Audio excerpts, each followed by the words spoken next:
see. I think it's working.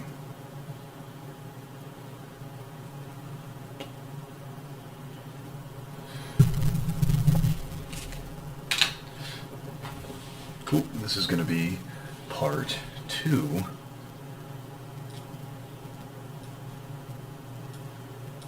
Feels like it has some weird parts.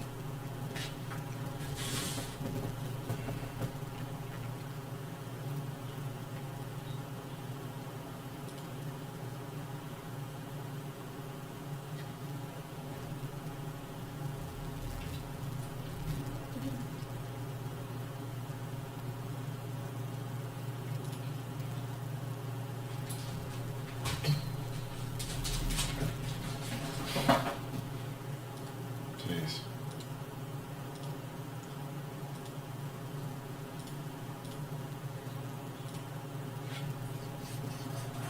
Okay. Dirty. Like, I feel like you could recolor this TIE Interceptor and it would actually look decent, I suppose. Same can't quite be said for the X-Wing. A paint job isn't going to fix that. But I do feel like a paint job could have fixed this TIE Interceptor. This older blue, I mean, it was the color of all the TIE fighters for LEGO Star Wars until the late 2000s, but it doesn't work. It has aged very poorly, in my opinion. And on top of this design just being generally rudimentary, and the other thing with this is, like, with these older sets, they use old gray, and old gray, in my opinion, looks pretty bad. They have since updated to like light bluish gray and dark bluish gray, and you can tell it kind of has a yellowed look to it. Oh, and can we talk about how the box art for both of these sets pictured the sets in black and white instead of in color? I just think that's hilarious, and this is probably one of LEGO's bigger box art gaffes. Next up, we have the 2003 UCS Snowspeeder, and I like this one a lot. I always really wanted it as a kid, but man, is it just not a good UCS set. I always really loved the price of this one at $130 too. I thought that was a really good price for a UCS set, especially as big as the Snowspeeder here.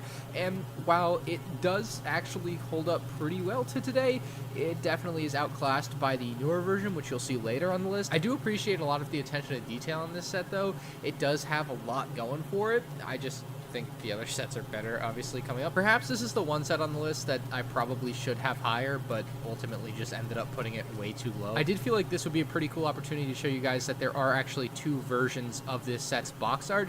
However, I don't believe this second version ever made it to production. So all of the ones that exist in a box set looks like this. However, the online digital box looks like this, which is pretty cool. Next up, we have one of the first ever buildable characters that LEGO Star Wars released, and it's a Yoda here. I've had the opportunity to build this one in the last couple years, and it is phenomenal. He's extremely detailed. He's holding his cane with his hands crossed. He's got his necklace, and the head can rotate. There's been a much nicer, newer Yoda. You won't see him on this list. Maybe a bit creepier too. But, I mean, this one for the time, just phenomenal. And I still think it really holds up to today. It's got a real good LEGO look to it, but you can still tell that's a big Yoda, and I love that for it. One of the odd quirks about this one, though, were the building instructions, which were really poorly thought out, I think, because you have to build it in this top-down view to make it really hard for some people to perceive where you're supposed to put each brick. But nonetheless, I like this one, and it's still low on the list, unfortunately. We have General Grievous up next, one of the weirder UCS sets, I would say, especially given its stand. Most of these sets that end up with a stand end up with an information plaque that has different information about the vehicle, but I think LEGO felt like since this is General Grievous since 2008, they decided they would put on there with his face behind it in this blue color, which is nice. They do have the blue color that is in the theming of a UCS set. The General Grievous is absolutely massive, though. He's got all 4 arms that are separated from each other, and he's holding 4 separate lightsabers with the correct colors. Stickers too. I think the lightsabers look pretty rough. I definitely wish they were better built. Honestly, they just don't look good. But the rest of the Grievous as the character looks pretty intimidating and decently accurate. I think the fans are pretty good on this one, and it is pretty low on the list to be fair, but I think it's still pretty decent. Moving on, we have the 10018 Darth Maul from the year 2001. This is a classic UCS set. I love it. He's got the orange eyes, and they've done a great job getting the look of Darth Maul down as well as the horns on top of his head as well. This is just a phenomenal bust of Darth Maul. For only $150 at the time, decent price. It doesn't look good, it's probably a lot closer to $200. But I would go for LEGO to release anything like that. They have a contract right now. They release something 4 times as expensive and 4 times as good as Darth Maul. It would be phenomenal, but they've got to do something like this. They dare go off the rails and do something crazy like Dark Fallen. I'm glad 2001 existed because without it we wouldn't have a lot of things like this. Here we have the UCS D-Wing, which is really unfortunate because it feels like most of this set is really good, and then there's two things about it that I absolutely hate. One of them I didn't even realize I hated until recently. So the first thing that I've always kind of loved about this set is the cockpit. The rest of the build obviously just looks really good and in proportion with each other, and then you get to the cockpit where the windshield is, and it has this really weird recessed look, when in universe the cockpit is pretty flush with everything else around it. And it's only got this weird recessed look because they refuse to make new windshield pieces sometimes, and this is the case here. They used like a Jedi Starfighter windshield piece, which, you know, points for creativity, but it just doesn't look that good, and this is, as far as I'm aware, one of the worst selling UCS sets ever.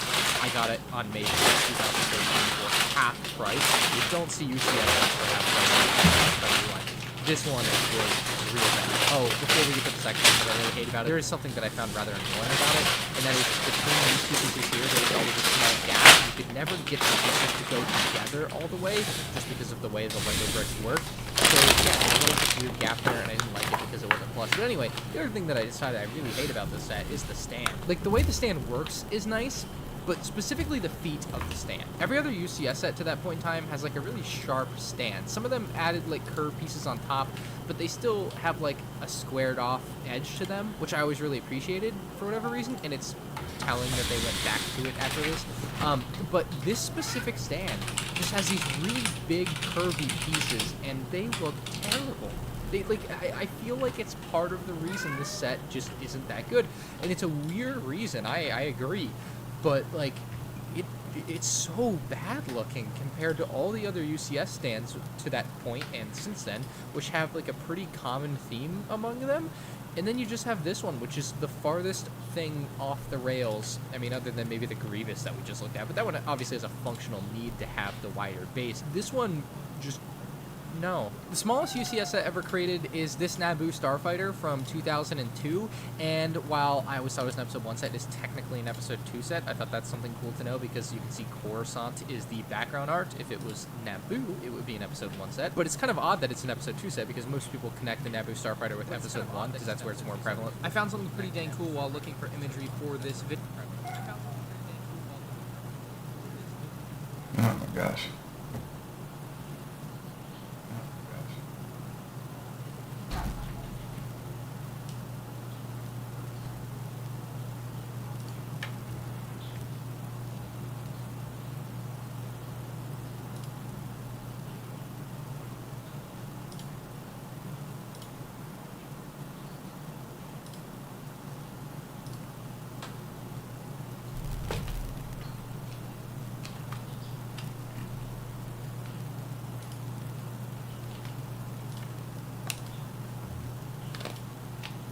Uh-oh.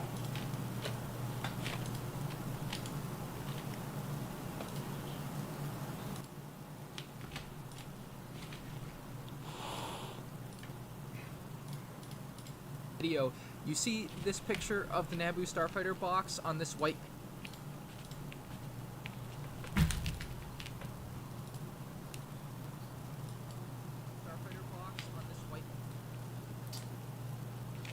Okay.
Tier 11.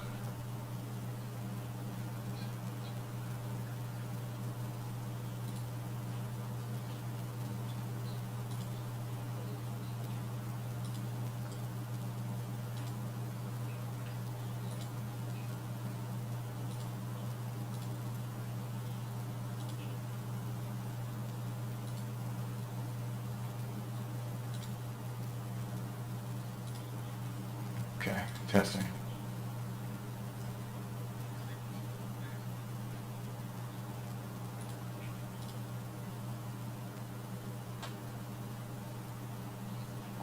Sounds kind of robotic.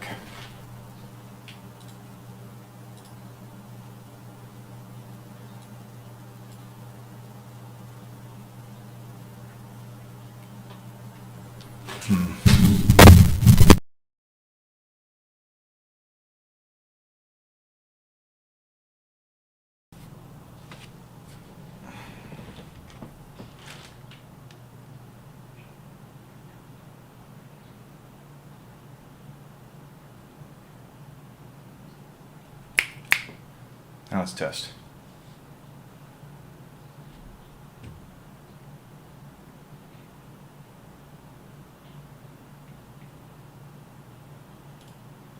That's a lot better.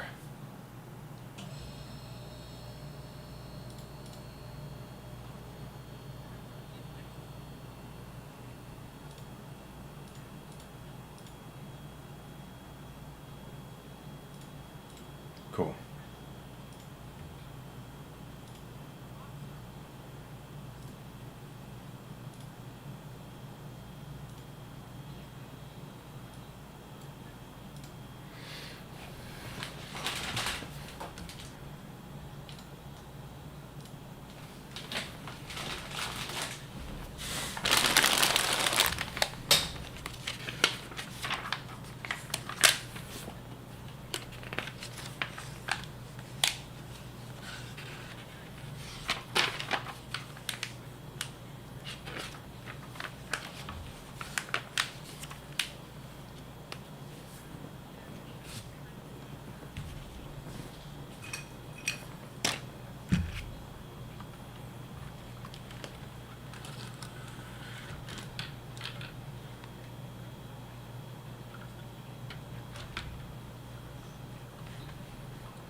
exceptionally good, and the design for the engine is just stunning. I love the cockpit as well. I think it's perfectly designed with all of the proper markings, and we also have a beautiful cockpit piece that is unfortunately stickered, so that is something that is the slight detractor on this set to me, but overall it's really just one of my favorite UCS sets, and the Y-Wing is one of my favorite ships in Star Wars, so it'll always hold a special place in my heart. Next up is the winner of the 2020 fan vote, the UCS Republic gunship. And while this model is gorgeous, it unfortunately comes with a lot of baggage for me and for a lot of LEGO Star Wars fans that were really into this set.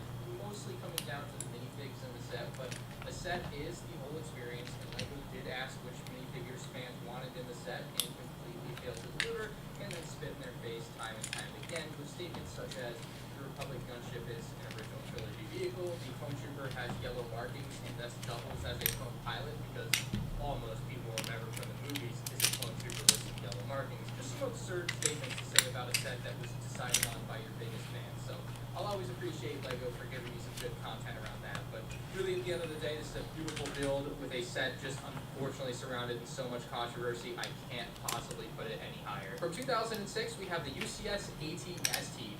In fact, it's the second cheapest UCS set ever released at just $80, so that was a pretty screaming deal. I wish they'd do more cheaper end UCS sets like this. They can be good and cheap, and this is a shining example of that. I remember being so excited about this one that I literally built the faceplate for the UCS AT-ST out of parts in my own collection when this first got revealed, and I was fortunate enough to eventually pick it up at Toys R Us for that $80 in the good old days when Toys R Us both existed in the US and sold UCS sets. And while inside the AT-ST head did not have an interior like Darth Vader's TIE Advance, it still had the hatch that you could pull up to be able to look at that interior and pretend that Chewbacca or a Stormtrooper or AT-ST pilot is going to be poking their head out of the top of the AT-ST. I thought that was pretty cool.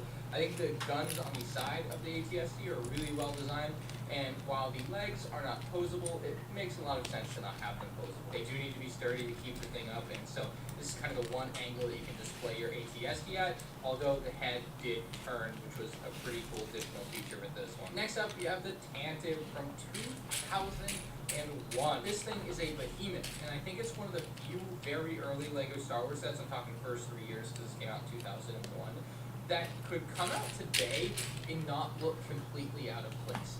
This thing still looks really good on my shelf. I think it fits really nicely next to the UCS Imperial Star Destroyer, either from 2002 or from 2019. It's just a generally really well-designed, very bulky, big model, and it's much bigger than either of the Tantive models that LEGO has released since then in 2009 and 2019. Unfortunately, though, this one did not include any minifigures, and the UCS Black, if you will, was very disappointingly different than everything else we've had from LEGO Star Wars UCS sets. It was just this little tiny plaque, and I don't really know what they were thinking of that. It ruined the continuity of UCS plaques right off the bat. Oh, and for those wondering, this has no interior detail at all, so there's nothing that opens, you can't access anything, there's nowhere to put minifigs. It's just a tried and true big old display model. Very cool. From 2013, we have the second rendition of the UCS X-Wing. Much better than that first edition, if we remember back to the beginning of this video. It included a lone R2-D2 minifigure, so much like with that Y-Wing, we didn't get a pilot to accompany our astromech droid, but the astromech droid, much like with the Y-Wing as well, could be placed into the X-Wing at the back where he's supposed to go. This X-Wing is really gorgeous. The only downside with it, really, I would say, is that the cockpit piece requires a sticker application, and when I got my UCS X-Wing, I tried to apply the sticker and I messed it up, and then it leaves the residue, and so you can't put it back on. And I don't know, it's this whole mess, and you got to be really careful with that. But yeah, this is a beautiful UCS set. It just has that one little downside if when you're building it, you mess it up, you're in trouble. The next set on our lovely list is the 2020 UCS A-Wing. It included the A-Wing pilot, which was a great exclusive figure, made a lot of sense. We also had a new canopy piece for the windshield, which worked really nicely for this A-Wing. It fit it perfectly, and they did try to force something to work that didn't work like with the UCS B-Wing, and you can see the results of that end up just being gorgeous for something like this. I really appreciate the UCS A-Wing. I think it's generally, by the community, underrated, because it's an A-Wing, and an A-Wing will never be as cool as a Death Star, or a Star Destroyer, or an ARC-170. You know, there's a long list of things that are cooler than an A-Wing, but this is just such a good LEGO model. It has all of the proper angles and markings as far as I'm concerned. The engines are beautifully designed and built, and even allow for the cannons on the side of the A-Wing to turn up 90 degrees because that was apparently a function of the A-Wing in some of the models for the movie, even though that's not seen in the movie. So that attention to detail and stuff like this is really appreciated, and it goes a long way. And if you're watching this video while the UCS A-Wing is still available, it's one I would highly recommend buying if you have the opportunity. A set that you can still buy from LEGO is the UCS Snowspeeder. I think it's equally as good as the A-Wing, slightly better here obviously on the list. It's got 2 minifigures in this set, which is even better than the single minifigure we usually get with these types of UCS sets. So you can place one on either side of the UCS display stand there.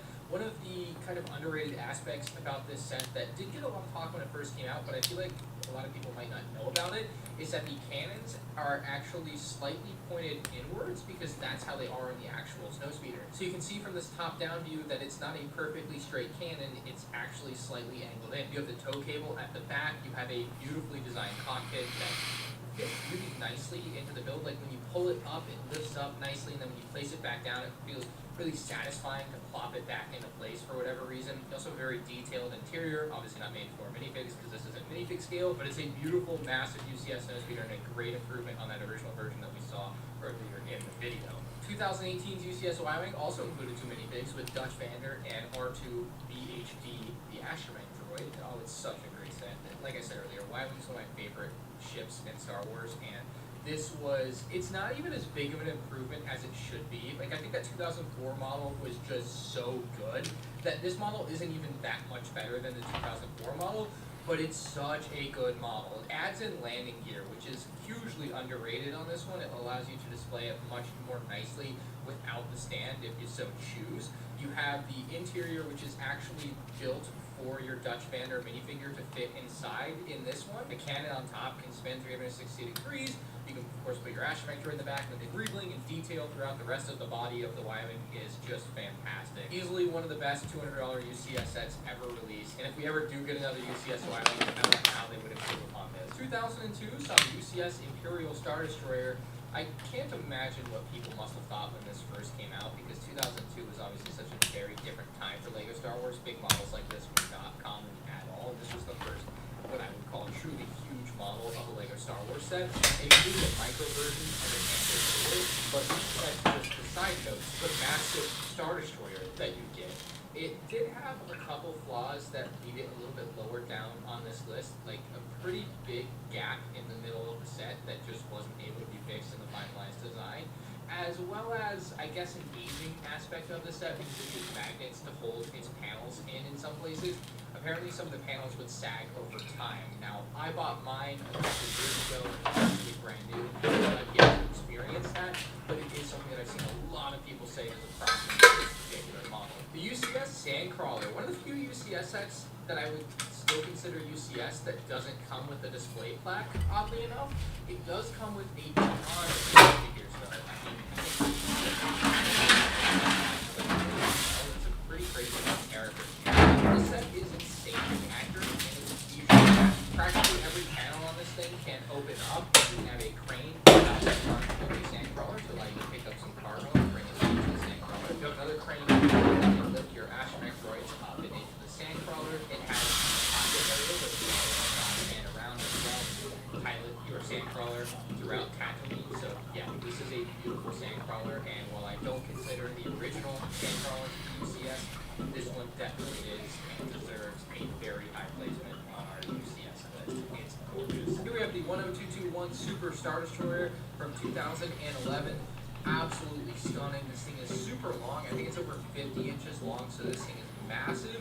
It has a beautiful exterior, which is really accurate, of course, to the Super Star Destroyer. You can see they have details such as the bridge built on top of it, and inside of that, you can actually pull off some of the greebling of the Super Star Destroyer on top and access an interior bit to recreate the famous scene where Darth Vader addresses the bounty hunters. Obviously, it's at kind of an odd scale, but it's really cool to be able to recreate that scene. The engines on this thing are absolutely massive and really imposing. Honestly, I love this shot that they have of it. You can see the bottom of the Super Star Destroyer is practically just flat, which may be the only downside for some people with this set, but really, it's an amazing set and one of the best of all time. time. Speaking of, we have the Death Star 2 from 2005, which I got really lucky and purchased for $100 a couple years ago. It turned out that set was actually glued together and completely useless to me. And so a fan named Mike reached out and sent me his Death Star. I still cannot believe that that happened. And again, if you're watching this, Mike, you know it, but thank you so much. And yeah, anyway, this Death Star is legendary. This dwarfs most sets in my collection even, and I have a lot of the bigger ones for LEGO Star Wars. It is so detailed on the under construction section of the Death Star, and that is really cool when it's juxtaposed with the smoothed off finished part of the Death Star. Then you also have the laser cannon firing up. There's no interior bits or details, but they do have a micro super Star Destroyer, which is kind of cool. Cracking the top 5, the UCS Millennium Falcon from 2017.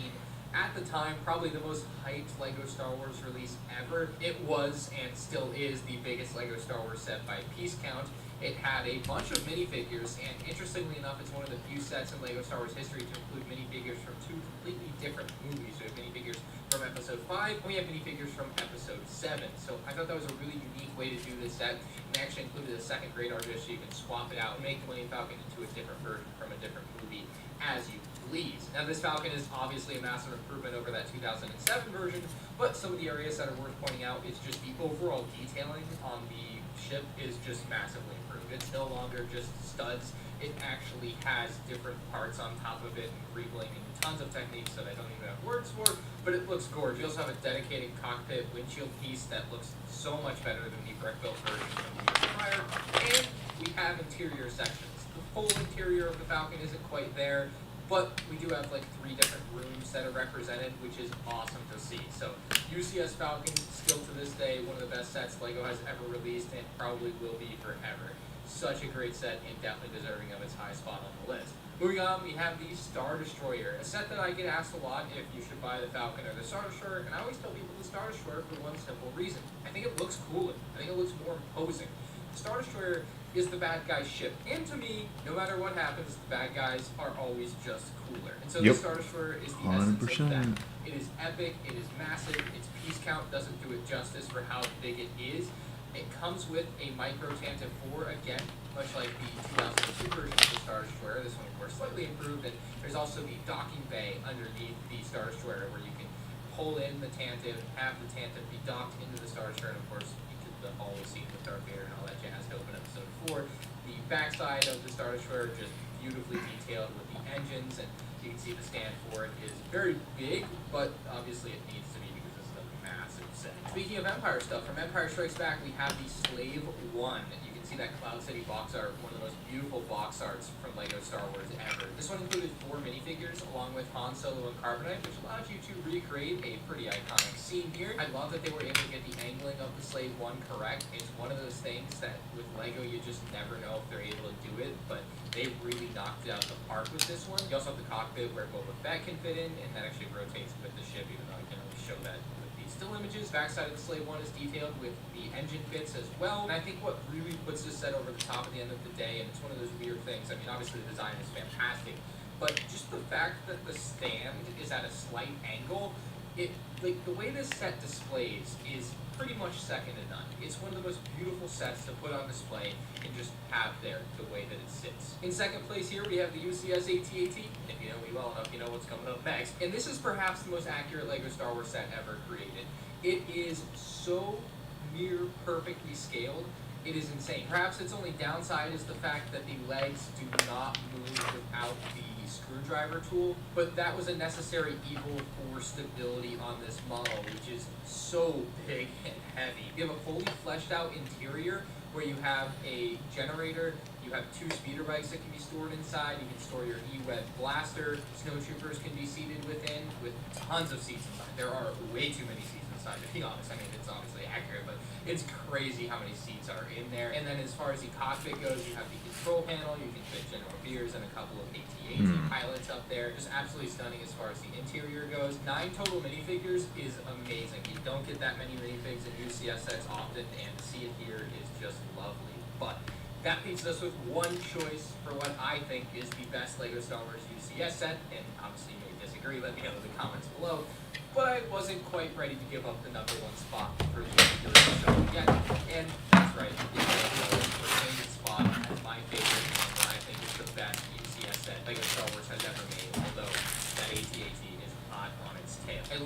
range on display because you can have it in this massive wings folded out display, which takes up a ton of space, or you can fold the wings up and put the landing gear on the bottom and just have it sitting on your shelf, and it takes up much less space. So I love the options there. There are 5 minifigs in this set, which is pretty cool. You get a Stormtrooper, a couple of Imperial officers, Luke Skywalker and Darth Vader, 4 of which fit in the cockpit. The Stormtrooper just has to end up on the stand, I guess, at the end of the day. There's not much else I can say. I mean, the elegance of this model is quite obvious. It is almost perfectly tiled off. There's nary a stud on the model, and it's so beautiful. It's one like the Slave one that I would love to see remade.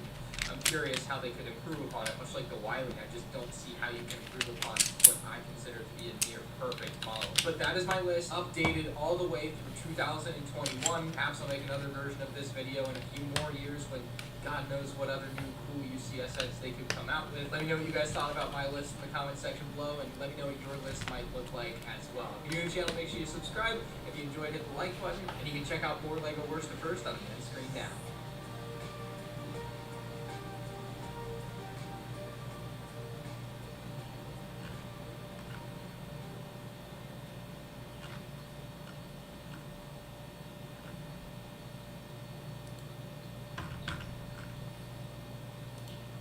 In January 2022, LEGO Star Wars released the Microfighter Razor Crest for just $10. It was very affordable. However, it wasn't the first rodeo with the Razor Crest for LEGO Star Wars, as in the summer of 2020, they released this Playscale Razor Crest for just $130. Recent price increase brought it to $140 as its retail price. But now, in late 2022, LEGO has released an Ultimate Collector Series version of the Razor Crest for $600. Seeing this is the only time in human history that all 3 of these LEGO Star Wars Razor Crest sets will be available on shelves alongside each other, I just had to take the opportunity to help you guys decide whether you should buy a $10 Razor Crest, a $100 Razor Crest, or a $600 Razor Crest. And I think one of these 3 models isn't worth buying at all. Don't forget to hit the like button on this one and comment below which Razor Crest is your favorite and why. The packaging and unboxing experience for our $10 Razor Crest is pretty straightforward. We got a thumb tab, pop it open, pull it open, and we get just some plastic bags inside, nothing special on them, not even a numbered bag in there. It's so small. We have one singular instruction manual. This one ought to take you 10 or 20 minutes to build. I mean, it's as simple as they come.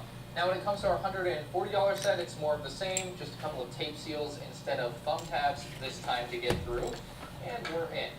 You'd never believe there's plastic bags inside, so we received number bags to make the building process a little bit easier. It'll still probably take you a couple hours to build this one at least. We do have the windshield piece that is outside of the bags, and then our sticker sheet and instruction manual comes wrapped in plastic to help protect them from getting really bent out of shape. When you open the $600 UCS box, you're greeted with some concept art from The Mandalorian with Din Djarin and Grogu and the Razor Crest. You'll get 2 numbered boxes that split the build in half, all with different beautiful concept art images on them. That's just not something you get in cheaper LEGO Star Wars sets, so obviously something very cool to have here. Now you'll get your standard numbered bags, but instead of a plastic bag for your instructions, it does come in this little cardboard sleeve, and the instructions are a little bit ugly looking in my opinion, with this yellow color compared to just the normal box art for the other 2 set instructions. The only thing good I can say about it is that it does stand out and it is unique. The real difference for the instructions with the $600 Razor Crest is that it does give you a pretty good read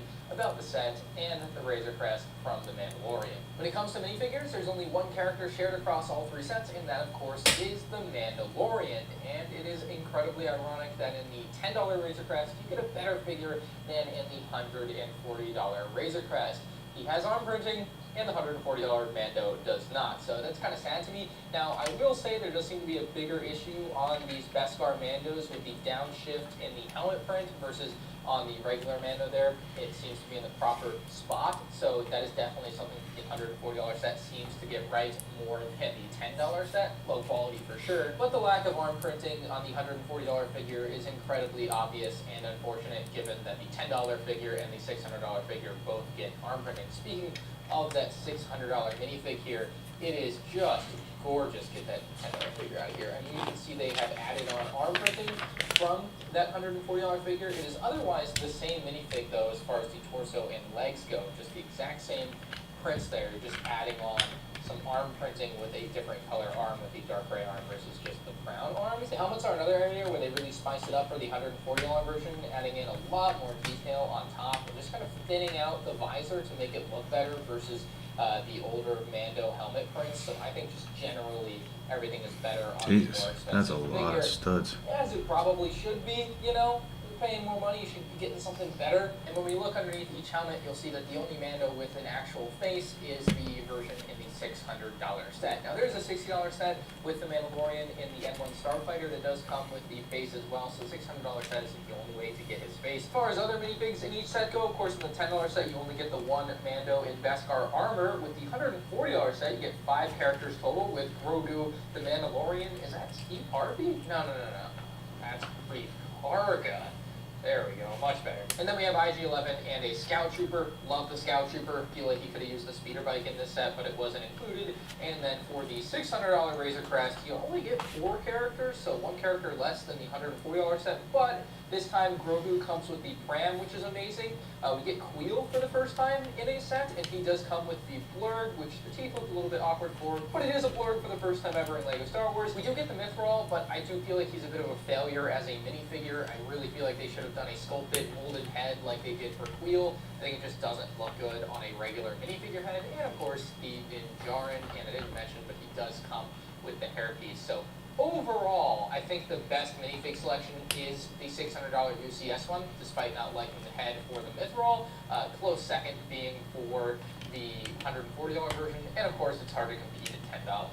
Now when it comes to play experience for the 2 larger models here, the $140 set is a great swooshable playset. You can even pick it up just by the little tail end here, and it's strong enough to be held like that. It's pretty crazy sturdy, and you can even grab it by the sides to actually swoosh it around and fly it around like the playset. It's really great like that, and it's even got some pretty malleable landing gears, so you can just kind of drop it down, it'll be fine. The UCS set, on the other hand, is a 2-handed experience. There's no one hand, pick it up by the tail, not happening. So you can put one hand here, and you can lift it up pretty easily. It's a heavy model. This is not a playset. Don't go flying it around. You're probably gonna break it. So when it comes to picking something up and flying it around as a spaceship like a kid might, yeah, the $140 set is better. And of course, the $140 set even has some spring-loaded shooters at the front here. So on top here, when you push this down, they will go flying off. So that's another play function that this set has that this set really doesn't have. But there are still some play functions and features that the $600 model does much better than the $140 set. I'll start off by showing you guys how easy it is to access the cockpit on both sets. First, on the cheaper model, you literally just pull up on this piece here and you're in. And on the more expensive model, you just pull the whole thing off. So you can see here that there is a pretty stark difference in design for the windshield. And in my opinion, I think the cheaper $140 Razor Crest does a much better job of representing the windshield in a nice, complete shape than the $600 set, where you have kind of a sticker in the middle of a couple of prints. And it ends up not all being the exact same shape, just creating a bit of a weird front to the windshield. Looking inside the cockpit is where we're going to start to see some of the major differences between these sets. And with the singular control panel on the $140 Razor Crest, it leaves some to be desired, seeing as the $10 Razor Crest has the exact same control panel. Literally no extra control panels for an extra $130. Meanwhile, for $600, you get one of the most dense and detailed control panel areas in a LEGO Star Wars set I have ever seen. There's a lot going on there. It's pretty cool looking. You also get a darker red chair versus the bright red chairs in the cheaper model, which just feel more playful, and the more accurate look, of course, being the dark red look in the UCS model just looks better in my opinion anyway. So not really sure why they went with regular red over dark red. You also have a unique seat here for Mando that can actually swivel versus the standalone seats here. They just don't even move. They're like the 2 rear seats in the cockpit of this set. You also do have the little ball that Grogu picks up. Not going to have that in either of the other smaller sets. So if we look behind the chairs, you'll notice there is no second room, unlike on the $600 model, but they did still work in a small feature where you can lift up this thing, and there's a couple clips for Din Djarin's weapons to go on. So that's nice, but it's really nothing compared to what you get on the $600 model with a full doorway that can just open right up, and you can have your characters walk through into the back section of the Razor Crest. We've got some frog eggs, a little clip to hold a weapon or something, and then we also have the ladderway, which you can't really see because it's a little bit dark, but there's a ladder in there that goes down to the bottom section of the Razor Crest. Much better than literally just a small weapons rack in the smaller Razor Crest, and you can literally pull this whole section out to use it if you want as well. So it's quite the difference in experience. It's a better play experience and display experience as far as accuracy goes between the two Razor Crests. Like, this big model really takes the cake there. On the top of both Razor Crests is an escape pod. They both mix into the design very well, but they're one of the better play features on each set. So removing them is super simple. On the smaller model here, you just pull it out, and I've got Reef Carga in there. On the larger model here, same story, literally just pull it straight out, and it removes itself. The big differences here is this one actually has a window. This one is open air, like straight through. Anyway, the more expensive one is a little bit bigger, but they do accomplish the same thing with Reef Carga in the right one and the Mithril in the left one. They both work the same, just one looks a little bit better than the other. Now when it comes to the boarding ramps on each set, you have a bit of a different experience. On the cheaper set, you have these Technic hinges that go 1, 2, and 3 and you're down, and on the more expensive set, you kind of pull down, and then you hit this point of resistance, we have to push a little bit harder to get the full thing to drop down. Which I really like and prefer. It feels more realistic, it looks more realistic, of course. I really like the way the ramp looks compared to this cheaper set. Now on this more expensive Razor Crest, you can take your Blurg and walk him up and into the body of the ship. He does fit, it's a bit tight, you can have some pieces get in your way, but he will fit up and into there. Versus the smaller set, of course, where no animal or object is really included to walk into there, so the Blurg doesn't even really fit, but you could of course have a minifig walk up and into the Razor Crest through that back ramp, so that's possible too. Another shared feature between these two sets is the side ramp. On the $140 set, just folds down super easily. I think it looks pretty good when it's down. On the UCS model though, it's a bit of a different story where you have this small tile that pops out that you kind of have to pick at to get it to pull down. And you pull it down and then you drop down this separate section like so. I do not think this looks as good as the simple look on the cheaper model. Now on the smaller model, we have something that the bigger model doesn't have, and that is a weapons rack inside for your spring-loaded shooters. The side panels also open nicely on these hinges. That's something that the larger model also doesn't do. And if we flip this around, we have the other side panel that drops down. This actually has a bed for Dinjar and nice sticker detailing on the wall there. But yeah, the bed is something that's also in the UCS model. The only difference is the bed here can only be accessed by pulling up this section and looking down into the set. It's pretty dark in there.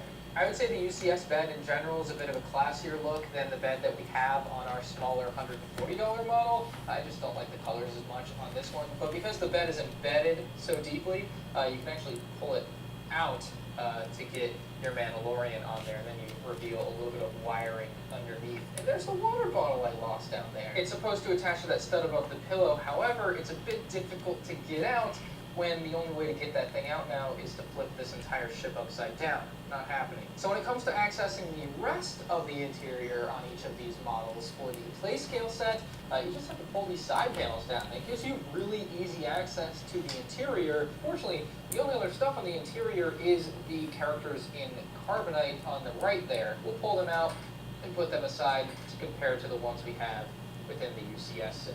Getting inside of the UCS Razor Crest is a bit more of a chore. Removing the engines, they pop right off the top, set them aside. You have this front panel piece, you gotta pull that off, set it aside. It's honestly kind of intriguing how nicely everything lays on there, yet it's so like easily taken off. It doesn't degrade the look of the models that have the ability to remove these things, which is pretty cool. So with everything removed, you have this top-down access to the inside. These side panels, they don't pop out like the ones on the smaller set, which makes it a little bit more difficult to fit your hand in. Peering inside the interior of the $600 Razor Crest, we get some pretty cool stuff with a Baby on Board sticker. Down to the left, we have some Imperial crates and one of those blue cookies from the show. We have the Boba Fett armor, weapons, lights hanging from the ceiling. It's awesome. Now there are a few Maybe like one of the sections best interiors I've ever this this one, one. which is a big Razor Crest weapons actually rack pretty nice. with two openable doors and tons of weapons inside. That's amazing. You can see it's got its own special spot right there. You just pop it down and put it into place. You don't have to worry about it. Now on the other side of the interior, we have a couple other removable sections. The first one being this, which allows you to put characters into Carbonite. So we can place a Mithril minifigure inside of that, and then place it right back inside of the Razor Crest. And then we have the actual characters in Carbonite in this set, and we'll just pull the entire assembly out and show you guys. So the smaller standalone bricks are the ones from the $140 Razor Crest, and we get much larger, nicer, more detailed looking pieces for the $600 model. And instead of having the red kind of as part of the sticker on top, they actually have a printed control panel on the side with a green light. That looks really cool as part of the characters in Carbonite, and the character for the right side here is the exact same. The characters in Carbonite on the left here are different, however. I believe in the original Razor Crest that was the Mithril, but in the newer Razor Crest you don't get the Mithril in Carbonite, you get a different character.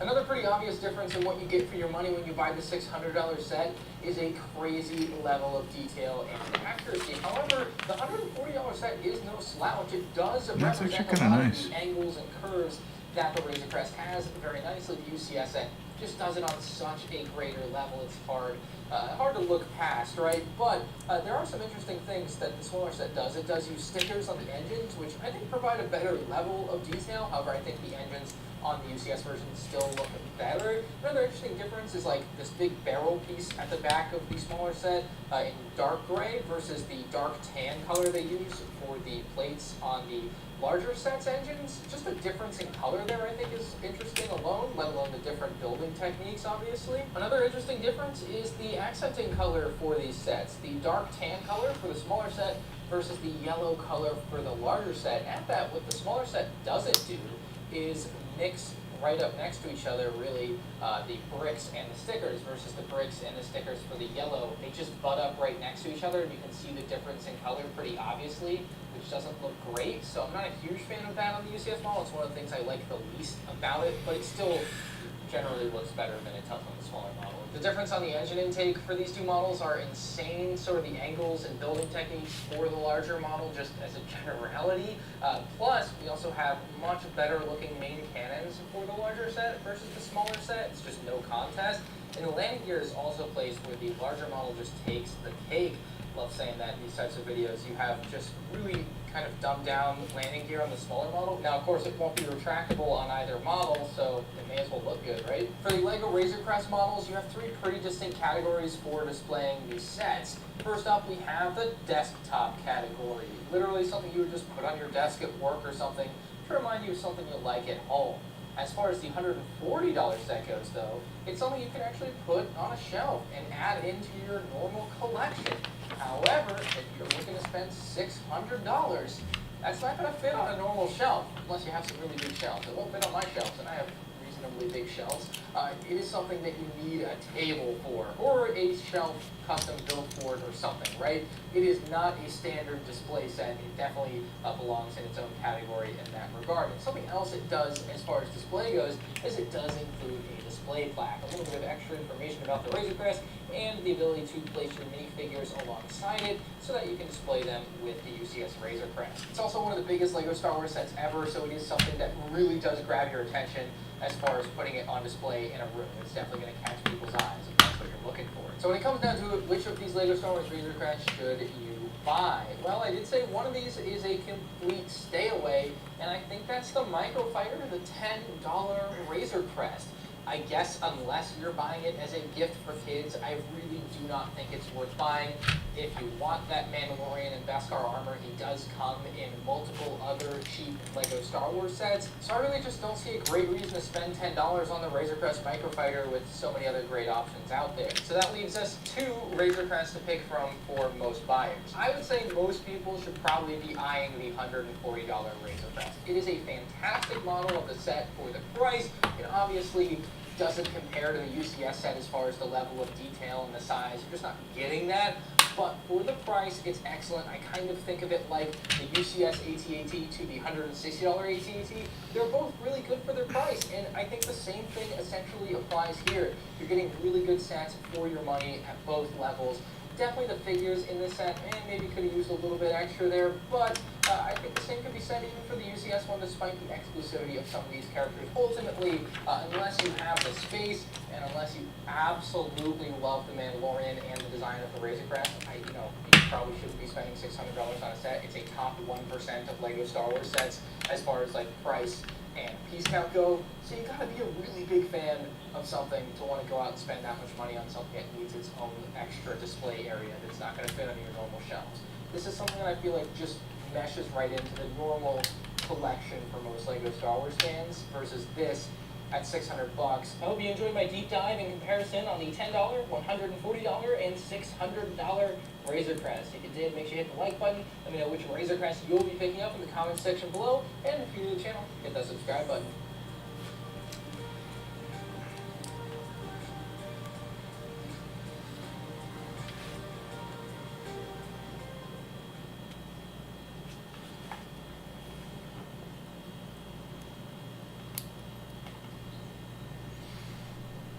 Hey, what's up, studs? Ryan here, more Avatar Productions and LEGO sent me the 2001 Builder Series set, which is a term I thought I would never see again on a LEGO Star Wars set. Unfortunately, LEGO did bring. No, what the hell?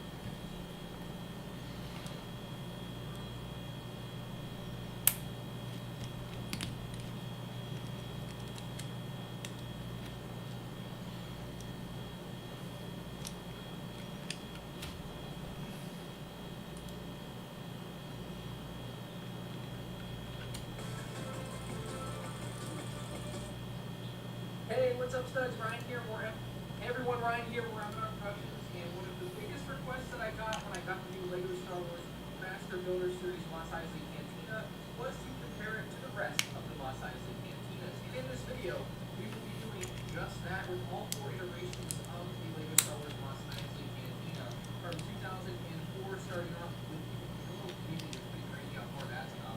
2014 actually being a really good year for the Cantina there. 2018 kind of taking a large step back, but including a vehicle we had never seen before, and 2020 going all out with a full direct-to-consumer Master Builder Series set. And yes, it costs more than all the other sets combined, but it looks like it should, right? Let's go in depth. Some quick info on each Cantina set. Originally released in 2004, we have the OG Cantina with 193 pieces. This one retailed for $30, so it was the cheapest Cantina LEGO has ever released. And interestingly enough, it came in 2 different styles of box art, so that's definitely something cool about that set. This one from 2014 retailed for $70 with 616 pieces. Pretty neat set, and it was the introduction of the 5th musician, which we'll talk a little bit more about later on. This Cantina from 2018 was a pretty big downsize from the 2014 version at just $40 with 376 pieces. However, it did include the Obrikian 9005 for the first time, which I think got a lot of people to buy this set, wouldn't have bought it otherwise. And of course, most recently in 2020, the Master Builder Series Mos Eisley Cantina with 3,187 pieces, $350. Far and away the most expensive and probably best Cantina they've ever made. And this comparison will not be like my typical LEGO Star Wars comparisons. We're not really trying to figure out which one's the best set or which one you should buy. You can come to that conclusion on your own from this video, I guess, but that's not really the point of this video. I just wanted to show you how the minifigures and the builds have changed over the years, and of course, in comparison with the giant Master Builder Series one, which is incredible. But let's take a look at the minifigs up first and see how those have changed since 2004. The original set included 5 minifigures with Luke Skywalker, Ben Kenobi, Han Solo, Greedo, and a Sand Trooper. The Sand Trooper lacking very much in detail, but they did have a backpack build for him, and they did give him a pauldron, so that was nice. You at least knew what he was supposed to be, even though he didn't have the printing that we see on the modern minifigures for those Sand Troopers. They definitely went up in detail a lot there. As far as the Greedo, I think this might have been peak Greedo. Maybe the torso print has definitely seen some work. That 2014 one a massive upgrade. 2018 saw an even bigger bump. 2020 being the same as 2018, but that arm printing and the color of his skin, I just think is really on point compared to what we see in the more modern burritos. So you can see they made a big change there. I believe that's because they discontinued this color from Lego, but you can still see that it's a massive difference. As far as the Han Solos go, starting out with that yellow Han Solo there, and Ben Kenobi. You can see the Ben Kenobi and Han Solo see massive upgrades in 2014. Ben Kenobi even has some leg printing there. Unfortunately, we're not going to see that on the more modern Ben Kenobi, but the newer Han Solos are definitely better than what we saw in the original two sets. 2014 was the introduction of the Bith Musician, and that was a great figure to get. We didn't see it in the 2018 version, but we did see him again in the 2020 version. I don't have the instruments for my older ones, I don't know where I put them, but they're not too far off from what we see on the new characters, so as far as the instruments go, not a big deal. 2018 only made one notable addition, and that was Wooher. Wooher is the bartender, and that was the first time we saw him. We didn't get him in either of the previous sets. It was kind of sad we didn't get him in 2014 because there actually was the bar section, unlike the original 2004 set. But still, Wooher did make a return in 2020 here in the exact same form that he was in that original set. The 2020 set, of course, does have a ton more minifigures with 21 total minifigures, including 7 characters we had never seen before from the Mos Eisley Cantina scene. The Imperial Spy, Dr. Evazan, and Ponda Baba kind of being the highlights there for a lot of people, but the other 4 definitely great additions as well. And in total, with 21 minifigs, you just can't go wrong with that newer set. The older sets have decent figures, but I think the newer one really captures the real aesthetic of the scene with all those side characters. We've seen 3 iterations of the Dewback come in for Lego here. Starting in 2004, we had a pretty rough looking Dewback. It was in same green, and then they updated the color for the more modern Dewbacks, which definitely looks better. The 2018 version notably did not have a Dewback. It's the only Mos Eisley Cantina set to not have such a thing. You can see they've also built on saddles for the troopers to ride on. I think the newest one is the best for sure. It's a really clean design. Even has a little thing on the back there, which the most definitely don't have. Now, I think with the newer Dewbacks, you can see on the bottom here, there's no markings, no hole, but on the 2020 version, there's actually a hole, and there's also a marking as to when this was produced. So kind of interesting small change they've made to that Dewback. They've also slightly changed the print on his face there. You can see the eye just has a bit of a different, sharper look. It's also worth mentioning that while the newer ones can open their mouth, you see they have like printed teeth inside, actually really a sweet detail that it's kind of surprising to see Lego go in and do, but they do have it there. The older Dewback style did have more posability, so you get the tail to move, the feet to move, or the legs, and then the head could even bob up and down. So you do lose a lot of posability with the newer one, but it definitely looks better. The 2018 set was the only one that didn't include a speeder of some sort. The 2004 set That was actually really this fun. Land speeder in a very interesting color palette. This is because they were the, using different definitely colors at the time, and for a reason they decided that this kind of pinkish color was the way to go. I don't know. It was still very speeder at this time, and the 2014 version, while having a better color palette, honestly, the build doesn't improve all that much. We have these figures that look great, but on a basic level, the build is more or less the same. Same size, same design, mostly inverted tiles on the bottom. But obviously, completely different speeder here for 2020 with the B35 land speeder. Lego went ahead and released Luke's land speeder as a separate set. So in this set, they were able to include something different, which was great, and it's something we've never seen. Hey, what is up, studs? Ryan here, or Admiralbahroo Productions, and this video is a comparison of all 3 Lego Star Wars Sandcrawler playsets that Lego has released. Lego released the first one of these in 2005, that being the one in the middle. The one on the left was released.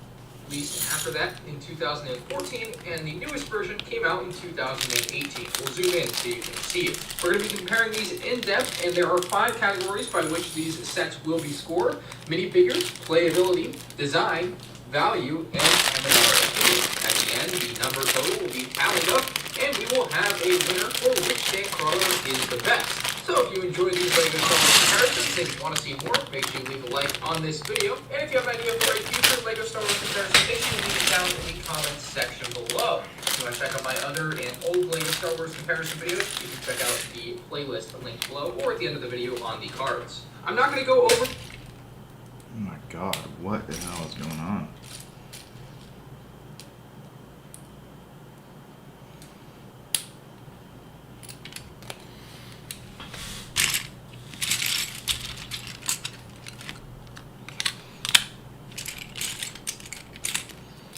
Nice, we're getting some seats now. For the general information like price and people.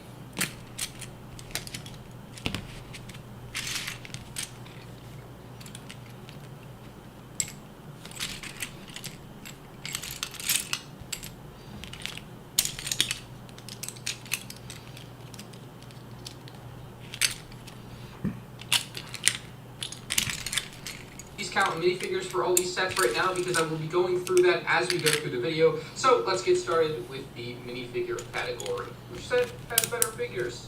Here's a hint.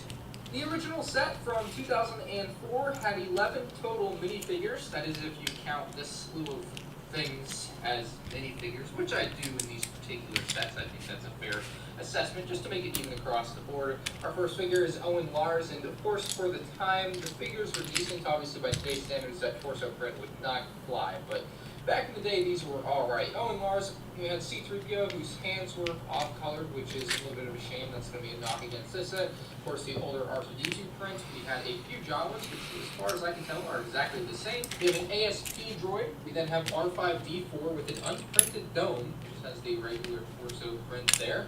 We have R1G1, and then we have a Gonk droid and a Treadwell droid. So pretty nice designs on the droids there for this particular set. I think they did a good job getting in a good variety of droids for this set as well. That give you some great playability when you get into the interior of this set. You can kind of play around with them and put in different spots, and it's not too bad. So the 2005 Sandcrawler 10144 has decent minifigures with 11 total minifigures. Not too bad. So the 2014 Sandcrawler has 14 minifigures. However, there's only 13 here. Apparently there's a mini Treadwell droid, and I'm not really sure where that is for my particular set. I think it might be inside the set somewhere, so if we come across it at some point, I'll point it out to you guys, but I don't see it obviously here. So that is our minifigures. We have Owen Lars, again, much nicer than the original version. Very nice upgrade over what we had back in 2005. So you can see 9 years did a lot to Owen Lars. Same with Luke Skywalker here, although we didn't get a Luke in the original version, but he looks very good. C-3PO and R2-D2 also major upgrades. Not so major upgrades are the Jawas, although there are two different versions in this set. You can see the difference in the torso prints there. They're kind of alternating. Then we have a few astromech droids here. We have on the left there with the red markings, it's R5-D8 or R5-D4. Brickset kind of denotes it as both, which is weird. We have another R2 unit there. We have a Gonk droid. We have a Treadwell droid once again, and what is called an R1 series droid there on the end in green, but it's essentially the same as that one, just kind of upgraded. So you can see there's many minifigure upgrades in this set, or at least droid upgrades that we didn't have in the original version, which is nice. So I think this Sandcrawler has really good minifigures, and definitely better than the original version, just because they're all upgraded, and that kind of makes sense because it was made 9 years later. The newest Sandcrawler from 2018 included just 6 minifigures there. Of course, Luke Skywalker, not much changed, if changed at all, from the version we just took a look at. We, of course, have an RA7 Protocol droid, bet you didn't know that name, which is weird. Looks pretty funky, but it's a nice kind of exclusive or new minifigure for this set, just to kind of have as a throw-in. A couple of Jawas, a 2-1B medical droid there, and R5A2 is our astromech droid, of course, in yellow. We don't have yellow in any of the other sets, so that's kind of nice. But yeah, 6 figures for $140 is not going to get the job done on this set. This Sandcrawler's minifigures are incredibly disappointing. And I think part of the reason for this is that they had the Tatooine Battle Pack out just when this came out, so I think they were like, hey, people just get more Jawas from the Battle Pack, but I don't think that's really a fair way to look at it. So, which set has the best minifigures? Well, it's got to be the 2014 version. Just so many different figures, and of course, all the nice upgrades to them just gives it a nice finished off look. And this set, $140, 6 minifigures, $140, like 11 minifigures. You tell me. So, 3 points to the big set in the middle there, 2014. 2 points to the 2005 set, and 1 measly point to the sucker on the end here from 2018. Man, LEGO did this set a real disservice. I will, of course, be keeping a running tally of the score, so we do again have 3 points for that model, 2 points for that model, and 1 point for that model. At the end, whichever model has the most points will win. So we'll move on to the playability. The playability for the 2005 version isn't all that bad. It has some treads up underneath. You guys can see those 4 treads. That's one of the hooks falls out. We'll get to that in a minute. It is not heavy enough, or there's not enough traction for the treads to actually roll on a hard surface like this. You need to put on like carpet first, where you can see they don't roll, but if you take them up, they actually do. So again, it just depends on the surface you're moving on. So you also have these, which will turn the direction. Use this in the back, and pretty straightforward to do that. So again, just show you from straight on here. Just turn it left and right, and it kind of moves opposite of the way you turn it, which is interesting to say the least. So other than being able to push this thing around, this thing does have more playability. Up here you have a cockpit area where you can actually place a Jawa inside of, and it's a pretty tight area, but it works nonetheless. You got a couple antenna pieces there for control, and you have some trans yellow on the inside to kind of emulate that there's trans yellow on the outside. It's actually a very smart move on the part of whoever designed this, just kind of give the kids that idea that they're actually looking through the windshield. So that's a major props there. I guess that belongs more so in the design category. Opening up the front hatch here, you can move your way into the interior. You have a nice little ramp here, which will actually allow you to move minifigures and droids up it and into the sandcrawler itself. So that's some little play bits there. You do have a thing in here, I guess a crane, which you can pull out. That's where our little piece fell out of a little while ago. There is a bit of interior, which we'll get to, but the rest of the ship has no interior. You have these doors on the side, but again, they really lead to nothing in there. It's a little bit dusty now. So yeah, the crane itself, though, you can actually put on top of the sandcrawler by removing this hatch. Put the crane down, and then you have the crane up here. And what's really cool about the crane is, again, you can take this piece that fell off earlier, and we'll put it onto the little hook there. And the crane actually has enough reach to reach out over the edge of the sandcrawler, and you can actually drop the string down far enough for it to actually grab an astromech droid. We'll try to demonstrate that as best I can here. For whatever reason, it's not moving down as I actually move it, but you also get a good spin on this, so you can rotate it to wherever you need it to be. You can put it on the other side, but if we go ahead and grab R2-D2 here, we can actually attach him to this bit right here. And with our astromech droid in tow, we can actually bring this right on back up pretty simply. You just have to pull it to the right or twist it to the right. Righty tighty, lefty loosey, and we'll actually be pulling R2-D2 all the way up to the top of the sandcrawler. Now, once you get him to the top of the sandcrawler, what you can do with him is you can actually drop him inside of the sandcrawler, kinda sorta. So you actually have this bit up here, which you can just remove, and then you can basically pull R2-D2 or whatever droid you have hooked up all the way up, spin him on around, and then you can drop him on in from there. So, goodbye R2-D2. So, that's a pretty fun feature. I actually really enjoy that.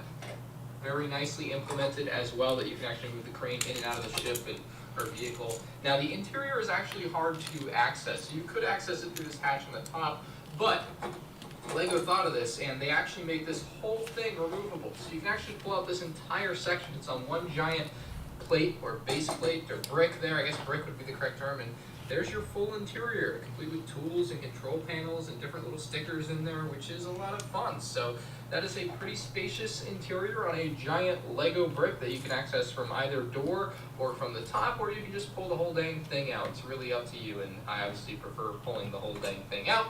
Again, there's nothing else really on the interior, so you really just have this as your interior, and you can put it back in pretty simply, and it just kind of attaches to some studs there. And that is all the playability on the 2005 Sandcrawler. The 2014 version has a lot of playability. I guess we'll start with the ramp in the front. It does open. You actually use this up here to open it. You just spin it, and down comes the ramp. It uses these chains to connect to, and then as you just keep spinning it, it will actually close on back up, which is very cool. So you can lower it and raise it with ease. You can also see a hook in here, which you can actually use to pick up droids just kind of like you could before. You have a little vehicle that slides out, which is nice.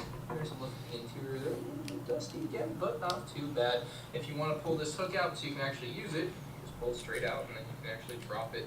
Doesn't seem to work much better than the other one. For whatever reason, it seems to get caught sometimes and not move. You have to actually pull it down, but pulling it back up should work just fine. Again, you get pretty nice extension on this, so you can actually pick up droids and stuff and then bring them back into the sandcrawler. So Pretty neat little feature there. We'll put the little vehicle back inside. It has a little hump there to actually give it a nice hold, so it's not going to be going anywhere, which is nice. The area for your Jawa drivers up top is much larger and much more nicely designed than the previous version. You can see everything in there. Nice control panels, our stickers, obviously. You get a look at the scenery there with, I suppose, C-3PO and a bit of skeleton there, which is a really nice little touch. So not too bad on the interior up top. You have a little bit of empty space around the edges and the front here, but no complaints about that. Doesn't really affect the playability per se. The wheels on this thing are monsters. Of course, they use the tread design again, just like the older sets or older set and the newer set.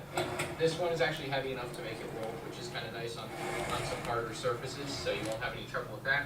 And just like the other one, if you want to move it while you're moving, if you want to turn it while you're moving, you just kind of spin there, and that will work just fine. So not too bad with the treads on this particular Sandcrawler. Now, if you want to get to the interior, you have this giant panel on top. The whole thing comes off just like that. You see this giant panel again. So you can get to the interior, and inside you actually have some crates, which are one of the more fun things about this particular set. You can pick them up with this little crane and move them around, which I'm not a big fan of. It's a little bit tight for me to get in there and use this type of thing, but it is an option if you do want to play with it that way. My favorite thing about these is that we take, I guess, this crate out of the middle here. You see this crate, you see this door. This is actually a door, so it actually opens. So you can actually drop the crates in through the door, and it'll go into the middle there, which is really neat. I really love that feature. So I think I got a pretty cool angle lined up here to give you guys an idea of what it looks like from the inside when you actually put the crate in, and here we go. And it drops down into the middle there. So very nicely designed by LEGO. Really love that bit of feature there. And back here you actually have a little bit more for the interior. Another panel pops off there. You have some bits back there where you can kind of play around, but nothing too crazy. I guess you can hold some droids or something there. It's just a nice little additional play feature in the back end, but nothing I would personally use. There's a couple more play features. Get some angles now. Raise and lower to kind of pretend like the Jawas are moving up and into the Sandcrawler. And then there's one other thing. This is on both sides. You can actually lift up these, and inside you have some storage for whatever you want. So you can see there's one there and one there. But the cool thing about this is they actually put it on these slanted slope pieces or whatever, and it actually allows you to put it in there. It'll kind of stay, and then when you want to take it out, it actually comes out pretty nicely. If you notice, those pieces are actually cracking. So LEGO, what the heck, dude? My pieces are cracking. That's unfortunate. I guess if you want to consider it playability, all these flaps kind of open up and you can get to the interior even a little bit easier. So there's a ladder again on the outside there, but you get a lot of playability with this set, and I think there's no reason to complain about anything with this one. For $300, they do a good job of giving you that value. Hello there, and welcome to my comparison of what I consider to be every significant LEGO Star Wars Slave 1 model. So this excludes like mini and micro models, those are dumb. But we're taking a look at the ones that like can actually fit a minifigure in them and were like individually released, except for this one, which was actually released as part of the Master Builder Series Cloud City set. But we will take a quick look at it next to them at some point in the video. It just won't be included like the rest, because the rest of the Slave 1s make up for every individual Slave 1 set ever released. If you enjoy this LEGO Star Wars Slave 1 comparison and you want to see more, make sure you leave a like down below, and if you have anything to say about all these sets, or you would change any of my rankings of them at the end of the video, make sure you comment down below. Anyway, if you're new to my channel, I actually have a system for my comparison videos, and it is a ranking system which I will rate each individual set. Like I said, the one that came in the Master Builder Series Cloud City is not going to be a full part or section of this video. It's kind of left out because it was part of a set that had way more than just the Slave 1. The rest of these are just Slave 1, so like minifigures in value will actually apply to them, unlike with that one where you can't really put a price on that because it came in a $350 set, and you don't really know what minifigs it really should have came with because it just had the Boba Fett that goes inside, but the rest of them all come from other minifigures. So for that reason, we're just not going to talk about that one too much in this video, but I do want to go on and get started here. First, I'll give you the general overview. The first Slave 1 here is from 2000. It's just Boba Fett Slave 1. The second Slave 1 came about in 2002 with the release of Episode 2. It was Jango Fett Slave 1. It is to date the only Jango Fett Slave 1 ever. Let LEGO know we want another one because there's just been a few other non-Jango Fett Slave 1s. It's okay, but maybe the next Slave 1 they make will be Jango Fett's. That would be nice. 2006 brought us this fresh new look at Boba Fett Slave 1. Really an upgrade from the original 2000 model. Moving into 2010, we saw a major color change, but not too much design change. 2015 brought us the beautiful UCS model. 2018 brought us this small model from the Master Builder series, and 2019 has brought us the 20th anniversary edition, which is just absolutely gorgeous, like the UCS one. So, without further ado, let's go ahead and get into our first category of the minifigures and take a look at all of the figures that were included in these Slave 1 sets and decide which one had the best. And here are all the figures laid out before you. We'll start from left to right with the 2000 version of the Slave 1, which included just a lonely Boba Fett. It also did have the Han Solo in Carbonite, which I'm not going to be counting as a minifigure in any of these sets, but it was a unique print with a little topper piece there with the tile. So just Boba Fett in that set, not really going to get it done for me. The 2002 Jango Fett Slave 1, of course, included the exclusive Jango Fett, an absolutely beautiful figure with his pistols and his backpack that was combined with the helmet, of course, same kind of helmet mold as the original. It also had a young Boba Fett, which was important to a lot of people, pretty rare at the time, until now that they have the newer, updated versions of both these figures. Now they're not quite as coveted, but still have that very nice original look for LEGO Star Wars. Moving on to 2006, we saw many more characters in the Slave 1 this time. We had Boba Fett, had the Dengar, had the Bespin Guard, and IG-88. An absolutely great cast of characters for this set. I love the Dengar, especially because he has the very large Star Wars blaster. The Bespin Guard is great because he has this really cool arm printing that was like super unnecessary, but LEGO threw it on there anyway, so great job LEGO. And of course IG-88 in the metallic silver color looks really cool as well. Behind them is a Han Solo in Carbonite, as you would expect, with a slightly different topper design using a throw piece and a little hinge piece, I guess, and that basically allows it to stay inside the Slave 1 a lot easier than the older version, which we'll get to during like the design or playability, whatever section of this video. 2010 brought the newly redesigned Boba Fett, and I did buy that set used so that helmet didn't come in the greatest condition, but it's supposed to more or less look like that. Anyway, the problem with this figure to me is no arm printing, no leg printing, and no cape printing, or whatever, like, it's bad. Yeah, it was a step in the right direction, but it was only a step. They were still a few steps away from making Boba Fett look great. That being said, this one did have an exclusive face print, which might bump it up for a few of you guys. That is what the face looked like. Again, I believe that's exclusive to this set. If not, it was, at least out of the Slave 1s we have here, it's the only one with that face print, so that's pretty neat. You, of course, had Bosk and Han Solo as well. Han Solo in Carbonite behind there with the newly redesigned Han Solo in Carbonite piece. Way, way better than the previous one. Again, we don't really count it as a minifigure. When 2015 rolled around and the UCS version of the Slave 1 came out, they had updated the Boba Fett to have crazy arm printing and leg printing, as well as printing on that little pauldron that I mentioned before. Of course, the helmet looks nice and shiny on this version. The set also included a Stormtrooper, a Bespin Guard, and Han Solo with a pretty cool looking face there. Of course, Han Solo in Carbonite made another return, the exact same as before. A great 4 figures in all. Come 2019, with the 20th anniversary edition of the Slave 1, we have the most minifigures ever in a Slave 1 with 5. All the other sets had 4 or less. Included in that 5 is the Han Solo in Carbonite. Of course, the Boba Fett, which didn't really make many changes, if any at all, besides removing the arm printing from the 2015 UCS version, which is kind of sad to see considering how much they charged for the new set. You've had Forlong, Zuckuss, which is an exclusive and first-time minifigure in this Slave 1. Very cool to see. I think a lot of people are really excited about that Zuckuss figure. And then lastly, Han Solo, who looks really awesome, just kind of dumbed down from the version that came in the 2018 Cloud City set. So, nice looking Han Solo. And we almost forgot Princess Leia, the 20th anniversary edition minifigure there. It was kind of a bonus included in the set. So that's all the figures included in every Slave 1 that has been released to date. Now we just have to rank them so I can write it down on my score sheet. It's obviously an incredibly tough question to answer as to which set has the best minifigures, but I firmly believe the brand new 2019 Slave 1 is going to have the best minifigures, so that set is going to get 6 points. And I didn't explain this earlier, but at the end we basically add all the points together and the set with the most points wins. So for having the best minifigs out of all 6 sets, it gets 6 points.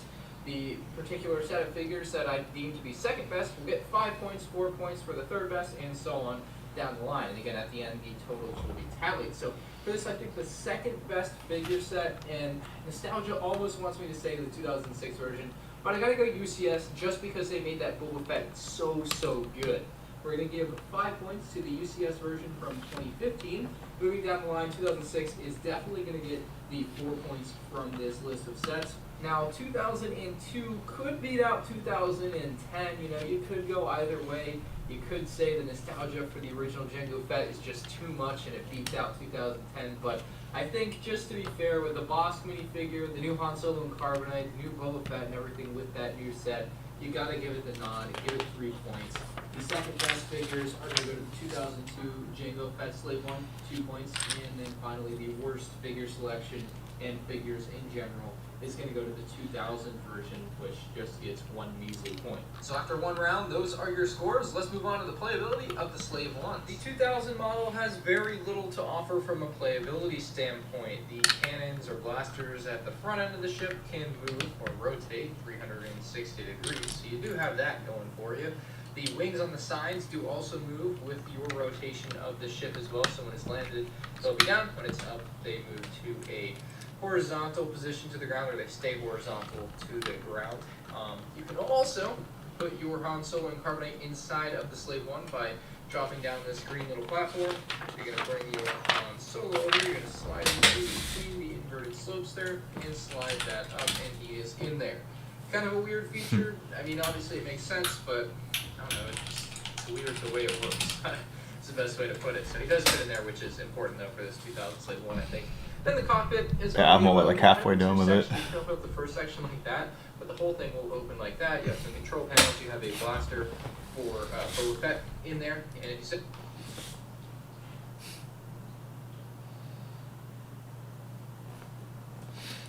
Sitting down, he's actually going to be able to sit right about there. That's where you're going to want to keep him, in my opinion. There's enough space for his backpack in there, so they did account for that. And you can close this right on up and keep him in there. And yeah, absolutely. Orientation, he is facing forward. So pretty nice cockpit design. That's really all the Absolutely. Squeezing around and playing with it like you would play with anything. No like flip firing missiles or anything. This second, a little too early for that. 2002's Jango Fett. No, I'm excited for how it's going to look when it's all done. Because of its size, and the wings will still move with your movement on the Slave One like the previous model did to stay vertical. I think I tightened them a little bit too much, and that's why they're having a tough time. The cannons on the front move. They are actually on a little bit of a more rigid thing this time, so you can only get certain spots for it, which I actually think is nice because it keeps it right where you want it. I like that. Also, you're going to find a little compartment up here with a little spot for whatever you want to place up here if I can never open it. It's empty right now, but again, there's space for storage there, which can be fun. Another one on the other side. You can drop these panels down. You can find some big bombs and missile things in there, which you can't really shoot off or anything, but they're in there, and I'm sure some kids got some good play with that. You open this up, you can actually pull out what you could just, call extra missiles and such. More stuff to just pull out and play with, which is nice to see. More compartments.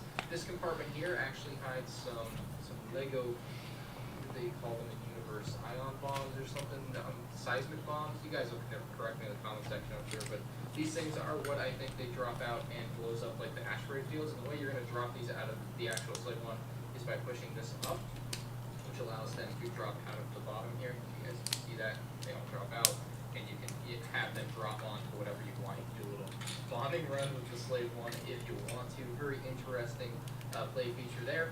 The final play feature on this set is found on the bottom side with this thing that attaches by magnets.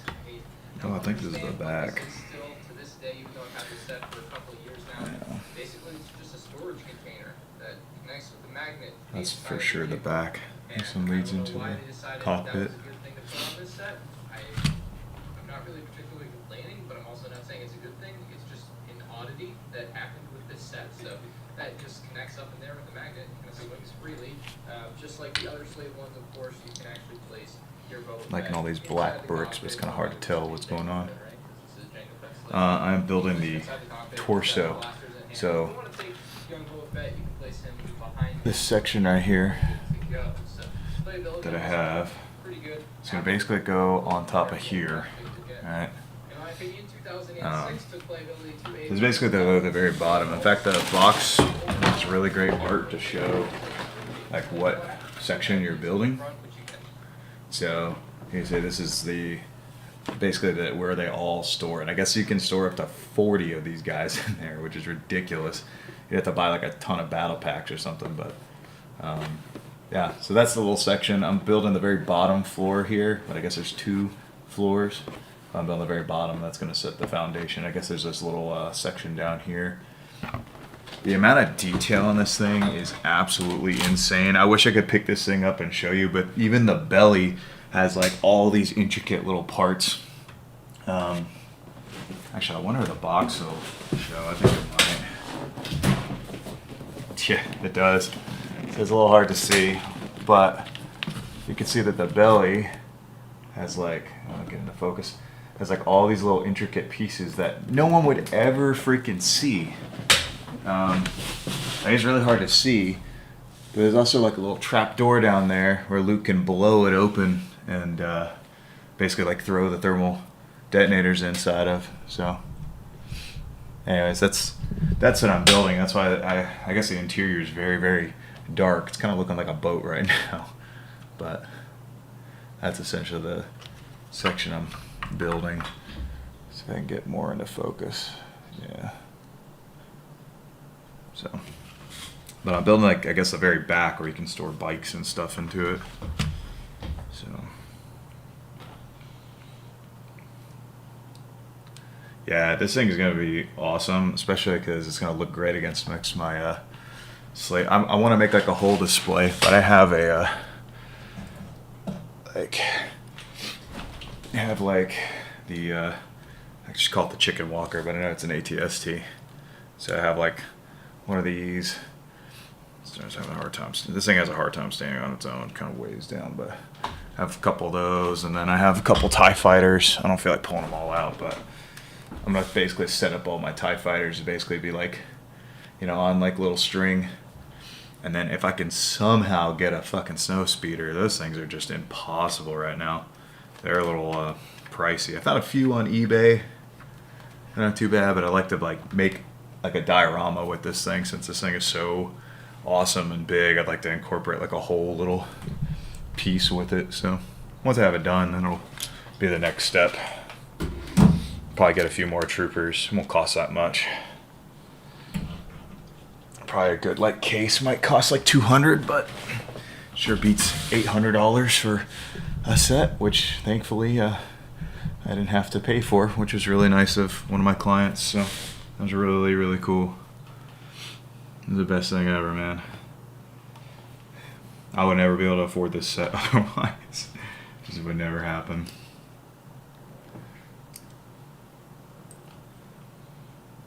Okay. So yeah, now I'm going to be building the middle. I know it might be hard to see. I'm trying my best to zoom it in, but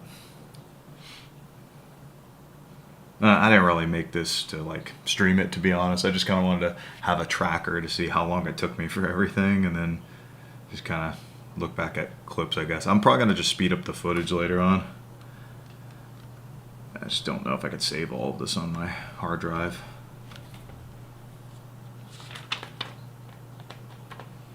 Alright. So we got like this middle town. Oh god, I got stickers. God damn it. Motherfucking stickers.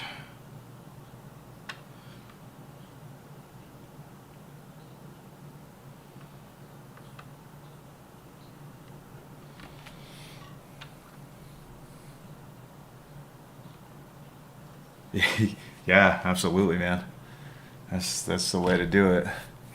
Definitely am not going to be able to finish this today. I got to go to work at some point too, but oh Lord, let's see. 5. Oh, I hate applying these stickers. Shame they don't really do printed pieces anymore.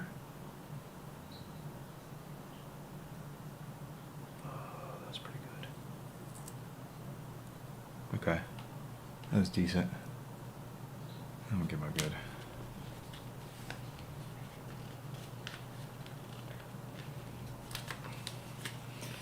Yeah, it kind of sucks when Lego does stickers. I mean, they're fine. I get it. It's budget cuts and everything, but I would have really preferred a really nice printed pieces. It's like if you suck at putting on stickers. There we go. It's pretty decent.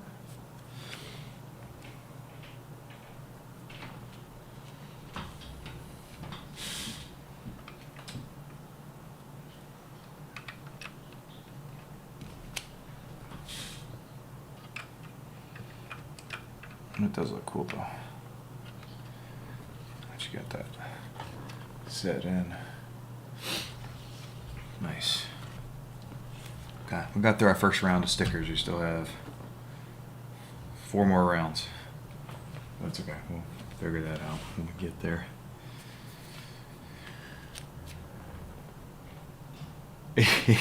Yeah, man. You gotta have like a really steady hand, and sometimes like I'm not gonna lie, like when you're doing these really glossy like parts, you can see the oils of your thumbs kind of just sticking on them, which makes it even worse because eventually those oils will warp the stickers over time. So you have to make sure when you put them on, it's just bone dry, like you didn't touch that piece, which also sucks.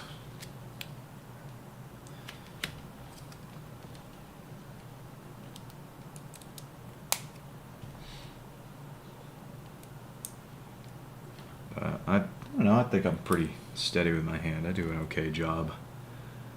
It's alright. These are in sections that are kind of hard to see anyways. I don't know if I plan to display it with the side open, so I probably won't see this a whole lot. Most people probably ain't going to pay attention to that, so not too bad of a deal.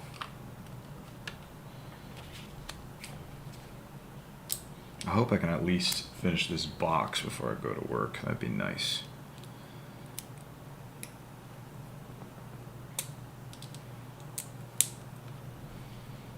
And then all I have left is the head later on. I probably won't be able to, if I have to go to work, I won't finish this tonight. So, I doubt.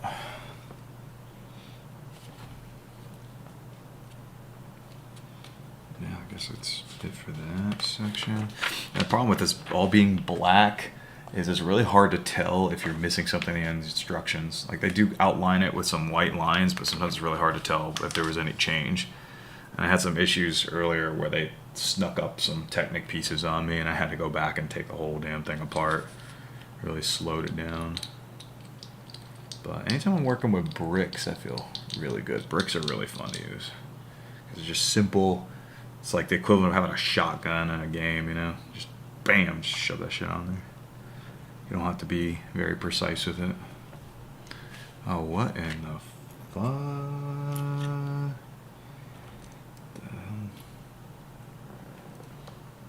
I got like this strange little green pyramid on here.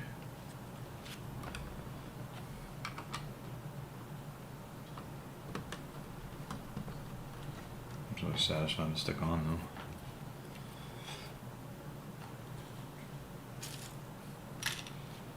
though. And I need to find this. Oh, there it is. And unfortunately, I have a black table, so to find these black parts on my black table is impossible too.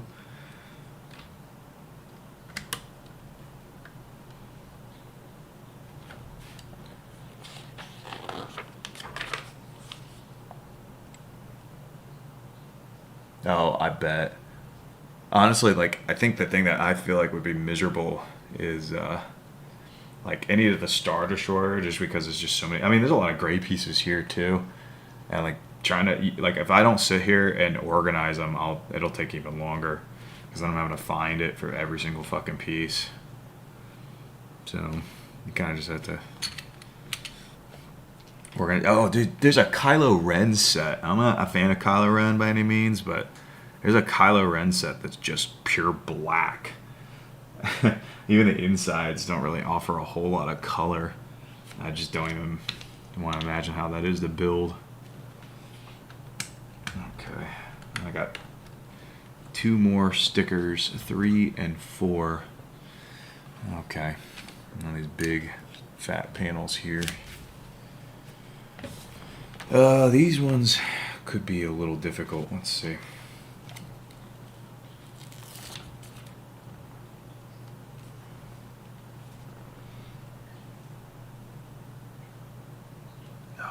good. That was really good. Nice. Yeah, Calla was the only decent part of it, but I don't think it saves that series of movies at all. And I think it's a really big part of it is just because I forgot the actor's name. The guy who played Kylo he's a pretty talented actor, honestly. I saw him in this movie called I think it was A Marriage Story with Scarlett Johansson. Yeah. Yeah. Yeah, man. Like Force Awakens, the first one was okay, just because it's a remake of A New Hope, basically. But then, I remember watching The Last Jedi or whatever, and I was so mad. This shit was awful.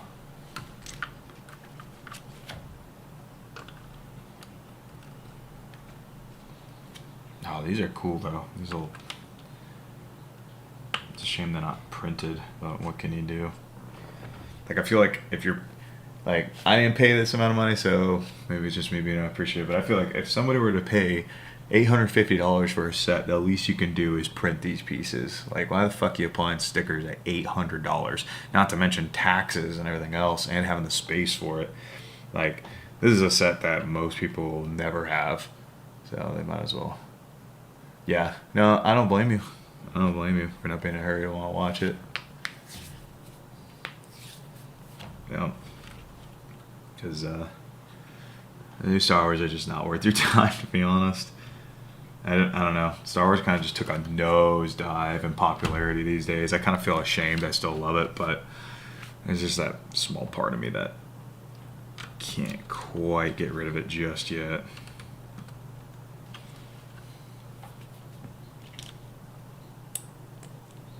Yep. Like $800 you should get printed pieces. Like I'd get that for like the toy ones, and that's fine. I have a $130 Razor Crest, and it's got a couple of stickers on there, and it's whatever. It's for kids, you know. It's meant to be played with and tore up. It's not that big a deal, but this thing's like the price of a statue, a model. This is ridiculously like up there. So.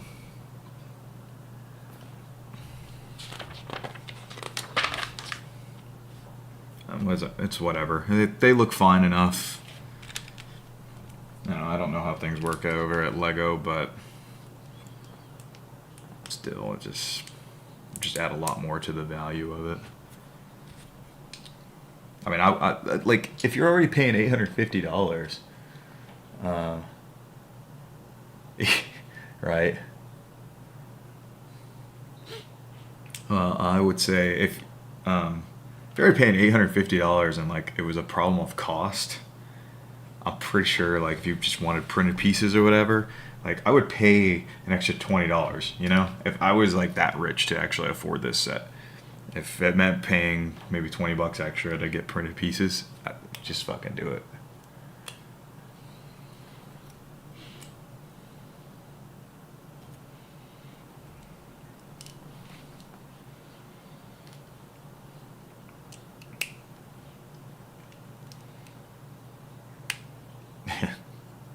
I mean, I will always love Star Wars, man. Always. I just wish the recent stuff coming out was better. I don't know. Occasionally, honestly, if they just stop making Star Wars stuff for like a few years. Oh my god, dude! It's so funny you mentioned Warhammer because I just recently kind of got into it. Haven't bought anything yet, but I've been watching a lot of videos on the lore. Never really cared for it, but I don't know.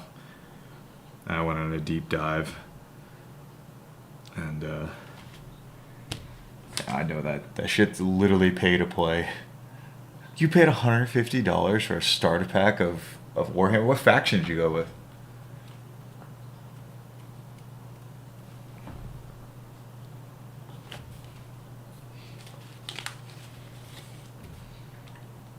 You went Lizard Man? Oh, so you went like old Warhammer, not 40. Are you talking about Warhammer 40K?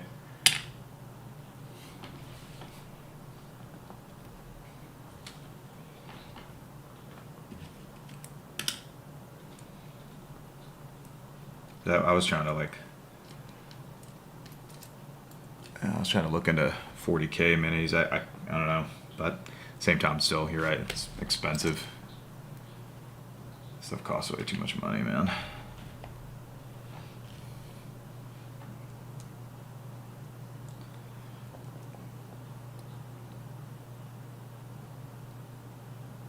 Bruh. Fucking Nate, of course. The man has just like poisoned everything he's ever touched.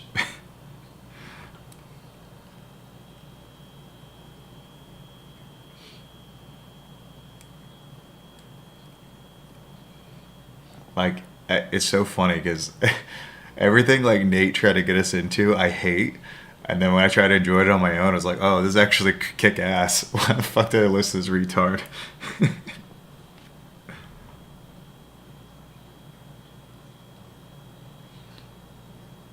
Like, it had nothing to do with the thing itself. It was literally just, like, his personality just made it awful. I always thought, like, it's just how he is, man.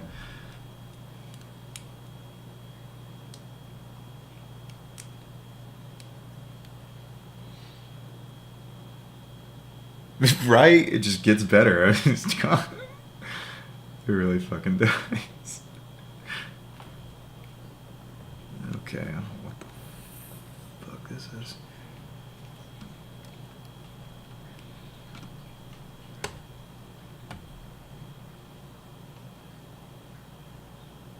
Oh my god, dude. I feel that to my core. Like, I hate when, yeah, I absolutely hate it when someone I don't like something I like.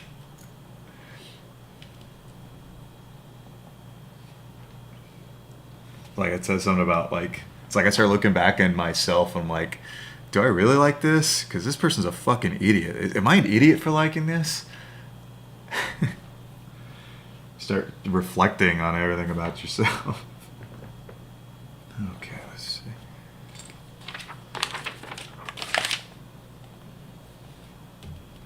Oh my gosh.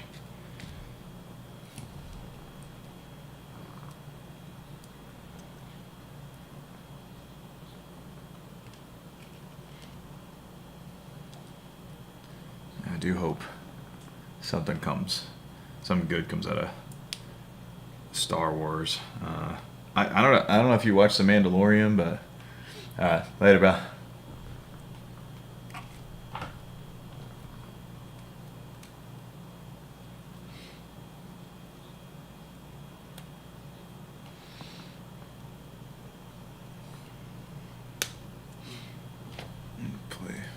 Actually get you stop in any position now because they don't have Oops. like little hinges that stop it every, I don't know, 1/16th of the way. They're actually just completely free floating, which is nice. They can't spin 360 degrees because they get stopped there, but that's all right. You have a storage compartment here, which is now a little bit larger vertically for some missile or rather weaponry for your troopers in there. Nice little extra weapons for whoever. You can open up this side panel to reveal some nice missiles inside. Shit. You can have drop out. Oh, doesn't seem to work very well. Well, they're supposed to pop right out like that. You can have them blow something up if you want. That's very nice. They're Hey, buddy. Oh man, it's not working the way you would think. They are on both sides, so you actually have to What? put them in the set, which is nice. Don't mess nothing up. The feature of this set to me though is going to be this one here, where you can open up these two panels and reveal a giant spring-loaded shooter, which you can shoot by pushing up on this particular piece here. We're going to do right now because, of course, you want to see it shoot. That's what you came to this video for. So let's do it. Boom! Very nice. So that is a nice feature that is pretty well hidden in there. I love that you can close this up and it's just like it's not even there. So absolutely beautiful design and hidden feature in there. Rocky, We I also need the have instructions, section buddy. For Han Solo and Carbonite. And like I mentioned during the minifigure section, he has that little hinge on the end that is going to go right up on top of that. And then you are going to lift that up like so. And that's about the way I usually put it in. So pretty nicely hidden in there as well. You're also going to find more seismic bombs within. I know, you don't understand what's going on, That's the buddy. one by pushing up on this section. And again, they're going to drop right out of the bottom. These ones are white. Okay, you can sit there. Pretty easily by doing Move this. the same thing, or rather just having You can this sit there panel for now. just reload it like so. The set also, of course, has the standard feature where you can put Boba Fett in the cockpit. An absolute shocker. Cockpit, take Boba Fett, sit him down, and he is going to sit right in nice dead center in the cockpit. There's no room for any other minifigures inside the set. Well, I guess you could probably put some figures inside the bottom of the cockpit, but really no like actual space for them. So that's Boba Fett Slave 1 from 2000. Look, your ass is in the way. Pretty dang good playability. Don't you dare call that up. 2010 brought much of the same, obviously with the wings that can move back and forth, the cockpit you can put Boba Fett in, just gonna kind of skip things. You can rotate the blasters, you have storage space, and missiles that are gonna drop out. Storage space up here in the front again. I'm having trouble getting it to open. A little storage space. There's actually a little box in here. You can put whatever you want there. A little bit of added fun there with the box. I actually quite like that they have an actual box in there instead of just kind of an open space. The missiles that pop out are flip fire missiles, which I really like, and the way they pop out actually allow you to use them when they're flying. Oh, that's so cool. that's actually pretty interesting. You can pop them out on both sides and have them ready to fire at will at whoever your foe is. So that's pretty nice. Hold those up really nicely. They'll hide right back into the design of the set. The actual cool feature on this set, though, is going to be hidden here once again, much like the 2006 version. Also known to be smaller compartment there for whatever storage you want. But you actually have some quick fire missiles inside the middle of the vehicle here, which can be shot off by pushing this orange button in the back. There's a little bit of force. Get these to shoot off one at a time, and they'll drop down and be ready to fire the next one each time. So pretty nice design for stud shooters. Close that right up. You are ready to go.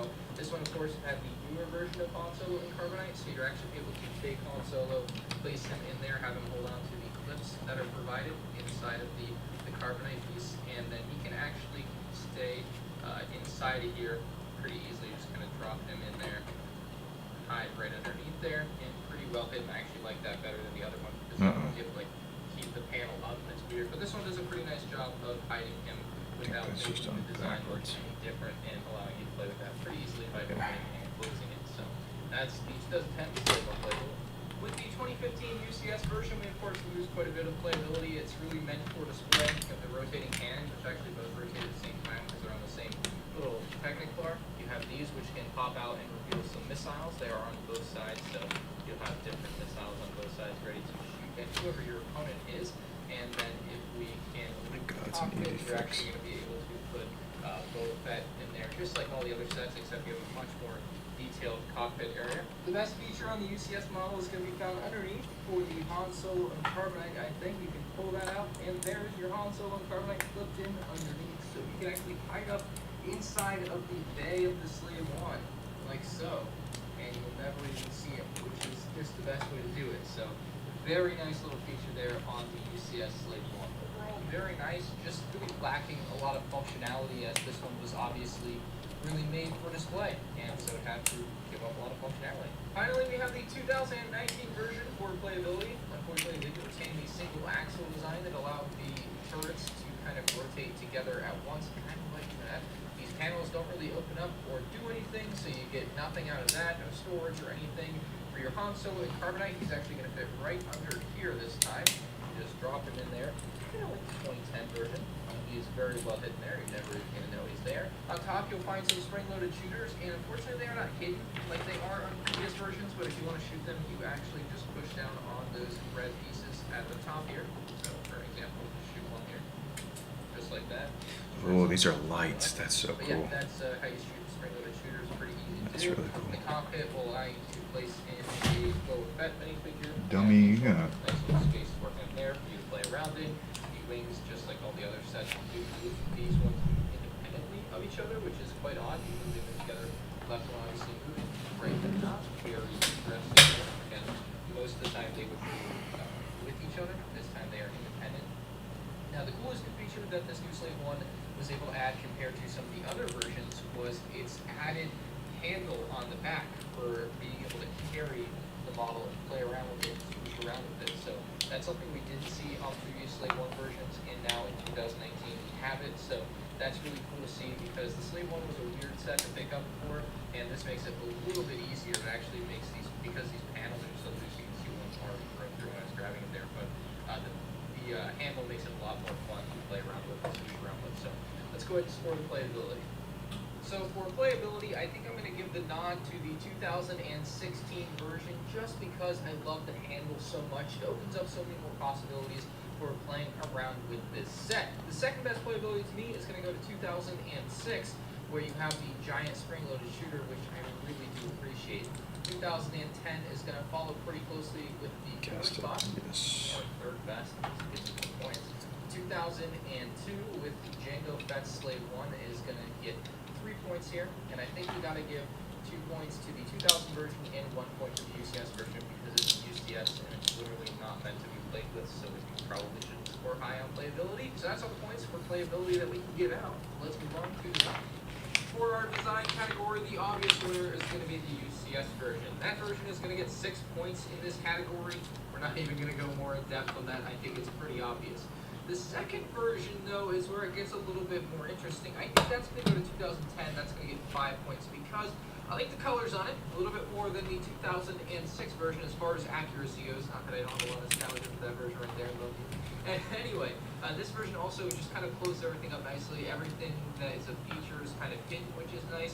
The reason this one doesn't get more points than you would think, this one's actually going to come in fourth, is because of these. These are just giant eyesores, literally. And the panels are also pretty weak. Like, if you pick it up with the panels are going to break, which is a shame. So that's going to get 6 points. The 2010 version is going to get 5 points. The 2006 version is going to get 4 points. The 2019 version is going to get 3 points. Now it comes down to Jango Fett's or Boba Fett's version for 2 and 1 points. I think we got to give 2 points to Jango Fett's version, just because it was the first Slave 1 to really break in the new design that they carried for quite a few years. The original version, obviously, you know, the technology wasn't there when they made this version, and it really shows. So you get 1 point. As far as value is concerned, we got to go over a few bits of key information that I usually go over at the beginning of my comparisons, but this time I saved it for this particular section.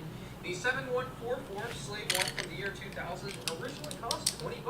In 2019 money, though, that's almost $30 at $29.36 with just one minifig. Quite a sad sight. The 2002 Jango Fett Slave 1 was $50 back in the day. Now that would be about $70.25. That's insane to me. You only get 2 minifigs in that one. Back in 2006, with the Slave 1 you see before you for $50, which would now be about $62.69 in 2019 money. Pretty good deal still, in my opinion. And 4 minifigures. Come 2010, we saw the price hike to $80 in 2010 money, which is about $92.74 in today's money. So $30 difference between those two Slave 1s. I'm not seeing it personally. 2015's UCS Slave 1 saw a price tag of $200, and it's only been 4 years since then, so that's only about $213 in today's money. And lastly, the newest Slave 1 costs $120 in today's money because it was literally just released more or less today. So that is all of the Slave 1s and how much they cost back when they were released versus what that would be in 2019 money with inflation accounted for. I think the best value has to go between the UCS or the 2006 version. $60 in today's money is a pretty darn good deal for that Slave 1, and I think I'm going to have to give it the nod for the best value. The UCS one is awesome, but it's such a tough choice. I'm going back and forth in my mind here. I should split it. Alright, both these are going to get 6 points. I think it's too hard for me to decide. I know a bunch of you guys in the comments are probably like, oh, but the UCS one's better value, dude. The 2006 one is an excellent value. It's $60 in today's money with 4 minifigs, 537 pieces. So I'm going to split it. Both those sets are going to get 6 points. The next set will get 4 points. That's going to go to the 2019 version for $120 in today's money because I just think with all the extra minifigs and features and gadgets they were able to include on this set, it's still a pretty dang good value. The next on the value list is going to be the original Slave 1. $30. I mean, obviously, it's rough looking, but back in the day, I could see it, so I'll give it the nod here for 3 points. 2 points is going to go to the 2010 Slave 1 coming in No. $90 in Stay there. today's money, so Here, one of my yikes, but not too yikes. Not as yikes as $70 for this hunk of junk over here. I don't know, it's a tough choice, but I have made the executive decision. This is my comparison video. You can correct me in the comment section below if you believe something's different, but this is my arbitrary feeling on this. And $70 is a lot for this. I couldn't see it. That's about 20 cents per piece with 358 pieces. That's crazy. So That's going to be too much for me, and we're going to give it the nod as the worst value out of these Slave 1s. Pretty dang awesome to see all these. Now it's time for the M&R opinion section. Basically, whatever I think straight up, whatever biases I have, just everything goes into this section. Nothing gets held back here. So which set do I think is the best? I think it's pretty obvious. It's got to be the UCS one, right? Like, it's just so beautiful. It's got an excellent figure selection. Not the best figure selection, but good enough, especially that Boba Fett is really cool to get in this set with the arm printing, so I think a lot of people can appreciate that. So the UCS Slave 1 is going to go down as the best one. The wings did not swing into place. There you go. UCS Slave 1 is the best. Now, this is where it gets a little bit tougher for me. I want to pick the 20th anniversary one. I really do. But those kill me. So, 2006, baby. Nostalgia train hype. Let's go. 2006 Slave 1 going to get the 5-point nod from me. And I think the 2006 and the UCS one are really close in scores. So, we're going to be checking the score here after this category has all been scored. And then we are going to find out who won. And it's going to be close, I think. For me, the third best, just from what I like better visually, whatever I feel like, it's got to be 2010. I like the shape of it a little bit more. I like that it doesn't have spring-loaded shooters just pointing out of it. I like that it doesn't have a random orange color down near the wing. I just think that's weird. None of the others, not even the UCS one has orange. Why does this one have orange? I don't know, but it's weird, and that's why I don't like it. So, 4 points in 2010. We're going to give 3 points in 2012, and then we go between Django and Boba's original. It's going to be a 2 and a 1 there from me. So that is the entire LEGO Star Wars Slave 1 lineup, or at least the actual sets that have been released individually, compared and scored. Let's tally it up and find out what the best one is. Well, I'm not going to lie. I'm actually really happy with the results. The 2006 Slave 1 came out at number 1. Uh-oh, wait.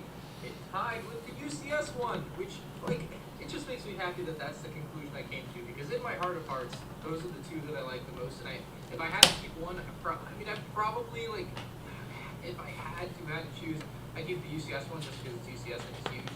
But my nostalgia factor for this one it counts. It just counts a lot. So 2006, 2015 UCS are going to Rocky, you're making this really complicated.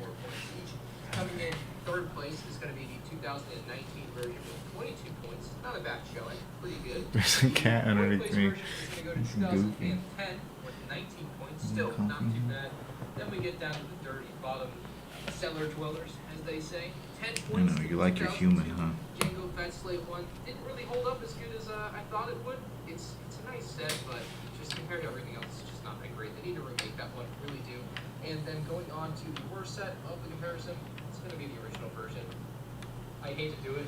You know, the technology wasn't there. They didn't have all the fancy pieces. You know, people make that argument, but when you look at it side by side, it clearly is worse than the others. So it's the way it's compared. It's not supposed to be a time-sensitive thing. I even go in and change the prices to make them reflect what they would cost in today's money. We're just looking at them by today's standards, and by today's standards, that one is not that great. So that is my entire LEGO Star Wars Slave 1 comparison. If you guys did enjoy the comparison, please leave a like. If you have a suggestion or a wish for what you want to see me do for a future LEGO comparison video, leave it in the comment section down below. You can vote on the poll on screen for your favorite LEGO Star Wars Slave 1 model. I'm curious to hear what you guys have to say. Also, let me know in the comment section down below what your favorite one is and why. If you would change anything about my video here, let me know as well. Anyway, guys, that's all I have for today. Thank you for watching, and I'll see you on the next one. Peace out.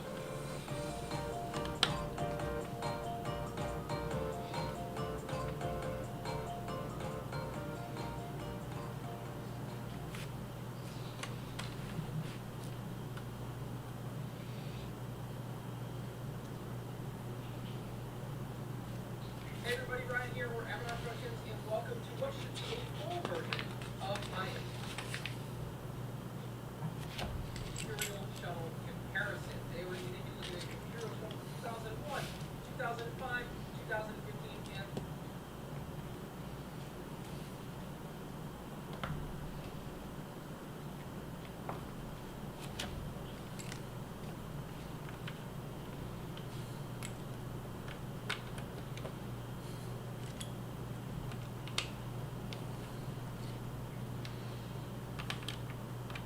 of course, brand new 2021 here on the course right for you guys.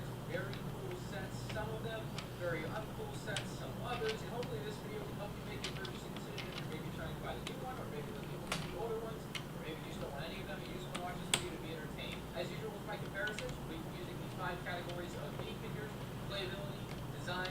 value, and in our opinion, to determine which set I think is the best out of these 4 sets. Here, of course, you can share your opinion in the comments section below. If you guys enjoyed this comparison, make sure to leave a like on the video. You're sure to check out more of the playlist on the end screen at the end of this video. Before we get into those categories, though, if you want to go over some general information on each set, so we have the same base information. Now, the leftmost set here is set 7166, which is back in 2001 with 232 pages and 4 minifigures. It did retail for $35 at the time, but adjusted for inflation in today's money, that's about $50. Next set in the lineup here is the 7264 Imperial Inspection set from 2005.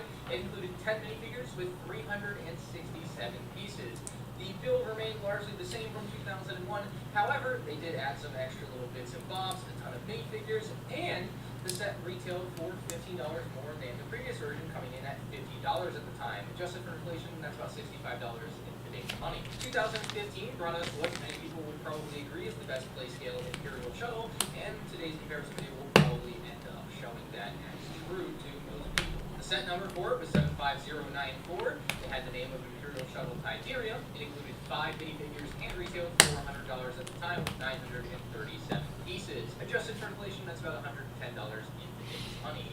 And finally, brand new for 2021, we have the 75302 Imperial Shuttle, retailing for $70 with 660 pieces. The set includes just 3 minifigs, which is the least minifigs ever in Imperial Shuttle. Getting into our figures from the first set, of course, from 2001, we had 2 Royal Guards, an Imperial Officer / Imperial Shuttle Pilot, and Emperor Palpatine. These figures were probably the worst figure selection out of all 4 sets, mainly to me because they use yellow for the skin tone and that just straight up isn't accurate. However, it's not a terrible selection of characters, they just don't really hold up accuracy-wise. The Royal Guards are really nice, but the Pilot / Officer and Emperor Palpatine just not so great. 2005 set at just $50 included 10 minifigures. If LEGO did something like this in a cheaper set today, it would probably be a sign that the apocalypse is about to happen. This just doesn't happen anymore because LEGO's been really stingy with minifigures, but in 2005, this was amazing. An awesome figure selection with exclusive Stormtroopers that we've never seen since, and probably will never see because they changed the whole design of the Stormtrooper at this point. But the Stormtroopers at the time were exclusive because of their leg prints, which were very continuous from the torso down to the waist into the legs. Very, very nice Stormtroopers for the time. Probably some of the best ever made. And a couple of Imperial Officers / Shuttle Pilots, which was nice. And then, of course, the Royal Guards. And, of course, you couldn't go without the main characters of Darth Vader and Emperor Palpatine in the set. Perhaps the most disappointing figure to me in this set is Darth Vader with a pretty lackluster torso print and no lightsaber, but it was 2005, so the torso print is kind of forgivable, but no lightsaber, a little bit less so. Just would have been nice to give him a lightsaber. But this is the best figure selection out of the Imperial Shuttles, and it's going to be getting the full 4 points. 2015 set also had a excellent minifigure selection. This set is a lot closer to being in first place for minifigures than it is for being in third place, just to give you some perspective.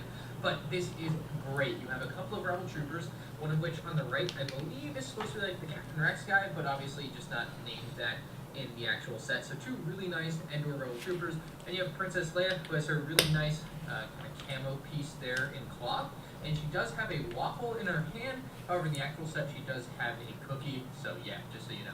We also have Chewbacca in the center with his bowcaster, and then a very nice looking Endor Han Solo on the right of Chewbacca there. So very, very good minifigure selection for the 2015 set, and that would not be topped in 2021. The Imperial Officer / Shuttle Pilot Darth Vader and Luke Skywalker are the 3 figures that are in the 2021 set. Darth Vader doesn't even have arm printing. A lot of you after 2021 would have assumed he would have arm printing. He doesn't. He also uses the harder cape piece, and there are softer cape pieces in 2021. And as you'll see with one of the features of this 2021 set, you do have an area where Darth Vader's cape has to be bent, and with that, it's going to stay bent, unfortunately, because they're using the cape piece that is really prone to staying bent and getting damaged in that way. So that's another problem with that, but generally otherwise a good looking Darth Vader, fine, whatever. 3 decently okay minifigures, but hey, at least they got Luke's lightsaber color right.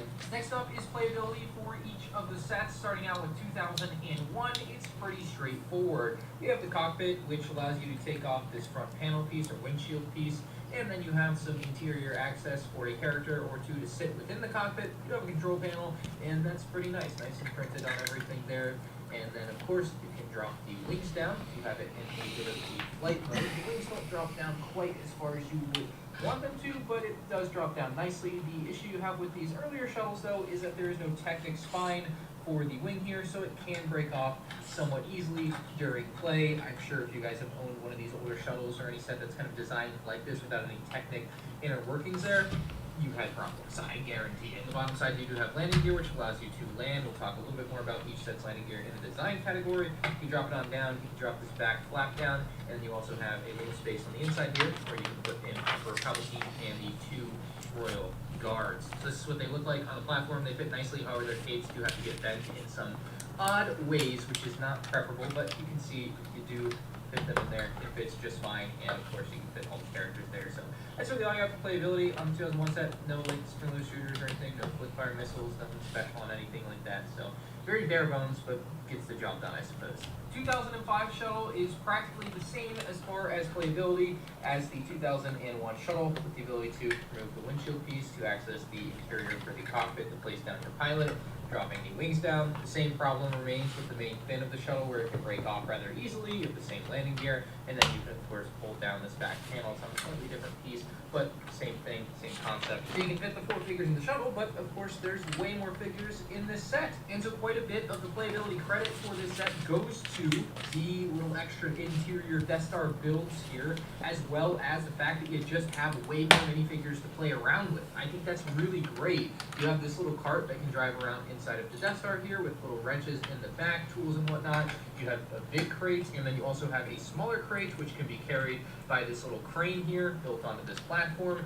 Very, very cool stuff with little seats and everything for your characters. So I think that the figures in these little builds add a ton to the playability of this particular Imperial set versus the 2001 version of the Imperial Shuttle set. 2015 makes several playability improvements. First off, you have some spring-loaded shooters on either side of the Imperial Shuttle, which are able to be shot off pretty easily by pressing in on that white piece in there. You also have much easier cockpit access by just raising up the space and access the 2 slots for minifigs inside of there, which is very, very nice and spacious, nice and strong. I don't have any problems with that. You have weapons on the front that can move up and down, which is another good feature, especially for kids. I personally get a little bit bent out of shape with these because, you know, they're slightly off. It bothers me, but as far as the playability function, that's fine. It's a good thing, I think. And then you can drop down the wings to a perfect 90-degree angle like so on either side and fly the shuttle around. It has a much stronger Technic spine this time around, so you don't have to worry about it breaking during flight, which is a really good thing. You also do have landing gear underneath the shuttle, which can move out for landing and back on in when you're not landed. On top of all of that, the shuttle just keeps giving. It does have a boarding ramp on the underside of the shuttle. Now, it's not a particularly practical boarding ramp, not very useful, but it is there, which is pretty sweet. It does kind of take away from what could have been more like interior space on the inside that you could actually use, but it's fine. It does work as intended. Now, you can also access that interior like so. There's a total of 3 seats inside. You can see them in black there, and you also have that boarding ramp in the middle. Like I said, you can't really use it for anything. It's kind of deep in there anyway, so I guess it's fine. It's a cool feature, I think. Then you also have this little bit here, which has some detonators, and if one flipped, you can see it does have a little crank on it. So very cool stuff for the 2015 Imperial Shuttle playability-wise. But I do think because 2005 has so many figures, it's only the second best for playability, so it's only going to get 3 points. And that leaves us the 2021 model. It also has relatively easy access to this front cockpit by lifting this forward. You can access the area that is in one. You also have step shooters on either side of the cockpit. Probably the most fun part of the build, for sure. The disposability of these little cameras at the front.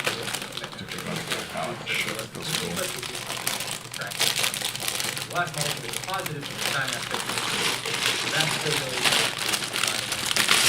pull down, you get the Technic working, so you don't have to worry as much about the whole thing falling apart in your hand or flying around. So really good for playing. You're a very curious cat, man. There, and then of course the cannon at the back, just like the other sets. You can't really open the back, although it does feel like you can open it, kind of like the 2001 and 2005 set. It's like really wiggly, which is odd, but that is not what you can do. You actually put the wings up because it's landing gear on the bottom there. That's going to take care of you. To access the interior on this set, you just push in and lift away for the whole thin assembly on the set. And then you have 2 little seats in there for Luke Skywalker and Darth Vader to be seated. So this, of course, can fit all three of your minifigs. And as you can see, it's not super spacious in there, but the access is incredibly easy to just reach in and get the figures and do whatever you want to do with the inside there, compared to the 2015 version where it's a lot tighter and you gotta kind of fit your hand under stuff. And I do prefer this to that. It's just unfortunate that this one isn't as good as the 2015 model as a more general statement there. But yeah, that's definitely a thing that this set does well. And this one doesn't have too many faults with its playability, but it's still only gonna get 2 points. Into the design category we go, and subsequently display. These earlier sets are pretty rough for the design. I don't think they're necessarily bad for display. Like, they do have that kind of classic tinge to them that makes them kind of worth putting on the shelf, and they're not so terribly awful like some of the other earlier LEGO Star Wars sets that you wouldn't want to put on your shelf, but they're certainly not a great design by today's standards, especially as far as the build quality goes with playability, where you have this spin that's going to break off in the regular play with the set. That's just a big problem. I also don't love the access to the interior, although I kind of understand at the time it was probably the best solution to that problem. But overall, these 2 earlier shovels are just really bad compared to the newer ones. I will say, though, that the 2001 version is worse in my opinion, solely because it uses the older gray LEGO colors versus the one in 2005 was upgraded to the newer gray LEGO colors. You can see a slight difference in the gray colors here on the video. It's very obvious in person, maybe not quite so obvious on camera, but it is still definitely a thing, and for that reason 2001 is the worst design, 2005 the second worst design. And before we separate off to the newer 2 to show you how the rear of the shuttles has kind of changed over the years, you see in 2001 pretty simple, 2005 kind of the same. One of the few changes on these builds was actually this little bit here with the turret on the back, moving from up underneath the fin to down on the main like back hatch of the single turret versus the double on the older version. 2015 super upgraded the back end with the thrust coming out of the back there in light blue. It's way better, but still not perfect because they use light gray underneath, which just doesn't show through as well as 2021, which is way better, just using white pieces underneath. So it gives you a really good idea of how things have changed over the years as far as the back of the shells, and same with the design, they've added more Technic in and whatnot, maybe even a little bit of extra detail here in 2015 that we're not seeing in any of the other sets. Still end up with issues, especially in the newer sets, because they use these pieces. The older sets, they only use these. But where you see blue kind of coming through with the Technic pins, and that's present on the newer models. We don't see on the older models, which is nice of the older models, but still, generally these sets could be better, and these ones are going to be worse. But despite my prediction for 2021 chin, I don't think it's worse than 2009 or 2005 models as far as the design goes, mostly because of the easy in access to both interior sections, both for the front of the cockpit and for the actual like main section of the shuttle here. That's really nice and easy. I also like the wing design a lot. I do think the fin being stronger is really important too on both models, respectively, very important. But the 2015 version, I think, far and away is the better design. I think that's very obvious when you get down low like that. I mean, it just looks so much better and more accurate. It's got the correct kind of style for the landing gear, although the landing gear on neither of these sets is one version is not set down like that. It's really unfortunate. 3-point landing gear just didn't do the trick.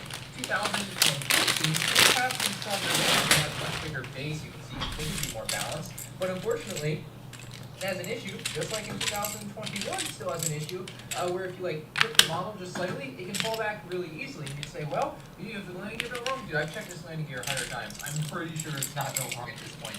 I have looked back time and time again in the construction model, and if you put the landing gear back, well, that's not how it's supposed to be when it's actually landed, right? Like, it works, it's a little bit more balanced like this, but you can still have it fall forward like that. So it is an equally big problem on both sides with the landing gear, where it just is not super stable, and that is an issue that we don't have on the earlier models. But that's the real detractor for both these models to me, other than the chin on the 2021 version, which is a whole other story in and of itself. It just is a relatively poor design there. But overall, 2015 definitely the better design. 2021 second best design out of the Imperial shuttles.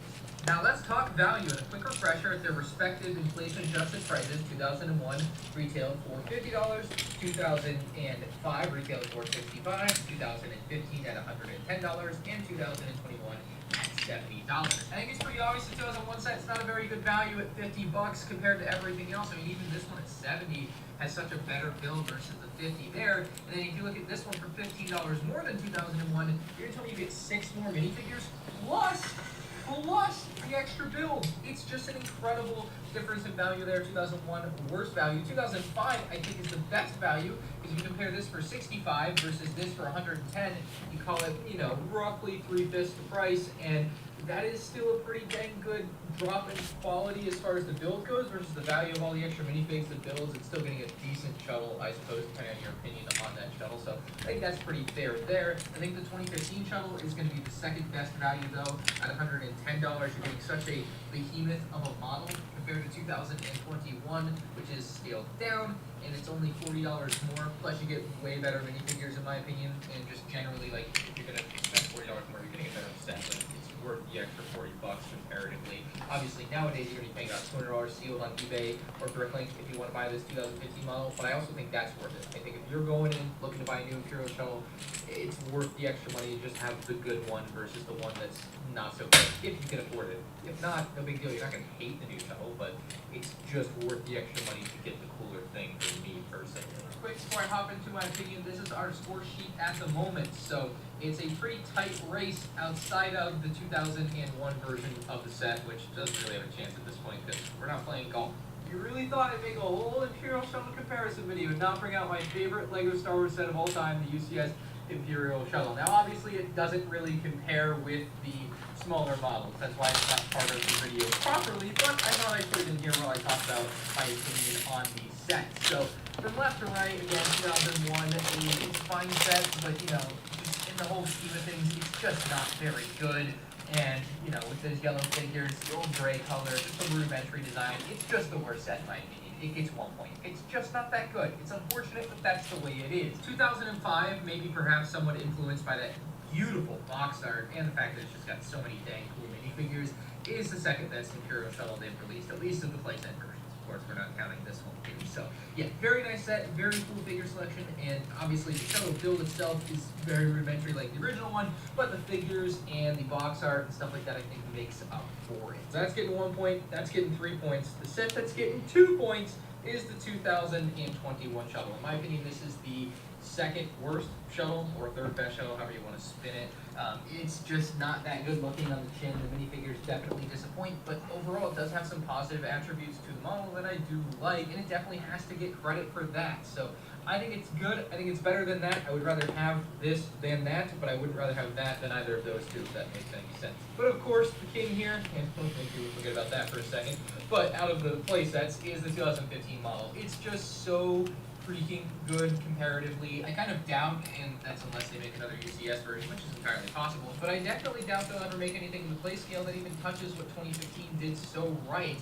With size, price, minifigures, playability, design, like it had everything, and unfortunately 2021 was a big step back, but yeah, 4 points to 2015. Just next to that massive 2010 shuttle, I think it's pretty cool to see all the baby shuttles essentially lined up there. It's just such a cool set. And that leaves us here with our final scores, and the worst set with only 5 points, as low as you can go, 2001, the second worst set with 11 points, 2021, and then tied for first, we have the 2005 and 2015 models, set 10 years apart obviously, but I did decide that the 2015 model should get the nod because it did win my opinion category, and most of this opinion anyway, so 2015 gonna take home the crown as far as best Imperial shuttle playset. Let me know what you guys think in the comment section below. Which Imperial shuttle would you buy, or are you going to buy?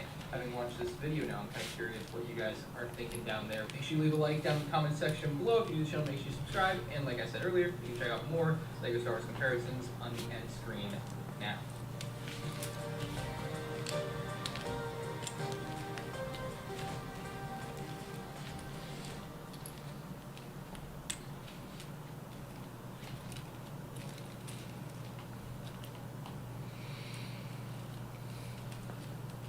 Hey everyone, Ryan here, or MR Productions, and today we're going to be taking a look at every LEGO Star Wars set from the year 2009 and ranking them from the very worst set to the very best set. 2009 is a very nostalgic year for me because it's the year that I started making LEGO videos here on YouTube. As always, let me know in the comments why I'm a bad person for not liking the LEGO Star Wars set that you liked as a kid. And if you enjoy the Worst of First series, make sure you give it a thumbs up and subscribe with notifications on so you don't miss future episodes. Let's get into it with the worst 2009 LEGO Star Wars set.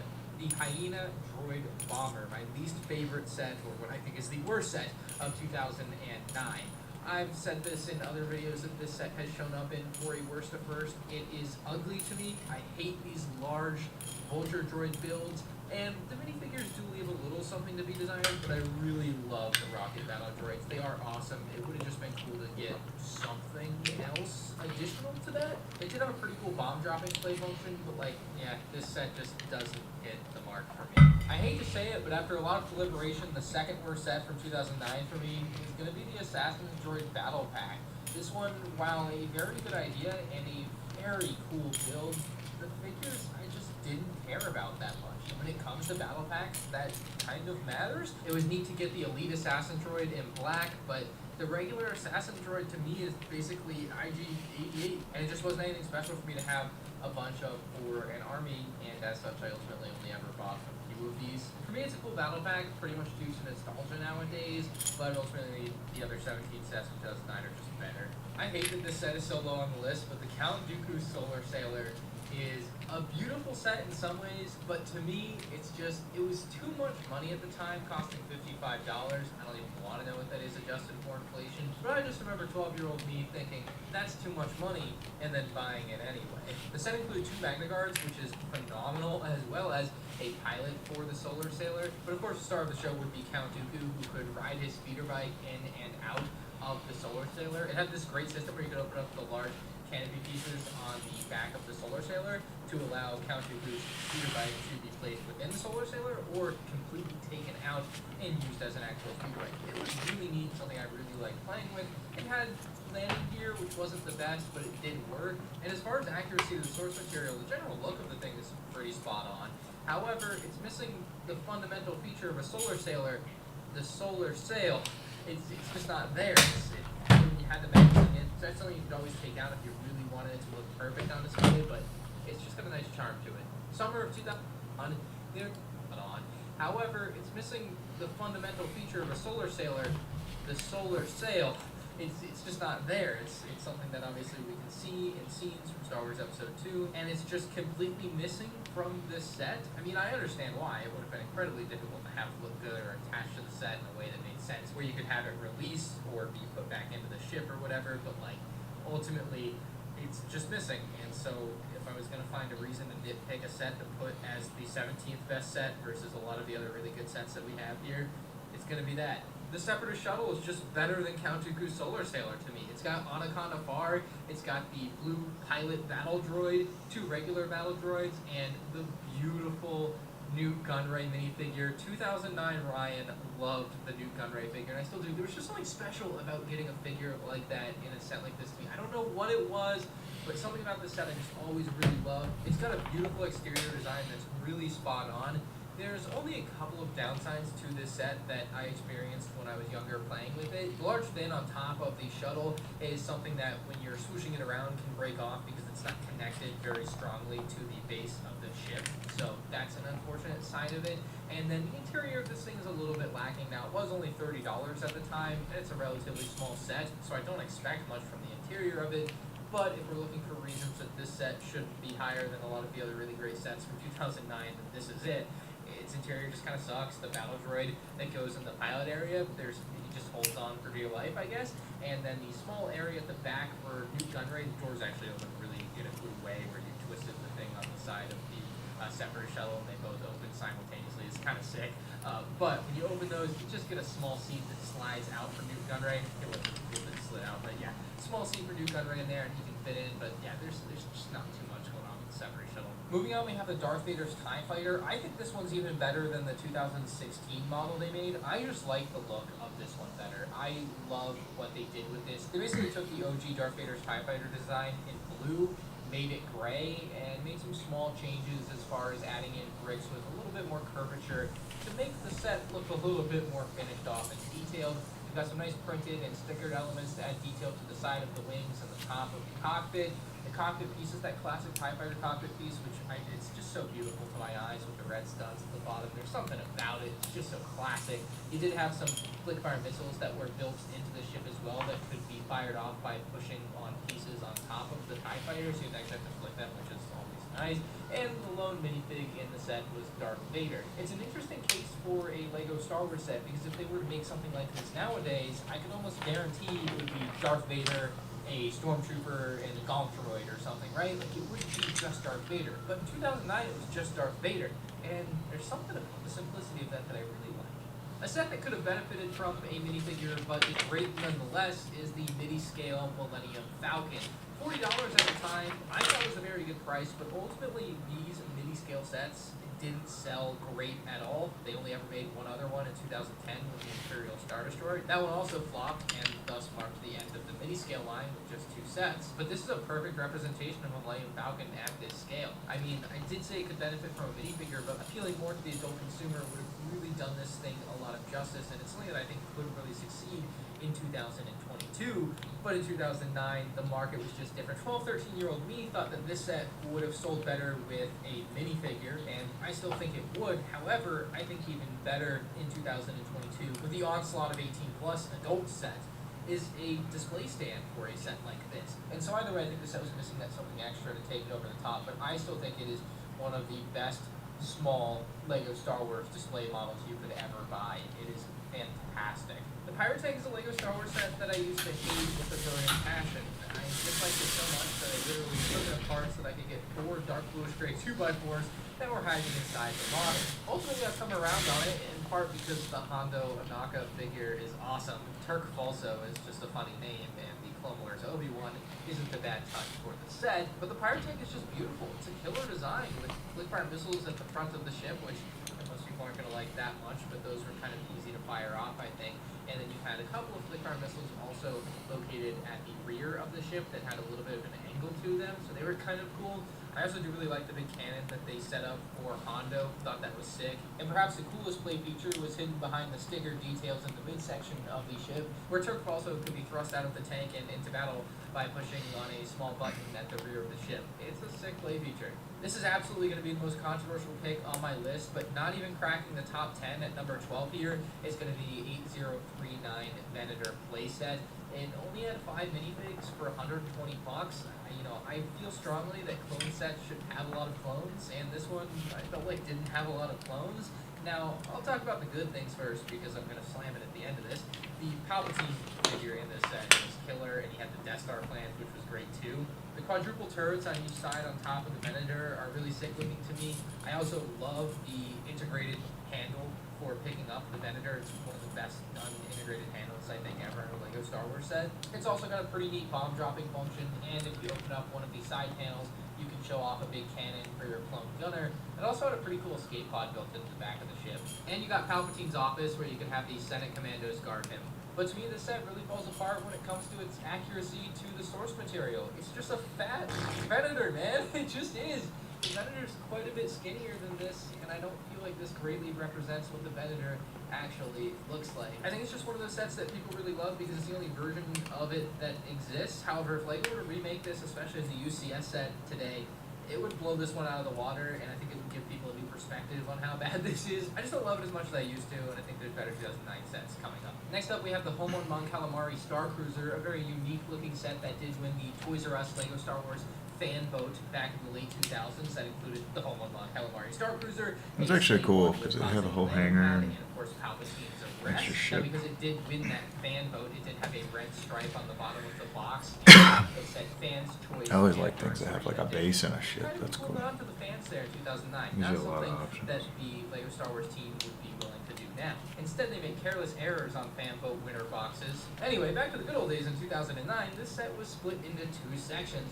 You had the hangar with the A-wing, and then you had the bridge with kind of the meeting area. So very obviously 2 separate areas of the Mon Calamari Star Cruiser. And so with that hangar area, we had a beautiful dark green A-wing. It was the first time that LEGO did a non-red accented A-wing, and I think they knocked it out of the park here. They basically took their 2006 design and made some subtle changes to it with some more modern pieces. And then using the crane within the hangar, you can actually remove the engine from the A-wing. It's a really interesting part of the set to me. There's also a lever on the bottom of the hangar that you can move in and out and spin as you move it. So you can spin the A-wing around, and you can move it forward and backwards to have the crane have easy access to the back of it, or just to get the A-wing out of the hangar, whichever way you want to play with it. Very cool stuff. Now, I did mention this set is in 2 sections, and you can literally take the 2 sections apart, which is awesome. And it's moved to a much more sterile, white environment. It's got this beautiful look to the meeting area where all the characters can gather around, and then with the bridge on Starker, you can have the Mon Calamari characters sit in their seats, which are beautifully designed. And much like the A-Wing, but on a smaller scale here, you can move Admiral Akbar in and out and spin him around as well. It's kind of cool to see the same feature on a smaller scale for a figure versus the ship. Here we have the Ahsoka Starfighter and Vulture Droid set. This is a set that, when released, I did believe was overpriced at $40, and I still think it was too much money at the time for this set, considering that the year before they released Anakin's Jedi Starfighter standalone for just $20. So you're telling me that the Vulture Droid and 2 Buzz Droids are worth $20 extra, and I just don't believe that. I really did like this Vulture Droid though, unlike the Hayden Droid Bomber. I love this scale of Vulture Droid, Droid Fighter-ish things. We also had a head that could be pulled up and away from the body a little bit, and the wings or appendages, I don't know what you call them for Vulture Droids, but they could move up and out so that they're more in the attack position ready to fire at Ahsoka Starfighter. Ahsoka Starfighter didn't have a ton as far as features go. Usually there's something to do with like the Astromech droid, but if you look on the back of the box, they just don't advertise anything of the sort. All you can really do with Ahsoka Starfighter is shoot off some flick-fire missiles by pushing in on the button on the back. Not a whole lot. The 2009 TANF for $150 was a stellar deal. It included a couple of great minifigs with Captain Antilles and Princess Leia. On top of that, a regular Rebel Trooper, C-3PO, and R2-D2. Maybe leaving a bit to be desired, like a Bail Organa that would come 10 years later in 2019. But the ship itself was a beautiful both display and a fun play model.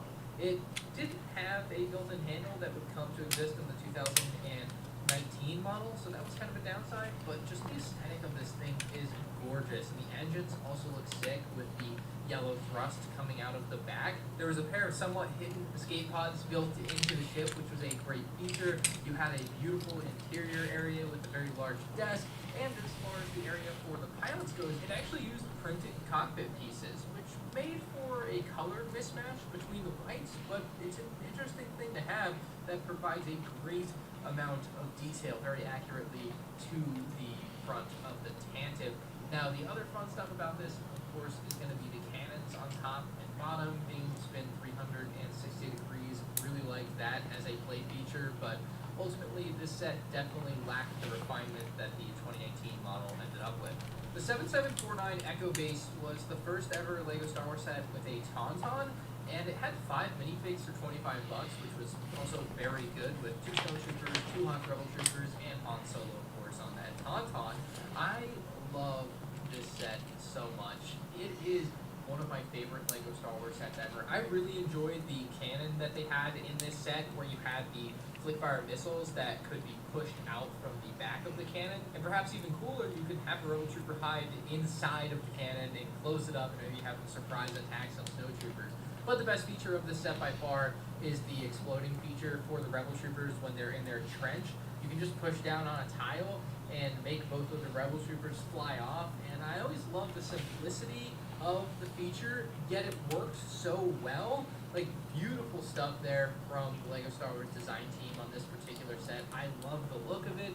I love the box art for this set. I love the price of this set. I think I just loved everything about it, and it's one of my favorite LEGO Star Wars sets ever, even though I don't think it's one of the best sets ever, if that makes sense.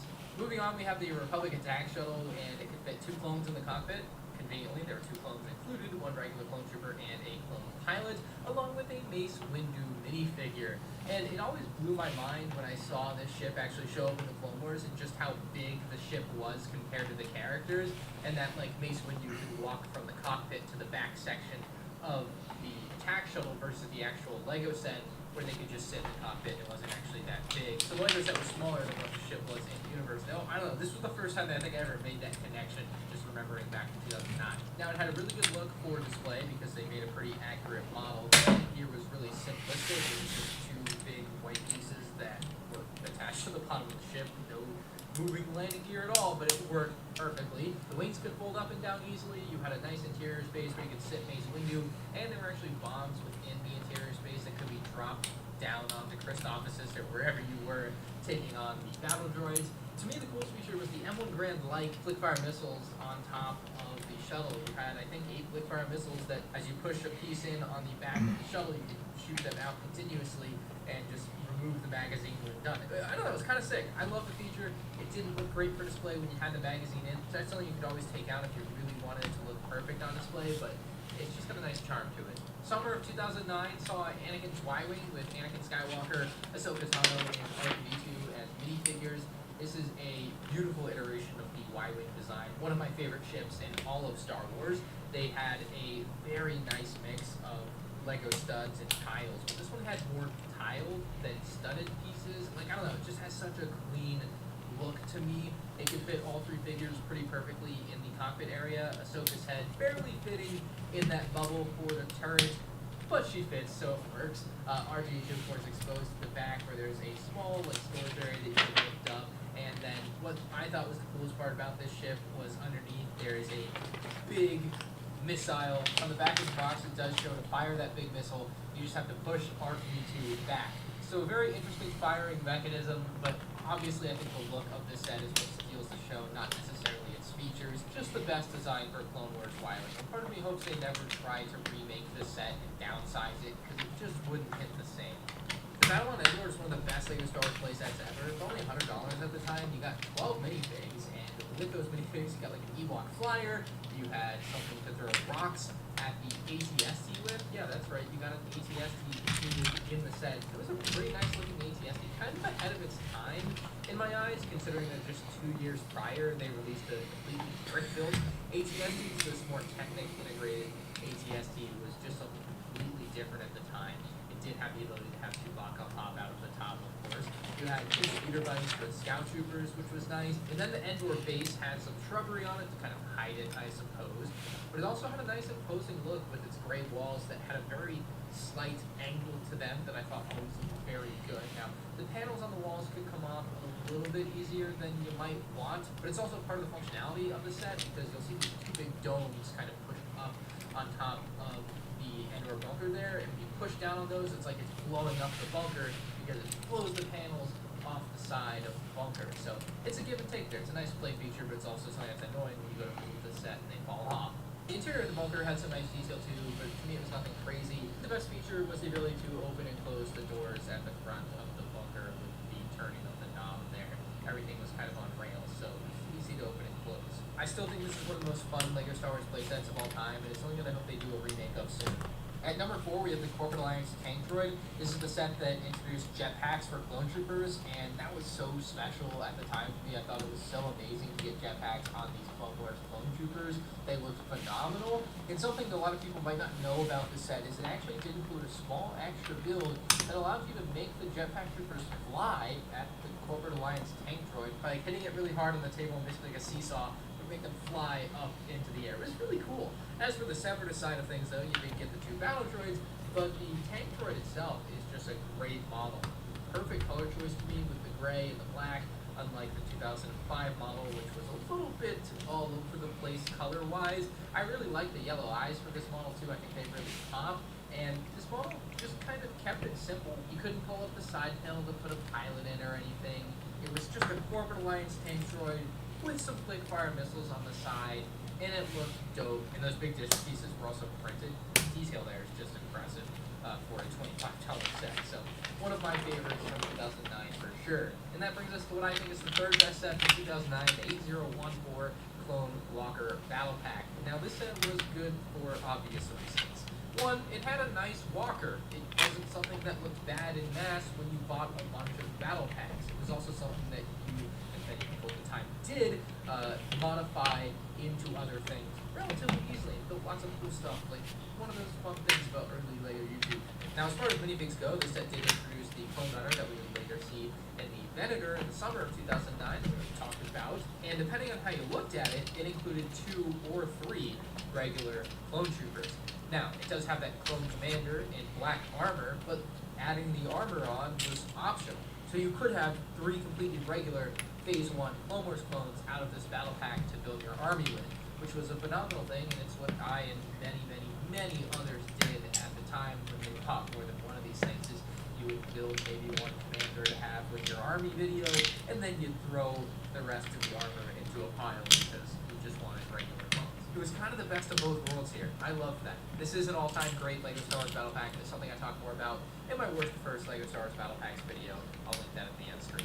Now, I did debate quite a bit whether or not to put the AAT above the Clone Walker Battle Pack or not, but ultimately, I think this AAT is perfect, and it's got great figures, and I just felt like as a $50 set, it really nailed everything you would want. It had 3 at the time brand new rocket arm battle droids. They were exclusive to this set as well at the time, that made it a little bit more special. It was very dope to get 3 of them in one set. You also got a pair of regular battle droids, and on top of that, you got 1 regular clone trooper, and new at the time as well, the Clone Wars Yoda with like the rubberized head. Very unique, very kind of funny looking to some people, but Clone Wars Yoda nonetheless. And the AAT, it should go without saying, looks gorgeous. It's got a great color scheme. Dark gray, light gray, dark blue, and blue. Just a great 4-piece for your colors there. It had some sticker details that helped hold the model together. It's something that the 2020 model was really missing. They have the proper striping up the center of the model. I think my least favorite part of this set is the flick-fire missiles on the side because they didn't really stay up the best. They would get a little bit saggy, but more importantly, they just, I don't know. I'm very precise with the way I want things when I display them, and it's really hard to get those to stay precisely straight sometimes. But the flick-fire missiles were still kind of a cool function. The main cannon on top of this thing is something that's actually imposing, but also not comically large like it is in the 2020 version of the AAT. And then something that's like super underrated about this is that hidden within the back of the AAT is actually a maintenance cart.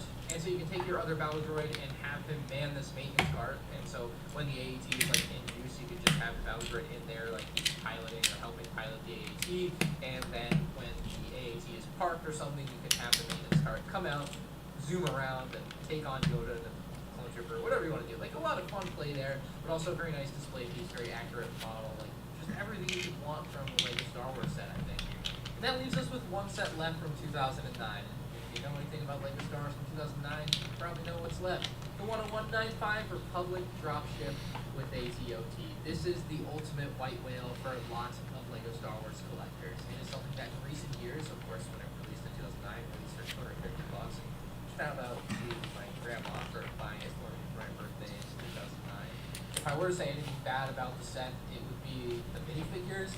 There is only 8 minifigs. You can make the argument that the set does include like 16 seats, so like why not have a nearly full assortment of clone troopers? I know the battle pack existed, but you could make the argument. It had a pair of pilots and then 6 clone troopers to fill in those seats. And those seats were a great color. That dark green color was beautiful for the inside of that ATOT. And that ATOT, much like the Venator that we talked a little bit about earlier, did include a carrying handle. And with that carrying handle, you actually could attach the ATOT to the dropship. What a concept!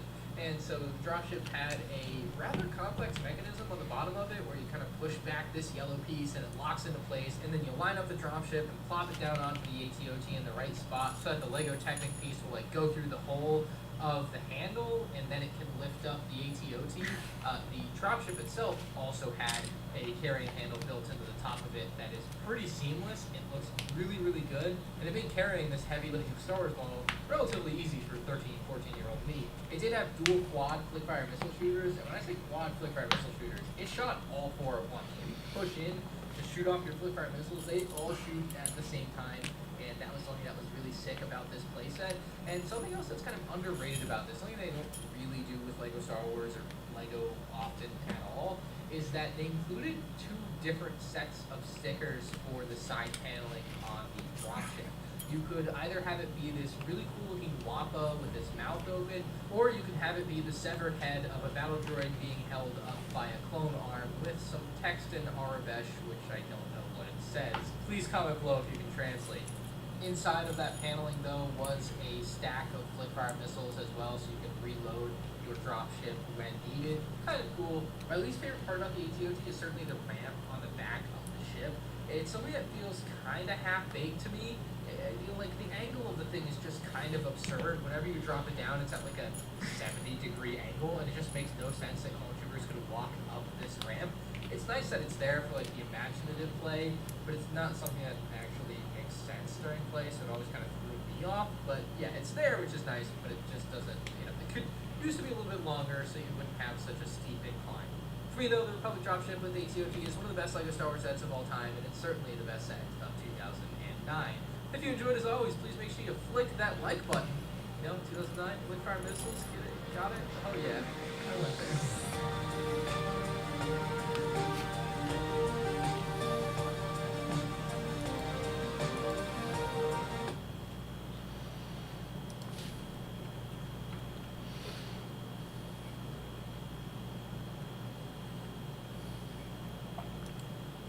Hey there, thanks for tuning into Duckbricks. I'm Chris, and the day has finally come. Avatar: The Last Airbender is now streaming on Netflix, the live action show. I'm about to go see it, but before we do that, I figured why not take a closer look at the two somewhat strange LEGO Avatar: The Last Airbender sets that we actually got from LEGO officially all the way back in 06 and 07. Now, I'm gonna be honest, these sets, they're not good. These came from an era of LEGO where they were really prioritizing just coming up with just very basic, large builds that weren't very stable or really just tried to look good on the shelf. Thankfully, LEGO has pivoted away from that methodology ever since, but this was particularly an era of LEGO where minifigure designs were whack, the builds were very strange and very fragile, and to be honest, these sets didn't do so well. In fact, the reason why we only ever got two Avatar: The Last Airbender LEGO sets is because they launched them at the same time as the SpongeBob sets, and literally just said, well, whichever one sells better, we'll continue making it. Obviously, SpongeBob did better than Avatar, mostly because the sets were a little bit more colorful and bright and kind of appealed to that younger audience, but because of that, these are the only two LEGO Avatar: The Last Airbender sets we've ever gotten. We're going to take a look at them right now to commemorate the release of the live-action TV show. And so, without further ado, let's jump on in and take a look. Alright, so here is the entirety of the LEGO Avatar: The Last Airbender wave that we got in 2006. And when I say wave, I mean two sets. And yeah, two sets is all we ever got. This is set number 3828 Air Temple. It retailed for $30 US and came with 400 pieces, but adjusting for inflation, that's about $45 today. And this is set number 3829 Fire Nation Ship. It retailed for $50, came with 722 pieces, which adjusted for inflation retails for around $76 today. Both of these sets, given that they were the only two Avatar: The Last Airbender sets we ever got from LEGO and maybe will ever get in the future, are now incredibly expensive on the secondhand market. The larger set is worth around $300 to $400 on Bricklink right now, and the smaller one is around $200 to $300, which really goes to show that people are desperate for more Avatar: The Last Airbender sets. So if people want Avatar: The Last Airbender LEGO so much, why didn't LEGO make any more sets, and why won't LEGO accept any future LEGO Ideas proposals for the theme to make a return? Well, there's a couple of reasons, and LEGO Avatar: The Last Airbender has a pretty interesting history. As we jump in, I just want to take a closer look at the two sets, but first, I did want to cover a little bit of the history behind why this theme did not do so well, and why LEGO was pretty reluctant to work with Nickelodeon ever again. So basically, in 2006, Nickelodeon just signed a partnership with LEGO, and they were considering making sets off of two of their shows. One of them was, of course, Avatar: The Last Airbender, and the other one was SpongeBob. So what LEGO did was that in 2006, they put out two very small waves of sets. SpongeBob got 3 sets, and Avatar got 2 sets, and they basically stacked the two properties against each other to see how well they would perform. Now, what may not come as a huge surprise to really anybody, SpongeBob outperformed LEGO Avatar sets by a wide margin. It was not even close. The LEGO Avatar: The Last Airbender sets languished on store shelves. Nobody really was that interested in getting them, whereas SpongeBob became a best-selling hit. And so LEGO made what seemed to be the very easy decision at the time, which was, well, no longer make any more Avatar: The Last Airbender sets, and instead just focus all of their Nickelodeon budget and efforts on SpongeBob, which, to be honest, at the time, was probably the most fiscally responsible decision. Now, there is one other thing that I do need to point out here. As you're probably noticing from the composition of the build, from the way things are put together, from the wacky and weird graphic design of the characters, these sets came out at an era of LEGO when they were producing sets that really tried to prioritize size and impressiveness on a shelf or on a box versus actually being well, good toys. What do I mean by being a good toy? Well, if you look at a Lego set nowadays, it's incredibly sturdy. You can drop it and it probably won't break that much, and everything has a purpose. Every single piece is fantastically sculpted. The entire models are always very well put together. And because of that, Lego models might be pretty expensive today, but for the most part, a lot of those pieces goes into making small and fine detail, as well as making the builds just good to put together, good builds to play around with, and just good builds to put on a shelf.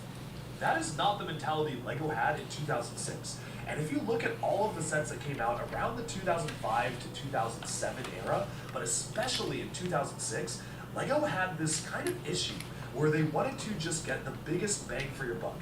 Throwing stability and even aesthetics out of the window, they were just trying to figure out, okay, how many large pieces can we cram into a set just to make it look large and visually impressive, but maybe not necessarily be the most stable or the most fun to play with. And that's why Lego sets in 2006 honestly are some of the worst the company has ever produced, because they had this shift in mentality where they were trying to just go bigger and bolder with every single Lego set and kind of throwing out aesthetics and functionality. If you look at these two sets, maybe from a distance you can kind of see the silhouettes of what they're supposed to be. You can see the silhouette of the temple, you can see this is supposed to be a boat, but as you actually go in closer, you may notice that the details are incredibly blocky. Builds are incredibly simple. This is just stacking a ton of gray bricks together. The entire front column is basically just a big rectangle. Now you may say, well, that's kind of what the boat looks like in universe, right? If you look at a picture of the Fire Nation ship, it kind of looks like this in the animation. But it definitely doesn't excuse the way that Lego was really just trying to prioritize these very simplified and bulky builds. Look at the way the front of the hull is sculpted. In a set that came out today, Lego would absolutely either use a pre-molded hull, or they would actually have a very nicely crafted side of the boat, kind of like what they do with the Ninjago Destiny's Bounties today, where you have very interesting kind of studs on the side technique to have all of the panels of the boat feel smooth. But in 2006, Lego didn't really care about that. It just simply wasn't the company's focus to make products that were really educational to build, products that required a lot of pieces but looked good in the end. No, the focus was on making the prices of these sets as low as possible while giving you as big of a model as possible. And that's not necessarily a bad thing, it's just a completely different way the company was operating at that time. Now, for some themes, this really worked. If you look at LEGO Exoforce, Exoforce does a lot on a small parts budget. You could get a massive mech or a massive base that doesn't have a lot of depth to it, but if you look at the builds themselves, they're pretty hollow, they're pretty empty, and they're very, very fragile. But it worked for the Exoforce aesthetic. For Avatar: The Last Airbender, it's a little bit trickier to do it, especially with the subject matter they chose. One of which being a very solid boat, but a large dark gray boat that honestly doesn't even look that interesting on shelves. It's very colorless. It really is literally just dark gray, black, light gray, and maybe a little hint of transparent red. But basically, mostly just black and dark gray, which maybe works for a Star Wars spaceship if the actual shaping is interesting and it looks cool to swish around. But the shaping is not that interesting on a boat like this. And then for the Air Temple, it's an okay build, but compared to the much more colorful builds that we got for SpongeBob with the entire bikini bottom area, and the fact that the temple itself honestly doesn't really have that much going for it as soon as you take a look at the interior, it's easy to see why these sets perform so poorly compared to the SpongeBob sets, which were in comparison a lot more vibrant, more colorful, and just stood out more on shelves to younger kids who wanted to play with them. In fact, the only splash of color that I'm seeing from both these sets here is really just the outfits of the characters here, and that's basically it. Hank's outfit is very colorful, it's bright yellow and red, but it's really the only thing they've got going for it. If you look at the other builds, you have a tan temple and a very, very just dark gray and black ship. Am I saying they should have chosen other things to focus on for Avatar: The Last Airbender? Maybe. I think that if they instead decided to focus on maybe making the Air Temple the larger set and then doing a smaller set for a buildable Appa the Sky Bison, that would have been a really solid build because people would have loved to squish it around and play with it. But I also don't know if LEGO could have pulled it off in 2006. Either it would end up looking like an unholy abomination, or just something super blocky and barely resembling Appa at all. So I'm almost kind of glad they didn't do it, because I wouldn't want that to be the definitive official LEGO set version of Appa if it was just something they would have made in 2006. But enough about the overview.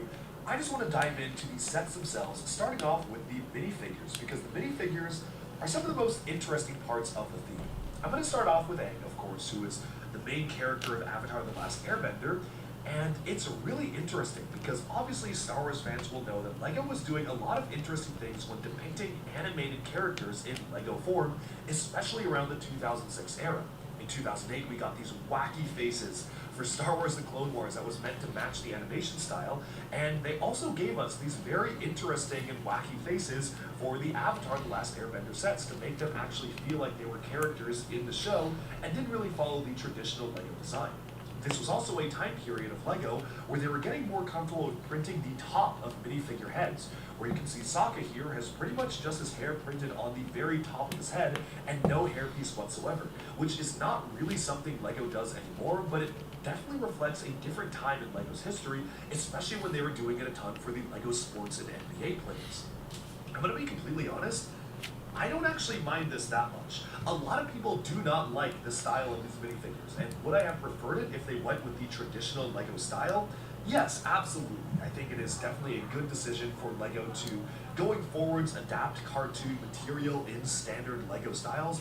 Future Star Wars The Clone Wars sets we've gotten have pretty much just been in the standard LEGO style, and even other cartoons that LEGO has adapted, like Star Wars Rebels, have solved the problem because they also are not completely exaggerated or cartoony, they just have a pretty standard LEGO face.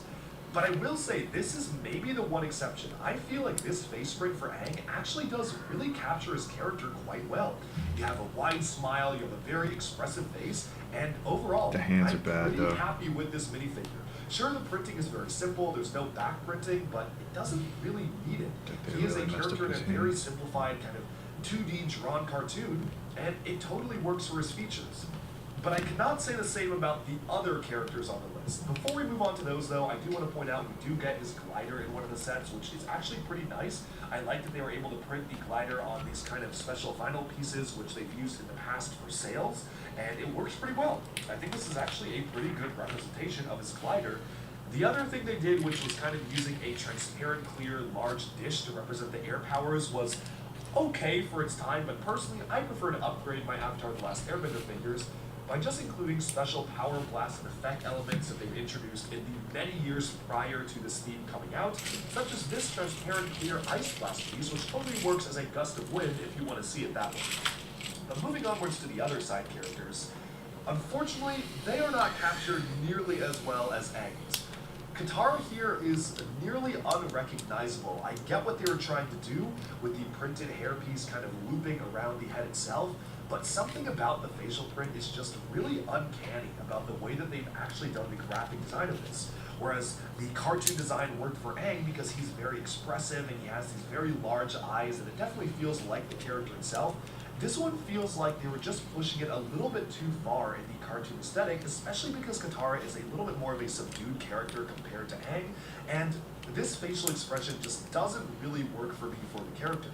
The torso design is fine, it's nothing super crazy, and the hairpiece they used is pretty much just the best they could do at the time, but yeah, these minifigures are really, really weird, and part of this is why I would love for LEGO to revisit the theme, because these minifigures are definitely products of the time.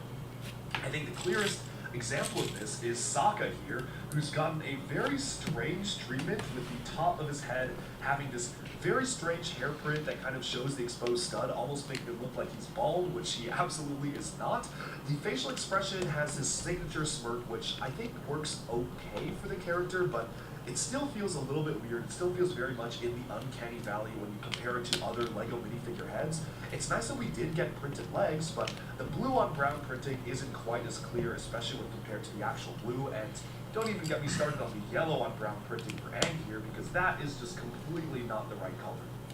Overall, I can see LEGO definitely tried to depict these characters, and in 2006, this was probably the best we were going to get. Again, not really a huge fan of the way they depicted it, and unfortunately Sokka never came with his boomerang, although thankfully we can fix that, because now LEGO does make an official boomerang piece, which they have been doing since, I believe it was 2015 or 2016, so now we can actually have him wield his trusty boomerang. And for Katara's waterbending powers, well, I just simply use a lot of the standard kind of blast and splat elements where technically these are supposed to be like Iron Man repulsor blasts, but I feel like they work totally fine as water as well. And this is just something I'd like to do to add on to the figures to make them feel a little bit more dynamic on display. One thing that LEGO did capture pretty perfectly is Momo here. This is actually really well done. It is a single molded piece. It's fully rubberized, so it's kind of bendy. You can see the tail for the lemur in the back there, and I think it actually works out really well for the character. I'm pretty happy with the design of it. In general, you even have the dark tan printing in the ears to kind of colorize it a little bit better. And I feel that if LEGO were to release Avatar: The Last Airbender sets today, they'd probably do something pretty similar to this. I bet it would be hard plastic, and I'm sure the detail would be a little bit better, but this is actually pretty good, especially for 2006. Getting an exclusively molded component just for this character is quite good. So this, they did quite good on that. Moving on to the villainous side of things, unfortunately, really the only named villain that we get is Zuko, which I guess makes sense given that it was in the very early years of LEGO Avatar: The Last Airbender. But Zuko here is just basically using a standard played torso. But what is special is the armor piece. They've specially printed it for all of the firebending soldiers. He does have his top knot printed on the back of the head there. But yeah, the animated face printing is kind of weird for this one. It's definitely not personally my cup of tea, especially that the way they depicted the scar. I feel like this could look really good if they were to just do it as a standard LEGO minifigure design and not as this wacky cartoon style. Although I do like that we did get these exclusive printings for the armor itself, and it definitely does add a lot onto the characters. Now, what I do to upgrade him? Well, of course, just using the fire pieces and the transparent orange lightning piece, because of course lightning is a part of firebending, which you can see right here in transparent orange because it kind of fits with the fiery aesthetic for Zuko right here. The Zuko doesn't do And that then at from that there, we point, so pretty much only got two really more shows you don't generic really watch the show, firebending dude. soldiers. This one with the beard is actually okay because they kind of look like that in the show. The helmet shape is completely wrong, but again, LEGO was just using the elements they had on hand, so this is just kind of a reused LEGO castle element. But I think the face actually does fit pretty well into the Avatar universe. It's a shame they didn't give us more facial prints, but I think this is totally fine for some of the firebending generals. One thing I do want to notice is that something that was interesting in the printing they did, some of them were misprinted, so the brown printing is much darker on some of the armor pieces versus what they're supposed to look like, which is this. Honestly, I kind of prefer this. It gives a little bit more depth to the way the armor printing is done, and this is only like one of the examples I can find. I don't know how uncommon these varieties are, but it really shows that LEGO quality control back then wasn't quite what it was today. And finally, we got firebending soldiers, and these ones were probably the worst offenders of looking nothing like the animated counterparts, which basically should just look like this with a much more interesting spiked helmet on the back. But again, LEGO was pretty limited in the new molds that they could make for these characters, and because of that, they just reused the Knights Kingdom Vladik helmet, which does not work at all for these characters. I actually prefer to display them with the visor up because at least that does look like how they look in the animated show. But again, new armor printing for these characters, which was pretty special and nice to get for that special LEGO Castle Knights Kingdom 2 armor. But again, if LEGO were to do it today, I am sure that these would get an exclusive helmet mold because again, this just doesn't really look anything like the animated counterparts. Of course, I just use the fire elements to upgrade my own firebending soldiers because it's pretty simple. The way that they depicted them in the sets was they just used the fire piece and had them hold it. But now, thanks to the power of modern LEGO pieces, we can actually have the fire be shooting out of their hands, which is definitely something I love to do, especially when I put these characters on display and really want to showcase their firebending abilities. But moving on from that, I think it's time we actually zoom out and take a look at the two sets themselves, because these, oh boy, are pretty wacky LEGO sets. If you are used to building LEGO sets with modern building techniques and good construction, just forget all of that, because these sets are some of the wackiest I've ever seen. And the worst part is, if you do not have the physical instruction manuals to these sets, there is an error or issue in the way that LEGO rendered instruction manuals in the 2005 to 2007 era, where black bricks basically are indistinguishable from each other. It's really hard to describe why this is the case or like describe why it's impossible to build, but if you look right here, this was my building experience trying to put together the Fire Nation ship after years of having it be disassembled. And I literally had to go to Sarah Just Too Good's review to actually check out how she put it together, because it was literally impossible for me to figure out where the pieces went on certain points. And I wouldn't be surprised if I got like 1 or 2 things wrong, because there are a lot of little black pieces like 1x3s, 2x3s, 2x2s.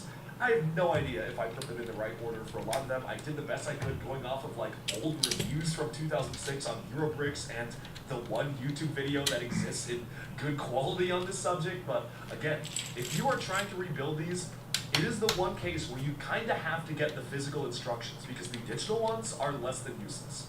Anyways, going back to the sets themselves, I'm going to start off by looking at the air temple here. This is the primary focus of the build. And before folks call it out, yes, this is missing a couple of parts here and there. That's because, first of all, the builds were not that stable back then. And also, I've had this particular set for years, so it is missing a couple of parts, but the general gist of it is here, and this is kind of the playability of it. The most interesting thing was the door locking mechanism, where you have to twist each of these components in a specific way to actually get the door to unlock, which is legitimately kind of a cool play feature.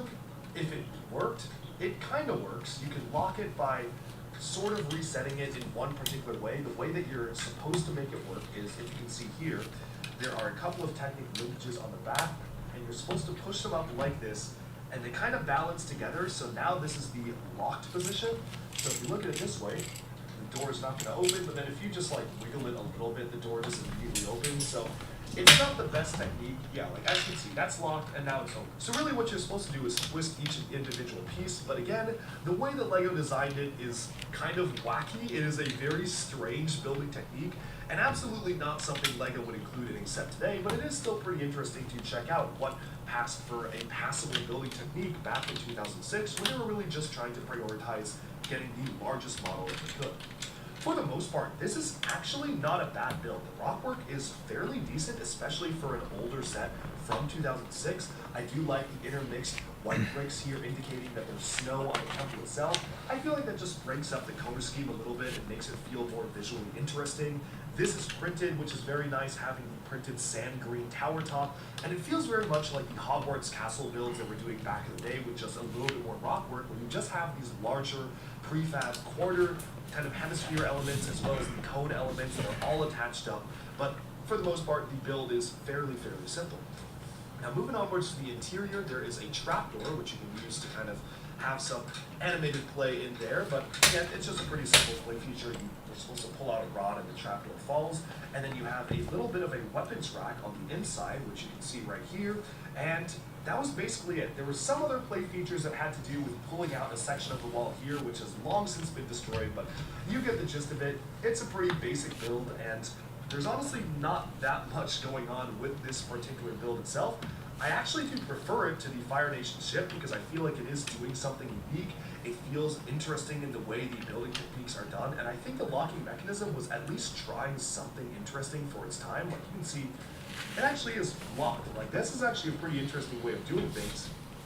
But then again, for a $45 set today, like $45 of value today, I'm definitely not feeling it. And honestly, if you were to pay the Bricklink price of like $200 to $300 for this, my condolences.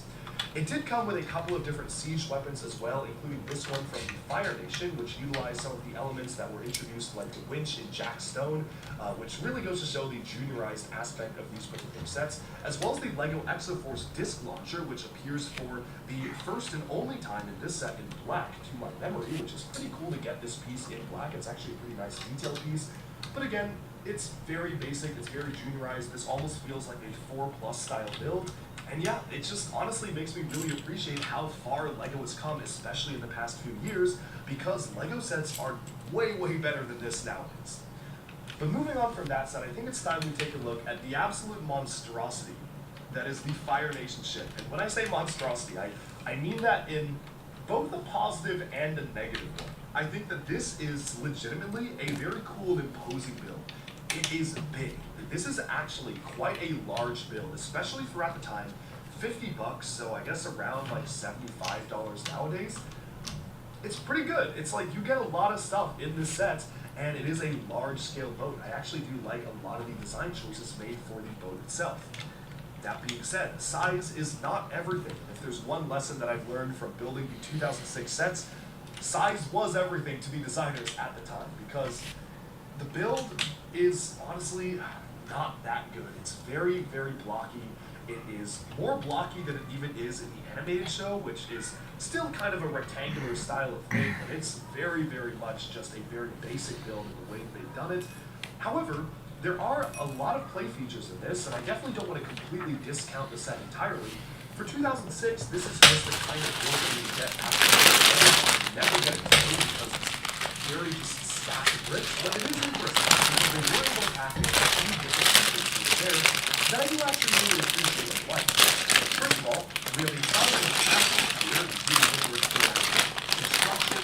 This is quite interesting because the instructions actually show us to use the rubber band, but once you actually get the building set, the rubber band actual assembly, and included the pieces for that will do, I imagine that you realize that having a gigantic rubber band behind it and pulling it back to the launch bricks probably packs a stupid amount of force.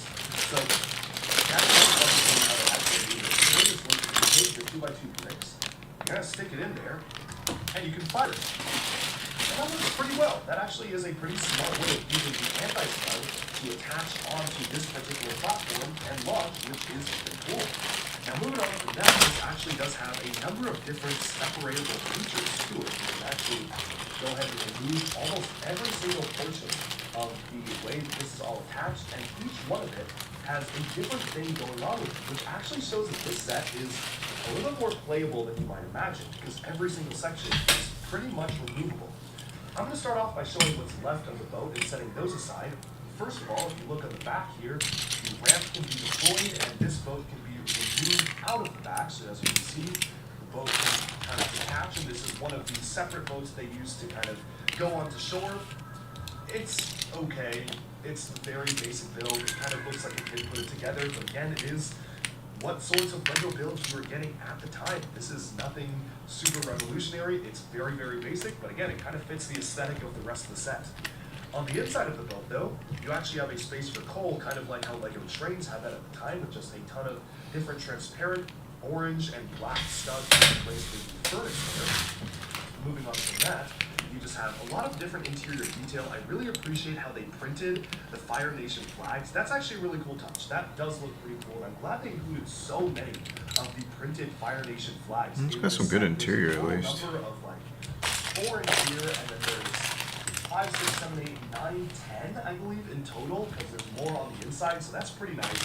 And then overall, nothing super crazy going on here. You can unhook the string to allow the front piece to be moved down, which is literally only attached by one clip. So again, it feels more like a custom creation than an official Lego set, and this absolutely would not comply with Lego's building standards today, but it's the way that they put it together at the time, and that's kind of what the build looks like. And otherwise, it's pretty empty. There's not a lot to do in the interior. It is, again, something that prioritizes the way it looks on the exterior versus actually having a more playable interior, which is very different. It's definitely a paradigm shift to how Lego does things today. Moving onwards, these removable sections also don't have much going on with them. This one is just kind of an engine piece right here, so you have one of these smokestacks up top. This piece right here has the most going on because this is kind of the cockpit and command tower section. What's cool is that this is actually mounted on hinges, so you can open it up, and again, nothing much to do on the inside. It's just a ton of empty rooms, but I do like the semblance of some detail pieces, like the lion piece in there. Like, they were trying to give us some sort of an interior. It wasn't much, but it was something, and it does close up into the full-on structure. Catapult is just removable. And then lastly, there is a jail section, which does mimic what we saw in the show itself. So you can put Aang in the jail and trap him where he was temporarily trapped inside the Fire Nation ships. Moving on from that though, that's basically it. There's not a lot else that you can actually do with this set. And it's because of sets like these that I feel that LEGO Avatar The Last Airbender simply just didn't really have a chance to do well. It was almost dead before it could even start because of the way that LEGO was producing sets at this particular time.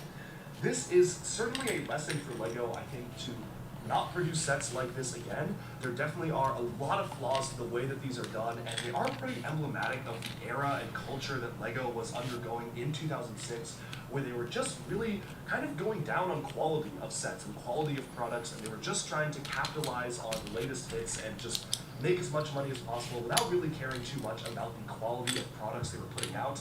I am very glad that LEGO moved on from this mentality, and we get much, much better sets today. And that's part of why I really wonder, why won't LEGO actually bring back Avatar: The Last Airbender today? Literally today, the Netflix series just launched, and again, I'm recording this video before it's out, so I have no idea if it's good or not. But even so, I'm sure that it's going to be popular. I'm sure people are going to watch it and really fall in love with the characters again. And I feel like, given that LEGO has a lot of deals with Netflix currently ongoing, now is the perfect time to bring it back. If only for Nickelodeon's involvement. You see, for whatever reason, I don't exactly know why, and I don't think anybody does, but the rumor out there is that LEGO is pretty unwilling to work with Nickelodeon again. Whether it's because Nickelodeon switched building block licenses to Mega Constructs after SpongeBob was discontinued, or something to do with the internal workings of the company and how LEGO just didn't like working with how they operated. For whatever reason, word is on the street, literally, it is just a rumor, and I don't really know where this rumor came from, but every person I talk to seems to have the understanding that LEGO did not like working with Nickelodeon. Whether that is true, I do not know, but it definitely is very strange that LEGO has not done anything related to Avatar: The Last Airbender at all, especially because, if folks remember, during 2020 and during COVID, there was a huge resurgence of popularity with the show itself. A lot more people fell in love with it. I'll admit, I watched the show for the first time in 2020 and fell in love with both Avatar and The Legend of Korra, and I feel like that was a great time for LEGO to start getting the gears rolling in terms of making Avatar sets. Especially, they could have gotten it ready by now, which is when the live action show is out. They're already working with Netflix. LEGO Ideas Avatar projects always get all the way up to the top. In fact, in one round, I think we had like 2 or 3 different proposals. So I don't know why LEGO does not want to do these, and really the only reasonable explanation is that something happened and LEGO doesn't want to work with the Nickelodeon again. Or maybe Mega Constructs just might have the rights to building block Nickelodeon properties.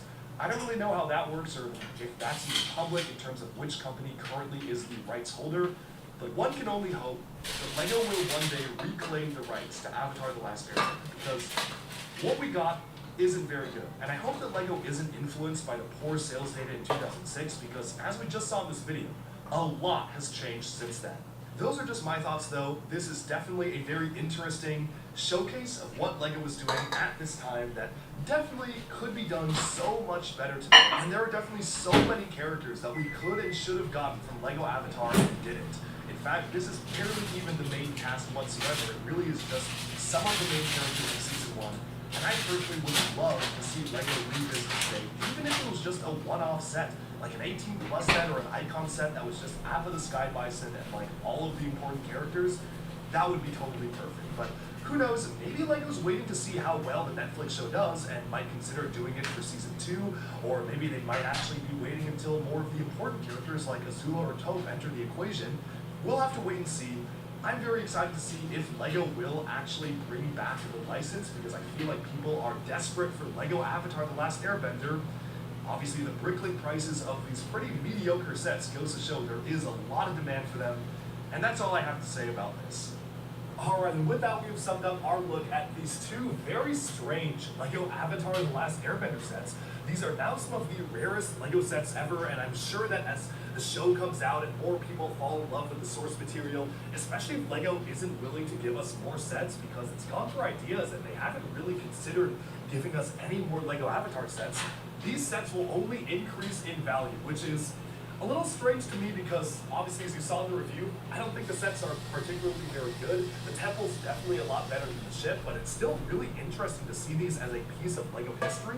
Thank you so much for watching, and I'm really curious to hear what you think about the official LEGO Avatar: The Last Airbender sets. Thank you so much for tuning in. Be sure to like and subscribe for even more LEGO news, reviews, discussion, and analyses coming your way very soon, and bye for now.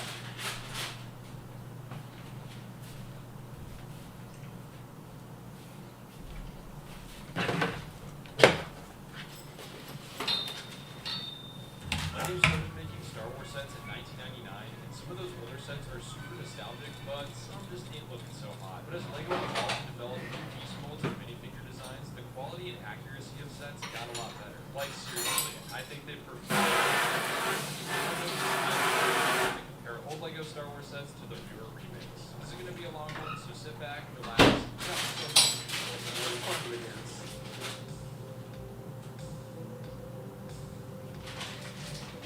One to keep off thus far, and I'm just going to be blunt. The 2000 version was terrible, the 2007 version was incredible, and the 2014 version was good, but not as good as the 2007 version. The 2007 MTT is the biggest of the three, the design looks great, and it includes tons of battlefields. Darth Maul's Sith Infiltrator, or Scimitar, is a really cool ship from the Phantom Menace, and LEGO has made 4 versions of it in 1999, 2007, 2011, and 2015. Each one of these models each version also comes with Darth Maul's speeder, but the later 2 versions came with more minifigures, including Qui-Gon Jinn, Captain Panaka, and Watto. The Mos Espa pod race from 1999 is such a classic set, and a similar set was remade in 2011, but it was only Anakin who pulled those pod racers. The design for both the pods in the 2011 version were greatly improved and came on stands made out of transparent, clean Technic pieces. And in 1999, there was also a set of just Anakin pod racing. And for the 20th anniversary of LEGO Star Wars in 2019, LEGO released a set of just Anakin pod racer, and it had some subtle improvements for the 2011 version, and it even uses the same pieces as Palpatine's lightning. The AAT is a separatist and or a great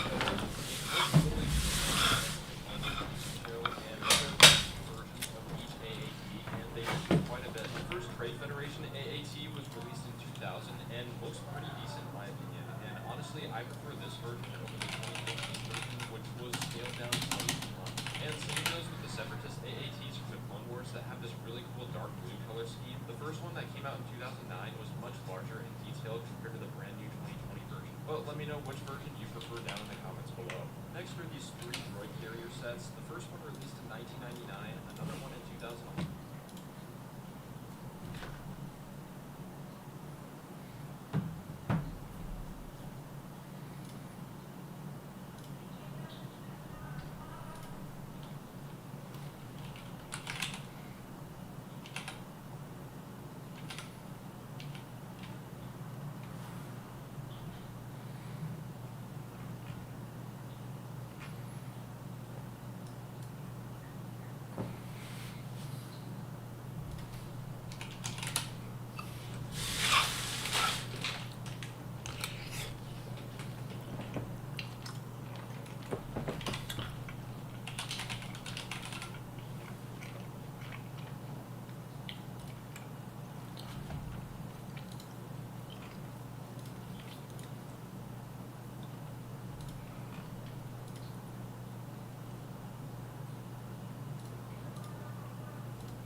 Recent version in 2015. What's crazy is that while the sets themselves have improved a lot over the years, LEGO has still not improved the B-1 battle droid design since they were first made in 1999. The N-1 or Naboo Starfighter is easily one of my favorite ship designs from the prequels. The first LEGO one was made in 1999 and it looked pretty rough.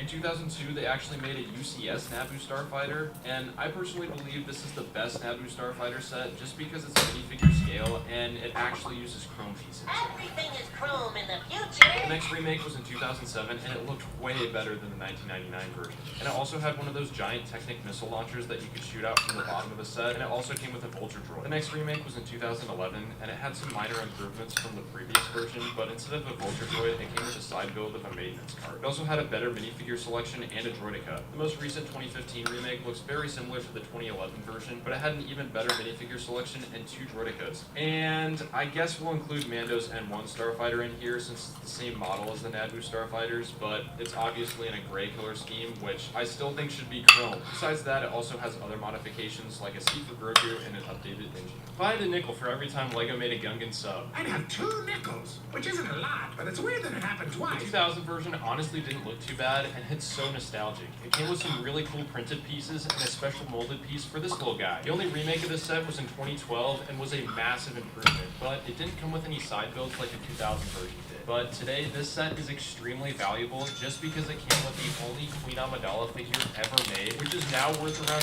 $200. LEGO has made a decent amount of Vulture droids over the years. The first standalone set of a Vulture droid came out in 1999, and its only remake was in 2014. That is, if we don't include the 2009 Hyena Bomber from the Clone Wars. Now, of course, there were lots of other sets that came with Vulture droids, including the Naboo Starfighter set from 2007 and the Ultimate Space Battle from 2005, but the only standalone sets of this vehicle were in 1999 and 2014. The Flash Speeder from the Phantom Menace was only made twice, once in 1999 and then again in 2015. I was never really a fan of this vehicle, but the 2015 remake absolutely crushes the 1999 version in every way possible. The Hailfire droid is one of the few cases where I think the oldest set is the best one. It released in 2003 and looked amazing. It was pretty much entirely a Technic build, which actually worked really well for this vehicle. Another one came out in 2008 and it was much smaller. And fun fact, this set actually came in 2 different box art styles. Finally, the most recent remake released in 2016, and I'm sorry, it just looks really bad, especially since the 2 sections of missiles on the top are literally just spring-loaded shooters. But on the bright side, it did come with a really cool clone lieutenant. LEGO has really been cashing in on nostalgia lately. They're releasing legit the best battle pack of all time on January 1st of 2024. It comes with 3 P2 regs, a shock trooper, and a handful of battle droids. But only OGs know that this set is a remake of both the droid battle pack and the clone troopers battle pack from 2005, just combined into one set. There was a Darth Vader transformation set that came out in 2005, and while the set was simple, it was really cool because you could actually transform Anakin into Darth Vader. The 2017 remake was a massive improvement and looks way better than the 2005 version. It also came with super realistic minifigures and had a great function to put Vader's suit and helmet on. The 2005 Clone Turbo Tank is such a classic set and was so much fun to play around with as a kid. It had a bark speeder, turret, opening interior, and a version of the set came with a light-up Mace Windu figure. While the OG version is super nostalgic, the newer 2010 and 2016 versions each brought improvements with new tire and wheel pieces and just look more accurate overall. Speaking of light-up minifigures, the Ultimate Lightsaber Duel set might be one of my all-time favorites. It came with Obi-Wan and Anakin, and they had lightsabers that actually lit up if you pressed on their heads. This was a feature LEGO tried out only in 2005 with a total of 5 minifigures, and it's one of the coolest things I've ever seen in a LEGO set. And I have no idea why LEGO doesn't put it in sets nowadays. But on top of that, it came with these stands for Obi-Wan and Anakin so that you and your friends, if you have any, can duel each other. I will do what I must.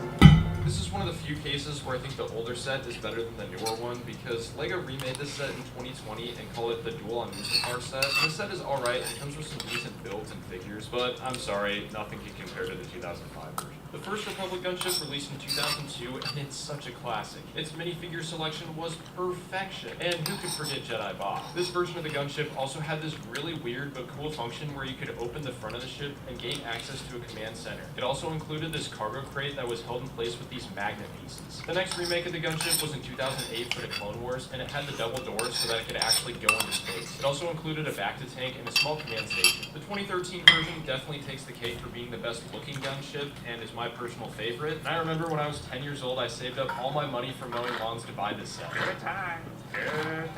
In 2021, LEGO made a UCS gunship, and at this larger scale, the designers were able to add more accurate details, especially around the cockpit and bubble curves on the side. It also came with a clone commander that actually doubles as the pilot. So one is a clone commander, which also doubles as the pilot. This same minifigure came in this $15 minifigure pack and even an advent calendar. It also included a Mace Windu figure that's only exclusive because of a few pieces of dust on its torso. The most recent gunship is the Coruscant Guard Republic gunship that released in 2023. The main difference between this set and the other ones is its dark red color scheme. The set is based on a version of the gunship that was briefly seen in the Clone Wars, and it's honestly kind of refreshing to get the gunship in a new color. The first LEGO ATTE released in 2002, and my gosh, I miss those classic Phase 1 clone troopers. The older helmet style had slits for the visors and That was black so heads cool. underneath. But the helmet mold changed in 2008 for the animated style clones. The set looked alright for the time, and the 2008 version based on the Clone Wars TV show was a great improvement to the 2002 version. It also came with Phase 1 Captain Rex, which was super sick. Then we've got the 2013 version, which looked really good. Then we've got Captain Rex's ATTE from Star Wars Rebels, but it's kind of hard to compare that one to the other ATTEs since it was modified so much by Captain Rex. And then the most recent 2022 ATTE, which is barely an improvement to the 2013 version, but has a lot of subtle improvements and a way better way to to access the interior. It's also a great army builder and comes with Phase 2 Commander Cody for the first time ever in LEGO. The first Swamp Speeder was actually part of this Wookiee Catamaran set from 2005 and also came with these really cool 442nd Troopers.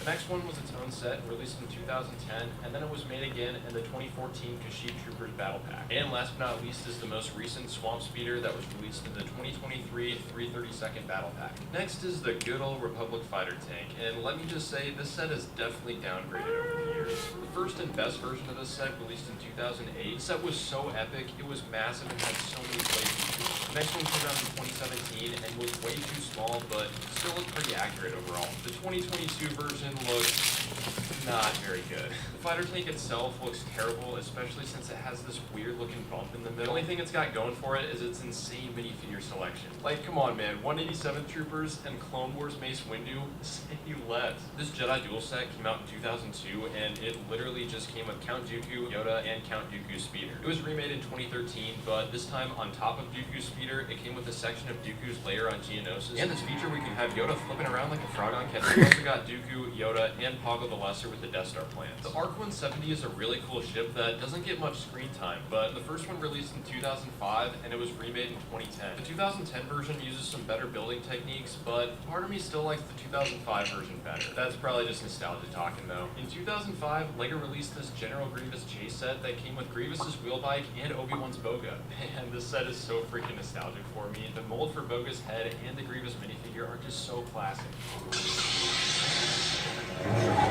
In 2014, LEGO remade this set, but it was just the wheel bike, it didn't come with Obi-Wan's Boga. It's just insane how much more detail the 2014 General Grievous minifigure has compared to the 2005 version. Speaking of General Grievous, his first Starfighter released in 2007, and it looked alright. The only thing that looked off was the cockpit piece. It was remade in 2010, which is my personal favorite version of this ship, and finally the most recent remake was in 2020, and it looked pretty good. It was just way too overpriced at the time. Countless ATRTs have been made in LEGO form. Well, I guess not countless, because I can name all of them. The first one came out in 2005 in a set called the Clone Scout Walker from the Battle of Kashyyyk, and came with a pretty sick looking clone trooper. I'm a huge sucker for those old style Phase 2 clone troopers. The next one released in the Clone Walker Battle Pack from 2008. There was also a polybag of a clone trooper on an ATRT that released in 2009. Next was an ATRT that came as a side build with the Clone Turbo Tank from 2010. Also, fun fact, there was technically another ATRT build that came as a part of the LEGO Brickmaster book from 2010. Then there was the 501st ATRT from 2013, which was pretty massive. Next was the ATRT that came in the 2015 Geonosis Troopers Battle Pack. After that, there was an ATRT that came in the 2016 Clone Turbo Tank. And then there was the 20th Anniversary Clone Scout Walker, which is actually supposed to be a direct remake of the 2005 version. And finally, we have the ATRT that came in the 2020 501st Legion Clone Troopers set. Honestly, I think the majority of the ATRTs LEGO has made are oversized and way bigger than minifigure scale, except for some of the Battle Pack builds and the ones that came in the Clone Turbo Tanks. Seems like LEGO has really been slacking on the separatist sets recently. We haven't gotten hardly any in years, except for a couple sprinkled in here and there. But next is the Droid Tri-Fighter, and the design has pretty much stayed the same throughout the years. The first one came out in 2005 as its own separate set, as well as a part of the Ultimate Space Battle set. It was remade in 2010 and looked pretty solid, but had a slightly different color scheme. And the most recent 2014 version was very similar to the 2010 version, except it was more gray than blue, and also came with the Chancellor Palpatine minifigure. The homing spider droid has also been made 3 times. The first one released in 2008 with all the other Clone Wars sets, and the body of it definitely looked a little blocky, but it did come with Commander Fox. The other 2 remakes are literally identical, except for some slight differences in minifigures, and the 2013 version didn't have any stud launchers, and the 2017 one did. Mandalorian Starfighters are some of the coolest looking ships in the Clone Wars. The first LEGO version came out in 2012 and was pre-Vizsla Starfighter. This was the only set you could get pre-Vizsla in, which is why he's now worth well over $150. The next Mandalorian Starfighter released in 2021 and was Bo-Katan's Gauntlet Fighter from the Clone Wars Season 7. Though both of these sets have very different color schemes, the mechanism to hold the wings into landed mode and also rotate the cockpit are pretty much identical. Pre-Vizsla's is a classic, but the newer one definitely looks a bit more polished. This might just be the best LEGO Star Wars UCS set ever made. Yeah, no kidding. LEGO released the long-awaited UCS Vendor in October of 2023, and oh my goodness, does it look absolutely beautiful.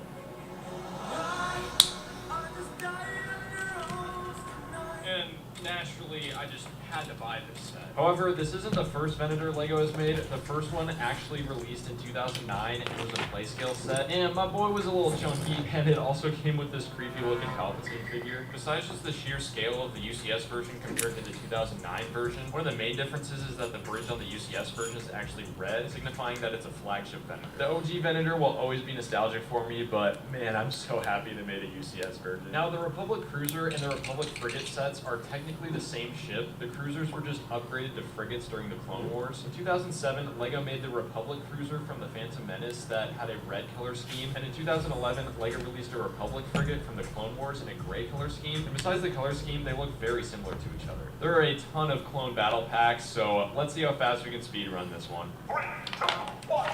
2007 was the birth of the Clone Battle Pack. The first one came with 2 regular Phase 2 clones, a Shock Trooper and a Starport Trooper. Plus it had side builds of a turret and Bark Speeder. Next is the Clone Walker Battle Pack from 2009, which everyone calls the OG Clone Trooper Battle Pack, even though the 2007 version came out before it. But it came with a small ATRT build, 3 regular Phase 1 troops, and a Clone Gunner, making it easily the best army builder. Then we've got the 2011 Clone Trooper Battle Pack, which came with a Bark Speeder, 2 Bomb Squad Troopers, a Horn Company Trooper, and an ARC Trooper. In 2012, LEGO released the Elite Clone Trooper and Commando Droid Battle Pack that came with an ARC Trooper, an ARC Trooper, and 2 Commando Droids. A year later in 2013, there was a Clone Trooper vs. Droideka Battle Pack that came with a Command Station, a regular Phase 1 Clone Trooper, a Clone Sergeant, plus 2 Droidekas. In 2014, we actually got 2 Clone Battle Packs, one with 2 12th Troopers and another with Kashyyyk Troopers. In 2015, we got a Geonosis Troopers Battle Pack, and then in 2018, there was a Jedi and Clone Troopers Battle Pack that came with Ki-Adi-Mundi, Barriss Offee, and 2 Phase 1 Clone Troopers. Now, the original 501st Battle Pack from 2020 wasn't a true battle pack since it was $30 and came with 2 builds and 6 minifigures instead of the usual 1 build and 4 minifigures, but I guess we'll still put it in here. The true 501st Battle Pack came out in 2023 with a 501st Officer, 501st Specialist, and 2 501st Heavy Troopers. And last but not least, we have the 332nd Trooper Battle Pack that just released in August of 2023, which comes with the Swamp Speeder build, 3 332nd Troopers, and Captain Vaughn. But really, last but not least, is the 2024 Clone Troopers and Droids Battle Pack we talked about earlier. In 2013, LEGO released the Clone Trooper vs. Droideka Battle Pack that we just talked about, and it came with a Command Station, as we see in Attack of the Clones. And as a matter of fact, LEGO released another Clone Trooper Command Station set as a minifig pack in 2022. It came with 2 regular Phase 1 Clone Troopers, as well as a Clone Commander. Speaking of Star Wars minifigure packs, this is just a new thing that LEGO's trying out, right?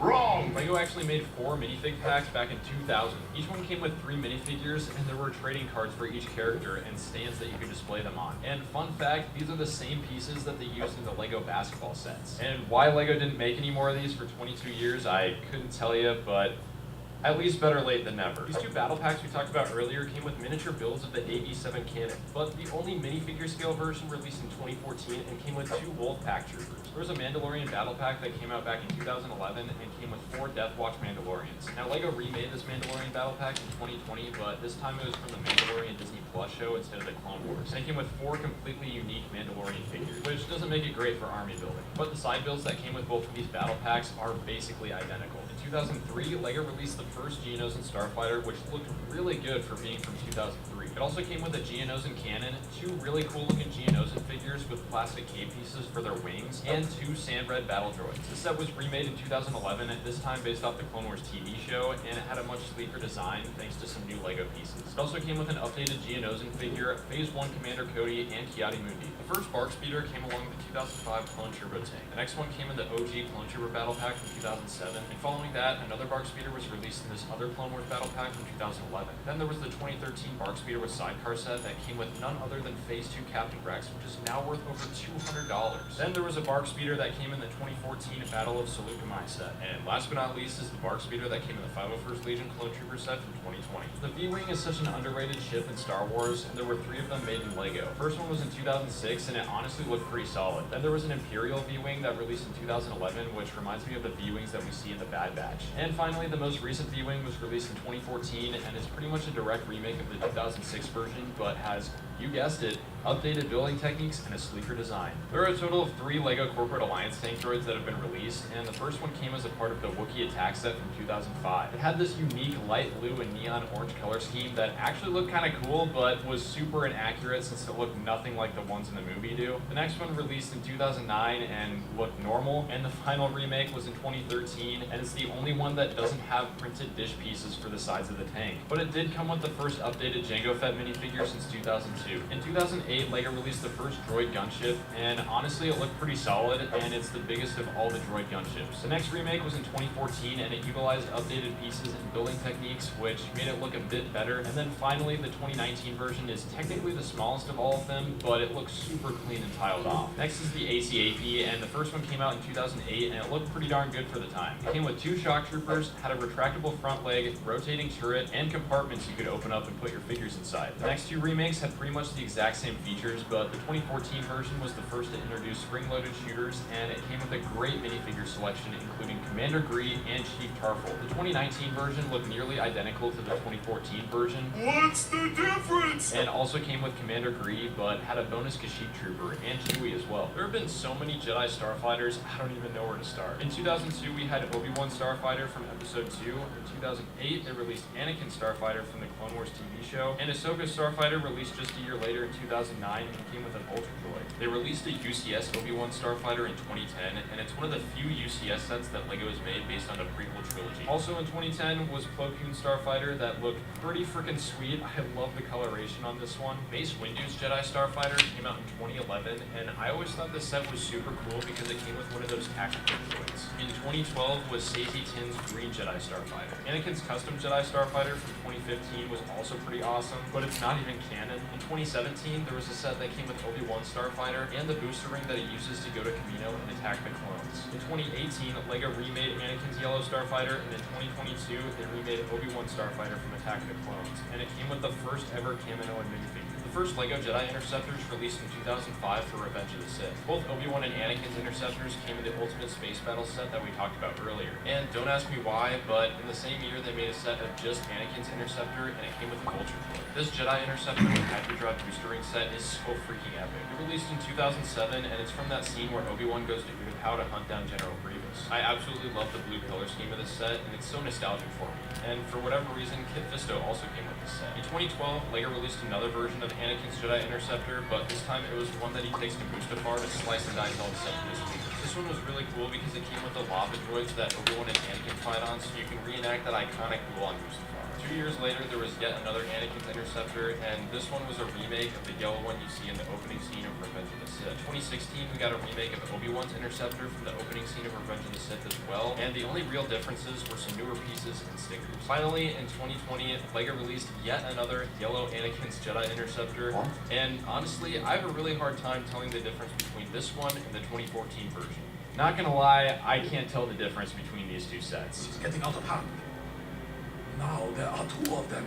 The first Yoda Starfighter released in 2017, and fun fact, it used the same cockpit piece that's used for the LEGO TIE Fighter sets. The set was remade just this year in 2023, and out of all the sets LEGO could have made for the 20th anniversary of the Clone Wars, it was this one.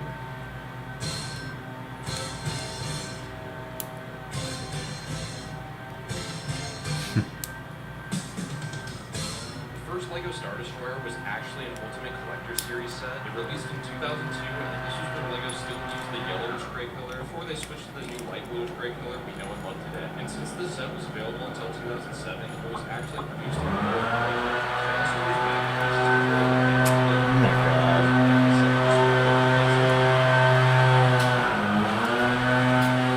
It's like every day, man.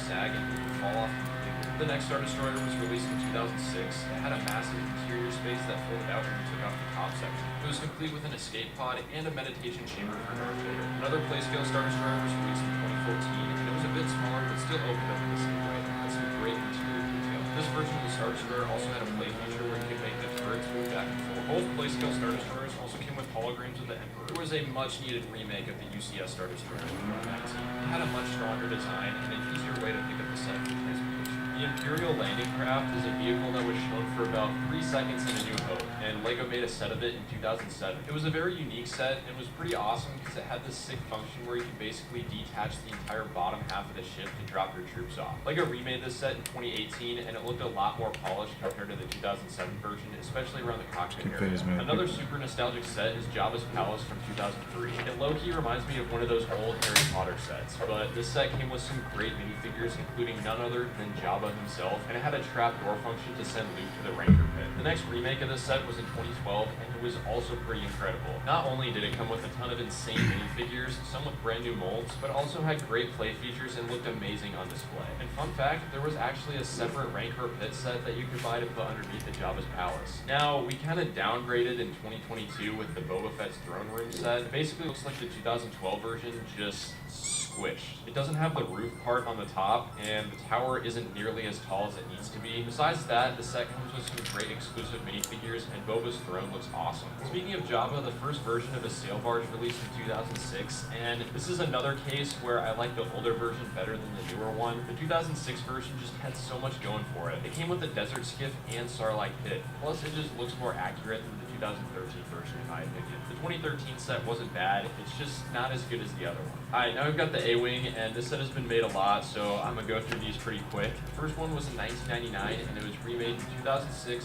2013, and 2017, which that one looked amazing since they finally figured out how to angle the wings. The 2019 one was for the Rise of Skywalker. Also in 2019 was the Junior's A-Wing, and it's probably the best looking Star Wars Junior set. And finally, we've got the 2020 UCS A-Wing. The biggest improvements on the A-Wing were definitely between the 1999 and 2006 versions, and between the 2013 and 2017 versions. The first LEGO B-Wing released in the year 2000, and the B-Wing itself didn't look too great, but the set was still really cool because it came with a command center build. It was remade in 2006 and looks significantly better and beefier than the 2000 version. And though it didn't come with a command center, it came with a maintenance stand that holds up the B-Wing. In 2012, LEGO made a UCS version of the B-Wing, and it was at a much larger scale than the previous B-Wings. And fun fact, the piece that they used for the cockpit is the same one that they used for the Jedi Interceptors. The most recent B-Wing set came out in 2014, and though it arguably looks better than the previous playscale versions, the set didn't come with a maintenance stand, command station, or any other side builds. The first version of the Mos Eisley Cantina released in 2004, and man, I love this set. Even though the build of the Cantina itself isn't amazing, it came with Luke's land speeder, a really cool molded dewback, and even Greedo with arm printing. Even the newer Cantina sets couldn't include all that. 10 years later, LEGO remade the Cantina, and it definitely did the original one justice. The Cantina section could fold in and out for storage and play access. It also came with a dewback and land speeder just like the previous version, and the Biff musicians that play the Cantina music were a great addition to this set. In 2018, LEGO made another Cantina, and it's probably the worst one just because it was so small and came with less figures. Now, it's kind of hard to compare this one to the other Cantinas just because of the sheer scale, but the 2020 Master Builder Series Cantina is so cool, and if you haven't picked it up yet, I would highly recommend doing it pretty soon since it comes with a ton of exclusive minifigures and is going to retire soon. The first LEGO set that came with Yoda's hut was actually the 4502 X-Wing fighter set from 2004. The main build was obviously the X-Wing, but it included a side build of Yoda's hut, which was actually pretty cool. In 2018, LEGO released a set of just Yoda's hut, and it looked way better than the 2004 version. Finally, LEGO released this Dagobah Jedi training diorama set for adult collectors, which has an insane amount of detail and even comes with a wing of Luke's X-Wing sticking out of the swamp. What are you doing in my swamp? In 2009, LEGO released 2 Hoth battle packs. One was Rebel Troopers and the other was Snow Troopers, so they could battle against each other. And in 2022, LEGO did the exact same thing and released a Snow Trooper battle pack and a Rebel Trooper minifigure pack. In 2014, LEGO released a Death Star Troopers battle pack with the Death Star cannon as the main build. Fast forward to 2019, and LEGO made another Death Star cannon set that came with Obi-Wan, an Imperial gunner, and a little function where Obi-Wan can disable the tractor beam. The first LEGO Sandcrawler came out in 2005 and was a really solid set for its time. It had a lot of interior space. However, the next version of the Sandcrawler that came out in 2014 was the UCS Sandcrawler and was undoubtedly way better than the 2005 version. It was scaled up, used updated building techniques like studs not on top for the side paneling, and just overall looked a lot better. Another playscale Sandcrawler was made in 2018, and it had a similar scale to the 2005 version, but had similar building techniques to the UCS version. LEGO has made a total of 5 Imperial shuttles, including the UCS version, and the 2001 version is definitely the worst of the 3.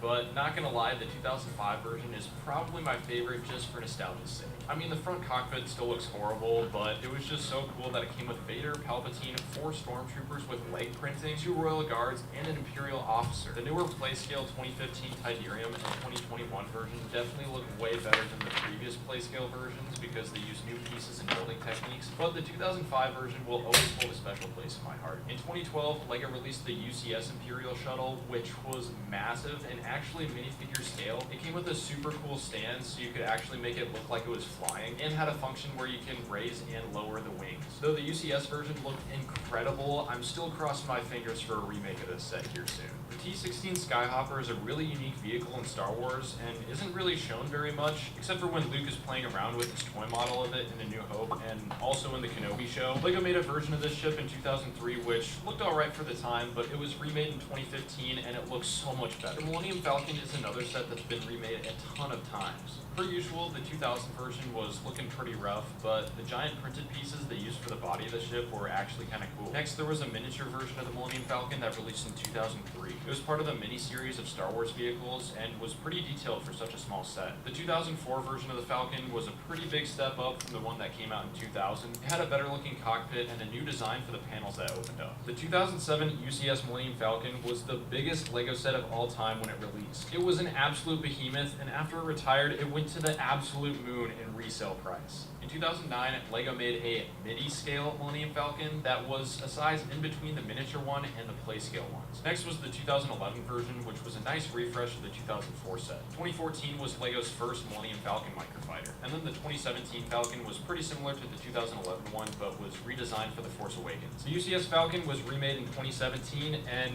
just like its predecessor, it was also the largest LEGO set of all time when it released, and it's arguably the best LEGO Star Wars set ever made. The biggest improvements on the 2017 model are the brand new cockpit piece, these panels that reveal interior sections, the techniques used for the top spots where the gunners sit, and just the overall studded tile ratio. 2018 was the second remake of the Millennium Falcon microfighter. In 2018, LEGO released the Kessel Run Millennium Falcon from Solo. This version was white and had an escape pod in the middle. The 2019 version is probably the best overall Playscale Millennium Falcon. The proportions look the best, and there's no gaps in the panels. And finally is the third Millennium Falcon microfighter remake that released in 2021. The T-47 Airspeeder, or Snowspeeder for you non-Star Wars nerds, is another set that has been remade countless times, and the first one that was released in 1999 was actually light gray, which I personally think is a more accurate color for the Snowspeeders, but ever since that 1999 version, LEGO switched to a white color scheme for the Snowspeeders and hasn't looked back since. There have been a total of 9 Snowspeeders that have come in LEGO sets since 1999, including UCS sets, and there's also been a Snowspeeder polybag and microfighter. I've gotta say, after the 2004 version came out, the Snowspeeder design hasn't really changed that much, besides minor details.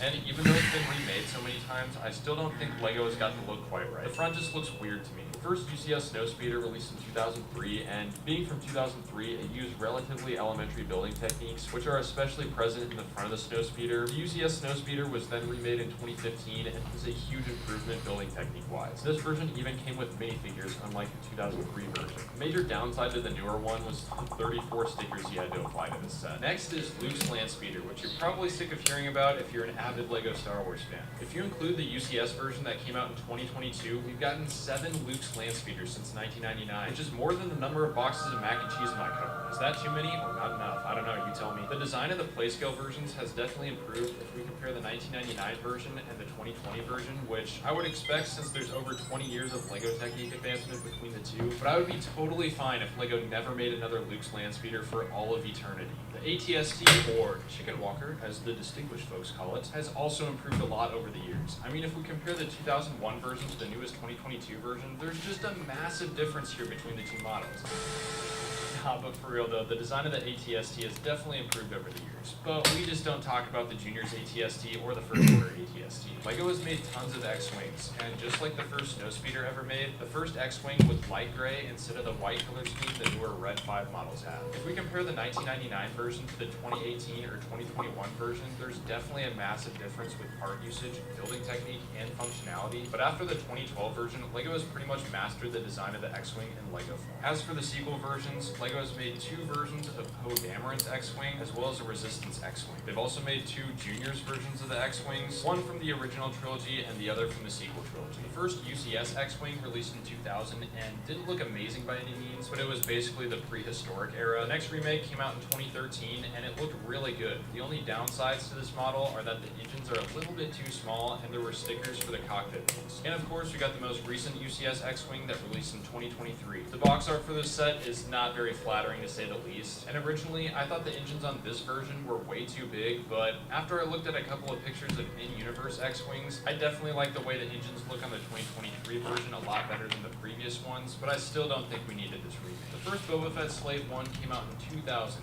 and looked pretty rough. And don't ask me why, but the 2006 remake is probably my favorite Slave 1 model, besides the UCS one, of course. The 2010 version looked pretty solid and is also pretty comparable to the 2019 version. LEGO took a pretty big step back though in 2021 with the new Boba Fett starship from The Mandalorian. It's actually a similar scale to the 1999 version, and the detail and shaping of it looks great, but it's just way too small for a $50 set. The first LEGO AT-AT released in 2003, and I'm really glad they didn't try and make one any earlier, otherwise it would have looked awful. The 2003 version honestly looked really good. It had a nice interior, came with a speeder bike, and had printed pieces for the dishes and the visor on the head of the AT-AT. In 2007, LEGO released a motorized AT-AT, which is just about the coolest freaking thing LEGO has ever done with a LEGO Star Wars set. LEGO remade another AT-AT in 2010, and it looked solid, but not a huge improvement from the other versions. The 2014 version was a slight improvement. In 2020, LEGO released another Playscale AT-AT,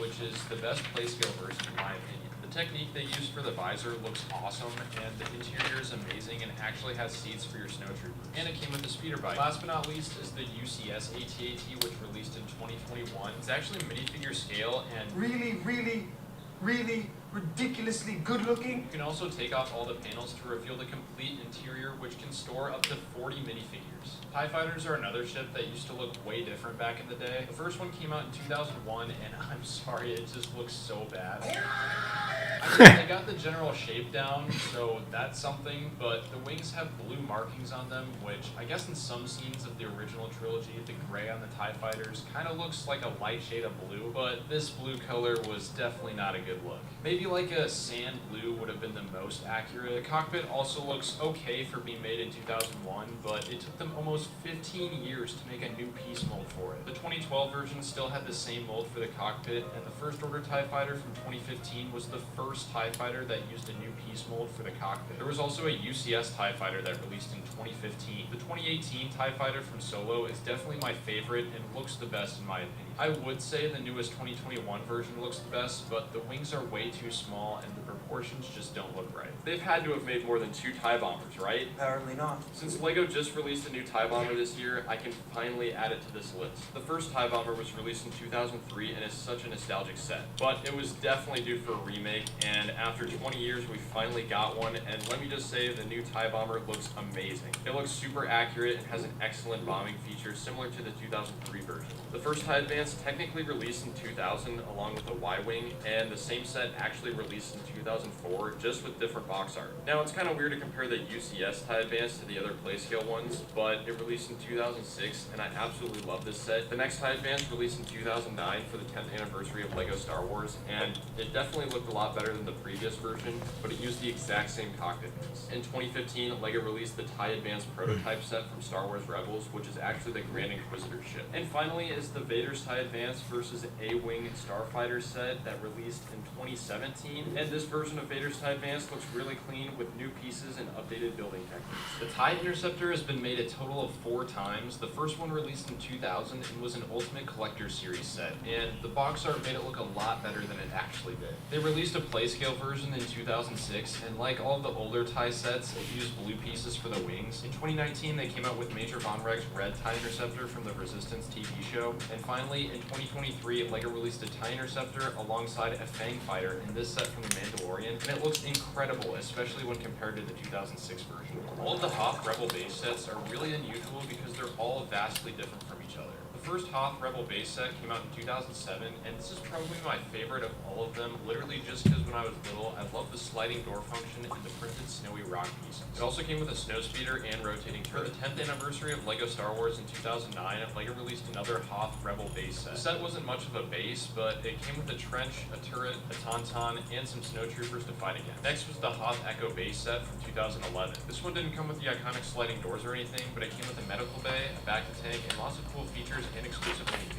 In 2013, LEGO released the Battle of Hoth set, which isn't really Echo based, but it includes the trenches and a snowspeeder. Then we've got the Hoth Attack set from 2016, which is basically the same idea as the 2013 set and came with a turret and snow trenches. Sports win wars, Squidward. In 2016, we also got a UCS Hoth set, which was extremely controversial since UCS sets aren't supposed to be play sets. I am so confused. If you can look past it being labeled as a UCS set, it was actually a pretty cool set. The actual Echo base part was awesome with the sliding doors. It also came with an ion cannon, Wampa Cave, snowspeeder, turrets, and even an inaccurate shield generator. This is garbage. In 2018, LEGO released a Hoth medical chamber set so you can reenact the scene where Luke kisses his own sister. The last sets are the action battle Hoth sets that came out in 2019. These action battle sets were a new idea LEGO was trying out, and if I was like 10 when these came out, these would have been awesome. Those giant missile launchers are too much fun. LEGO made a diorama of the Death Star 2 trench run in 2020. It was a free gift with purchase, but I still think it counts. However, in 2022, LEGO made an official set of the trench run, but this time it was the first Death Star. One of the LEGO sets I want most in my collection is the UCS Death Star 2. It released in 2005 and looks so impressive on display. Even for an older model, it's still packed with pre-bling and lots of other details. LEGO hasn't remade a UCS Death Star 2 yet, but they did make a miniature Death Star 2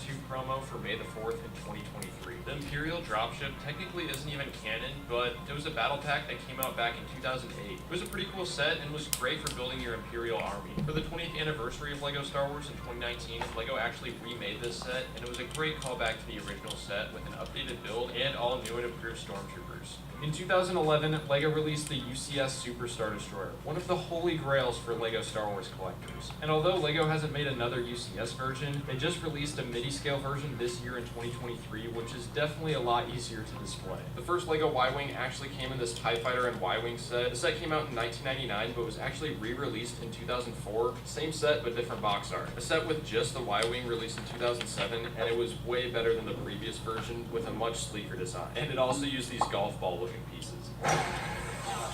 In 2009, LEGO released a Y-Wing based off the Clone Wars TV show. I know this one looks different, but it's still a Y-Wing at the end of the day. LEGO remade another original trilogy Y-Wing in 2012, and if I'm being completely honest, I still like the way the 2007 version looks better, especially the shaping around the cockpit. Same goes for the 2017 remake. The cockpit just looks a little bit too blocky, but maybe that's more accurate. The final playscale Y-Wing released in 2019 for the Rise of Skywalker, and it was a Resistance Y-Wing with a red color scheme, which looked really cool, but doesn't change the fact that it was a sequel set.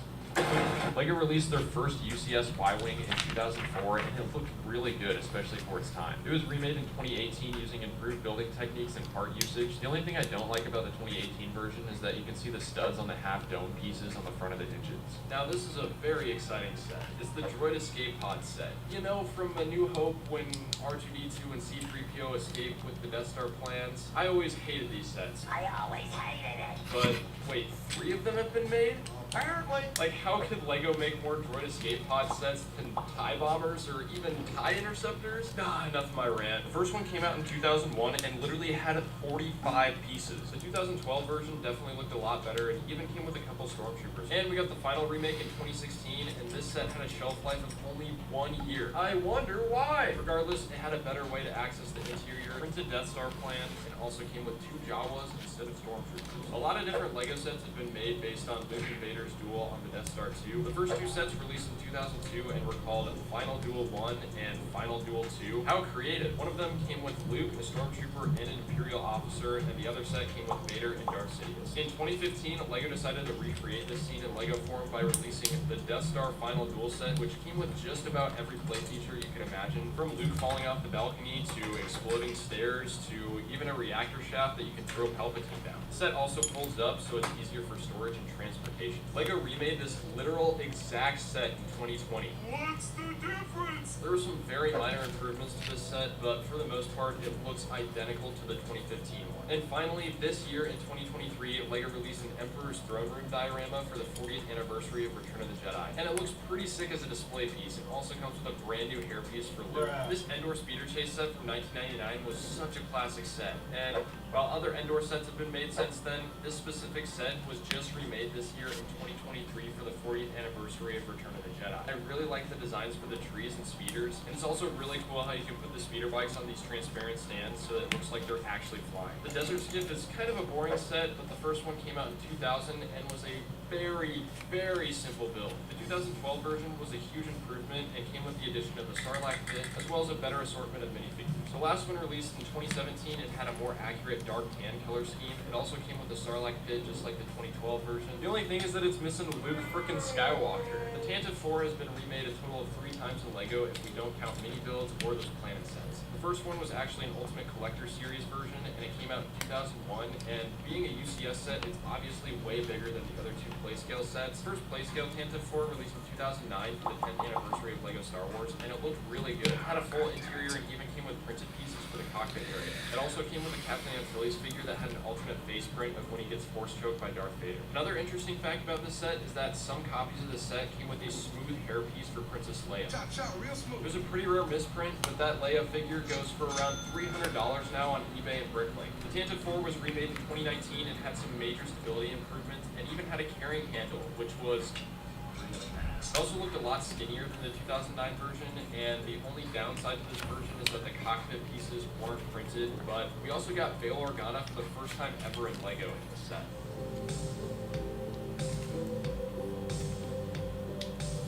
To my knowledge, the only sequel set that has been remade is Kylo Ren Shuttle. The first version came out in 2016 with all the other Force Awakens sets, and it was horribly inaccurate because LEGO went with a gray color scheme instead of a more accurate black option. However, LEGO mended this mistake by releasing an updated Kylo Ren Shuttle in 2019 that was far more accurate, and the wings actually folded out this time too. The LEGO Star Wars set that, without a doubt, had the least amount of improvement between remakes is the Playscale Death Star. The 2008 version was awesome as a playset and had different sections in the Death Star where you could reenact certain scenes from the original trilogy. It also came with an insane amount of minifigures. And it was pretty much carbon copied in 2016 with very minor differences, and all the minifigures were updated with new molds and prints. LEGO also hinted at the release of the UCS Millennium Falcon on the box art of this set. Oh yeah, and also LEGO decided to label this one as a UCS set for some reason. What?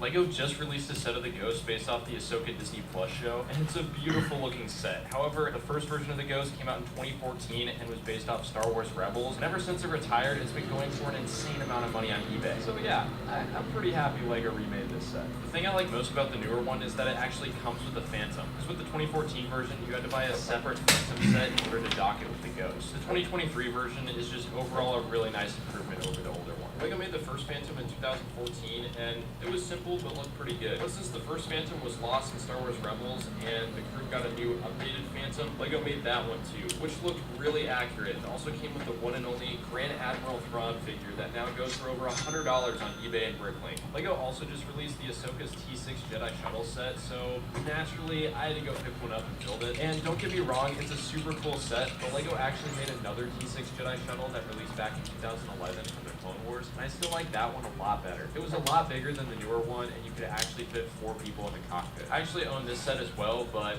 it's definitely seen better days. Now I let this one slide on a technicality, but there was this prototype set of a Yavin 4 base, and it was on the very back of the LEGO Star Wars Visual Dictionary book. But it was only a prototype and was never made into an actual LEGO set. This August, they released a remake of this prototype Yavin 4 set, and I say that because it definitely seems like they took a lot of inspiration from that prototype set. If you didn't already know, LEGO has a line of helmet sets, and there are a total of 11 Star Wars helmets, one of them being Darth Vader. However, this isn't the first time LEGO made a Darth Vader helmet. In 2019, LEGO made a Darth Vader bust, which was a Star Wars Celebration exclusive. I kind of like the look of the Star Wars Celebration set better since the dome of the helmet was smoothed off compared to the studded look of the 2021 version. LEGO's first Razor Crest set released in 2020 and was a really cool playset with a ton of interior space to put your figures. In 2022, LEGO made a UCS Razor Crest, and it was perfect timing since they released this set right when the Razor Crest got completely obliterated in Mando Season Season 2. The first LEGO E-Wing was actually Jet 14 Starfighter from the Yoda Chronicles. It released in 2013 and had an awesome black and red color scheme,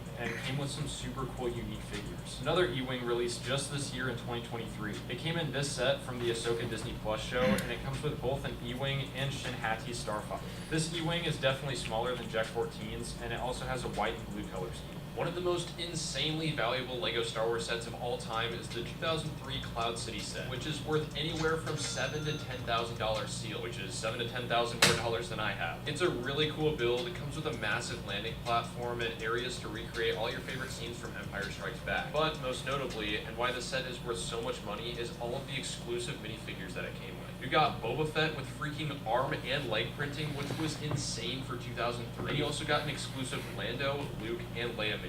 In 2018, LEGO released the Betrayal at Cloud City set, and it was a great homage to the classic 2003 set. It included scenes like the dinner table, Han getting frozen in carbonite, and the I am your father scene. It also included a miniature Slave 1, which literally looks exactly like the Boba Fett starship set from 2021. It also came with the first twin pod cloud car since 2002. In 2001, LEGO tried something new and decided to make Technic action figures. Some of them looked alright, but others, like the Stormtrooper, just looked terrible. Like, that don't even look like a Stormtrooper. In 2015, LEGO brought this idea back with brand new pieces designed specifically for these figures, and they definitely looked a lot better than those Technic figures. Some of them looked amazing, but others, like this Jyn Erso, looked absolutely atrocious, and you can actually still find this in some retail stores. LEGO released a Mindstorms droid developer kit in 1999, and a year later was a Darkside developer kit. These two sets incorporated motors and Technic pieces, so you could create droids like R2-D2 and other things like an AT-AT that actually move. Even though these sets looked pretty bad, it was still a good idea, and in 2019 they released a similar type of set called the Boost Droid Commander set, where you could build 3 different types of droids and control them using an app. In 2002, LEGO made this really cool buildable Yoda set, and I really like it because you can actually tell that it's LEGO since it's got that blocky look to it. But this Yoda set was supposed to be from the original trilogy since he's got his walking stick and necklace, which, fun fact, it's actually called a blistle, and it's a type of musical instrument. LEGO made another buildable Yoda like this in 2019, and this time it was from the prequel trilogy since he's got his green lightsaber. They also used the same sand green color for Yoda's skin color in both sets, and I really like how they shaped Yoda's face on the newer version, but still gave his robes that blocky Lego texture. I like this set in theory, but those eyes are creepy enough to give me nightmares. Besides the Technic R2-D2, there was a buildable UCS R2-D2 set that released in 2012, and it was remade in 2021, and there were a lot of improvements made, especially with making the head more round and smoothed off by using slopes and curves. If you made it all the way through it, thank you so much for watching this video. I hope you enjoyed it. I would really appreciate it if you could like this video, subscribe to my channel if you are not already, and ring that notification bell so you never miss another video like this. Also, comment what videos you would like to see next, and click here to see LEGO Star Wars sets that need to be remade.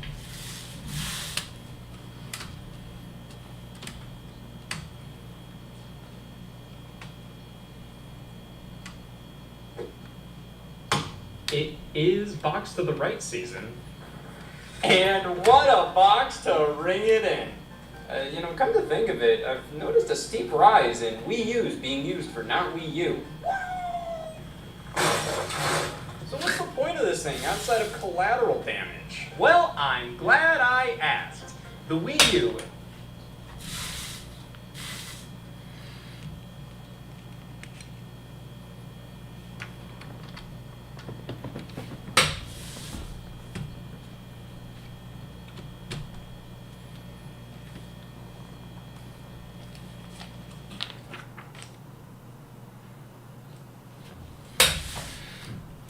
has been a part of my life for as long as I can remember, especially when I don't consider the first 15 years of my life canon. So what better way to make up for it than by spending the next 15 years of my life explaining it?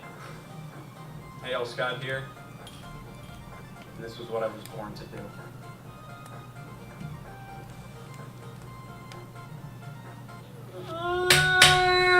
Nintendo is the most beloved and iconic video game company of all time. They've created not only some of the most well-known video games out there, but the consoles you play them on as well. The Nintendo Entertainment System, Super Nintendo Entertainment System, Nintendo 64, GameCube, Wii. What the f*** is that? Nintendo Switch. Oh, I'm sorry. You must be asking, what the f*** is a what the f*** impotence? This is the Wii U, Nintendo's 6th home console and worst performing system of all time. There are some bad eggs here and there they released, like the Virtual Boy and Game Boy Micro, but those felt more like Nintendo looked over at their friends going, hey, check this out. They were little offshoots, not necessarily the next generation system the Wii U was. And Nintendo obviously expected it to mimic the success of their previous endeavors, and it couldn't even mimic the failures. Yes, I am a veteran of the Wii U generation, and unlike other... Hi, hon. What? Where's my snack? My diet Dr. Cal? You didn't order any Kel. How do you expect me to lay down with no love? Sorry, I'm trying to finish this little section before I have to go to work. Oh, you're streaming it in. There's nobody watching. Just so I have a video of it, because it's super zoomed in anyway, so I can't see it.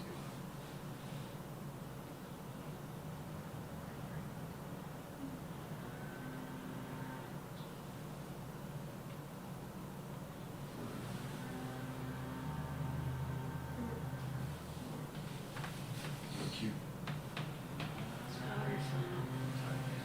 Oh shit.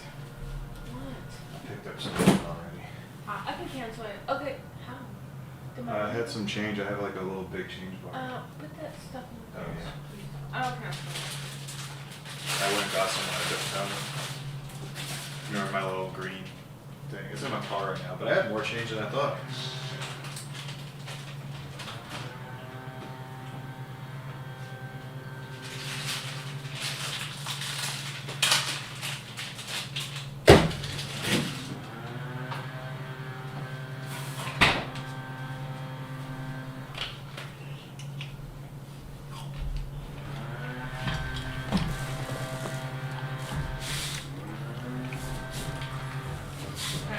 I just placed it, so. Okay. You able to cancel it? Yeah. I swear every day they're doing fucking that. A day goes by where they're not using a leaf blower. Worst invention known to man.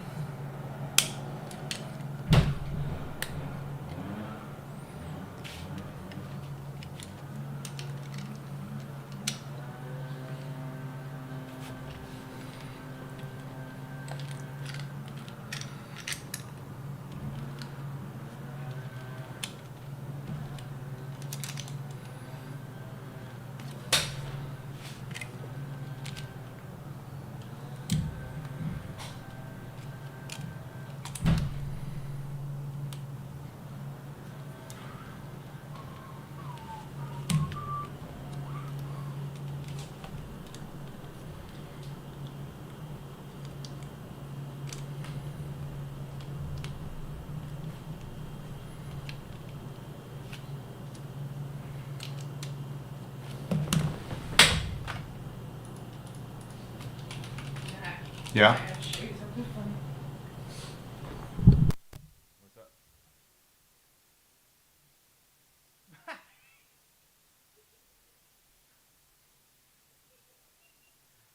That's really fucking good.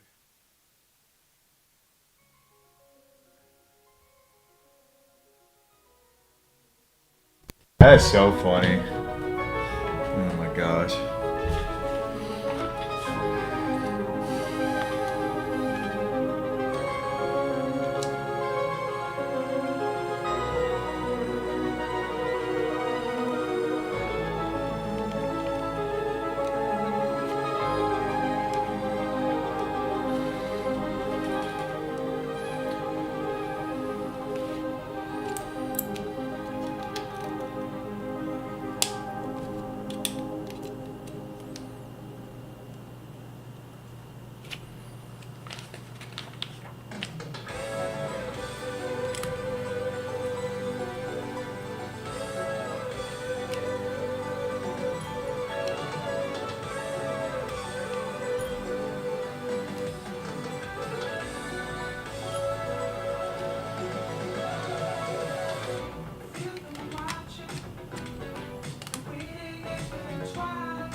Dude.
doing, huh? That's good.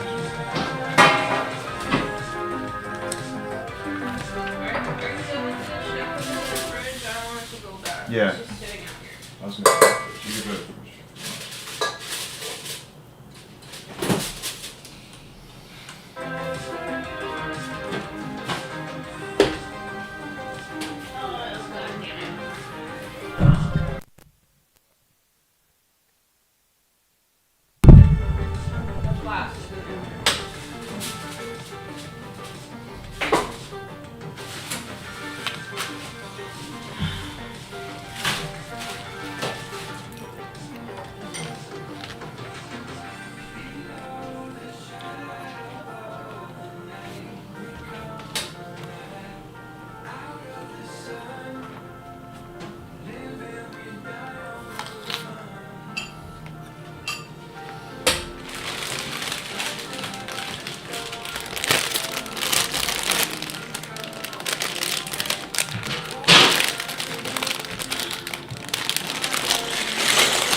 What was that?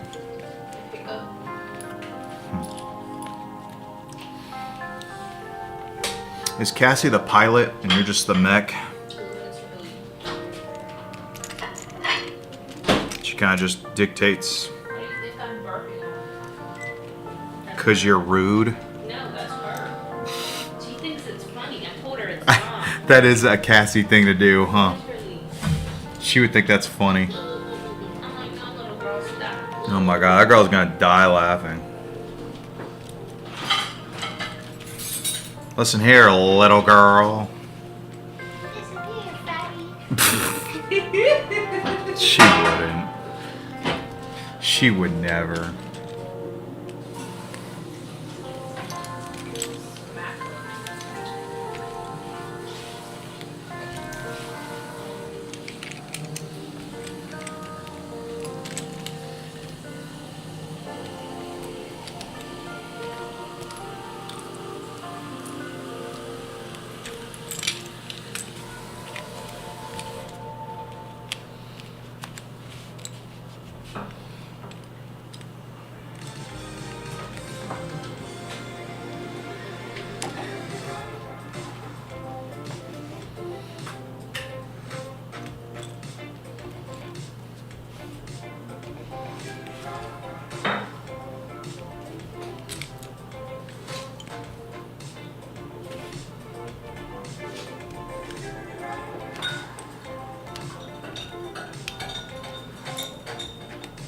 Making yourself some tea.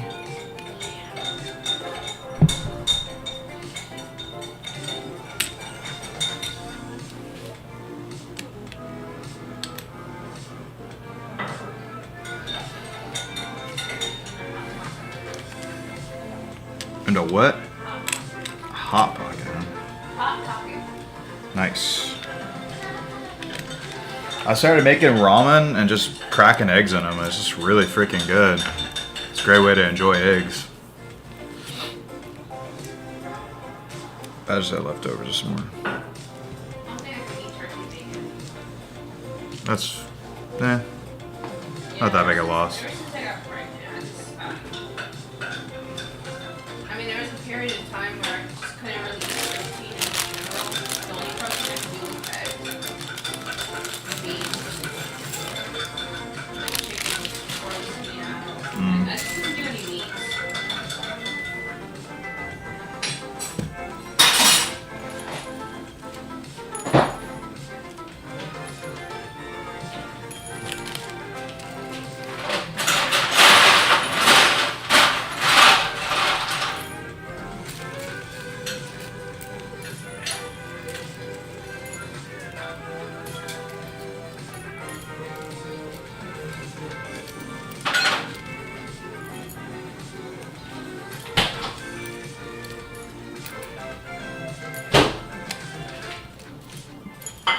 Which one did you like better, the blueberry or the pomegranate? Maybe the pomegranate, I actually. agree. I totally agree. I was a little disappointed about the blueberry. Yeah. I mean, it doesn't taste bad. It just doesn't have that kick. Pomegranates, Zest. I don't know. Maybe it's because pomegranates are more sour and they just Yeah, it went really good with them. offsets it. I don't know. Are you having the pomegranate right now? No. I just want a sprinkle of them. That's okay. Sponsored. Sponsored by Brooks and Dark Chocolate. Can't even see anything. But... Thanks.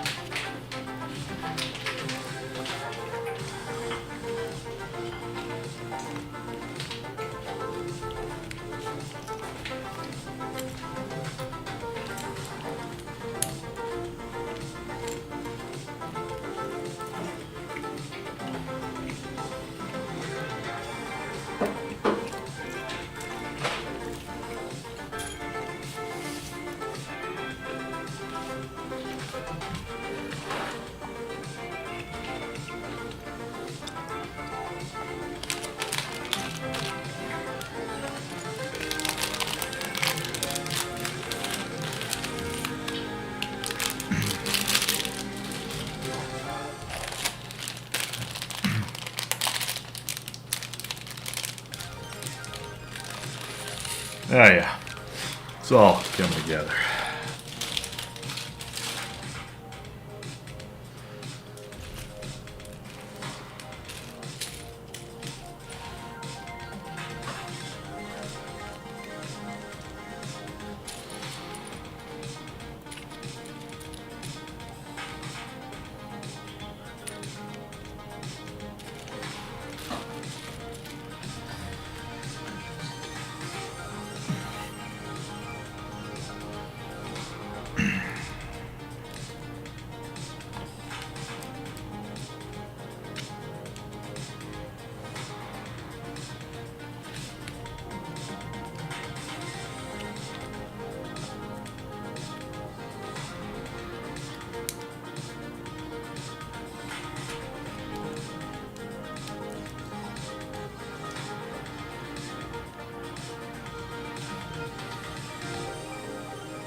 What?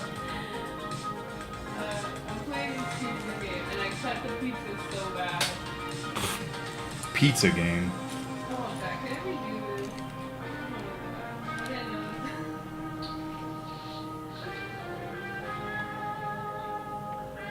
Get the fuck off my expo!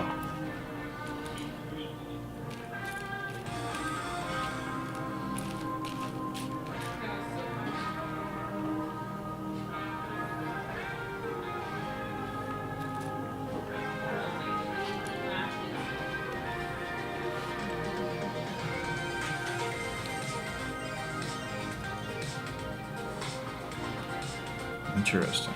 That's great.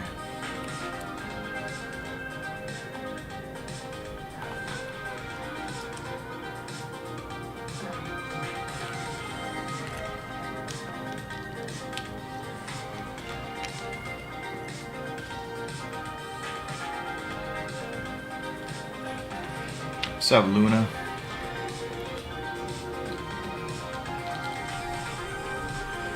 Luna, you idiot. I'm trying to do stuff.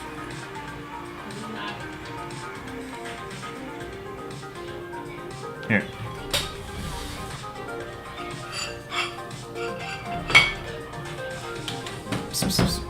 Right there.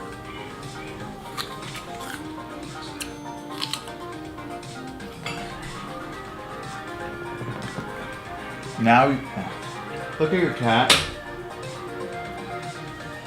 Apples. You better go quick. She's sitting in my lap.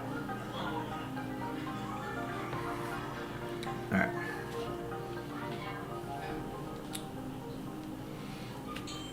Looking for hands.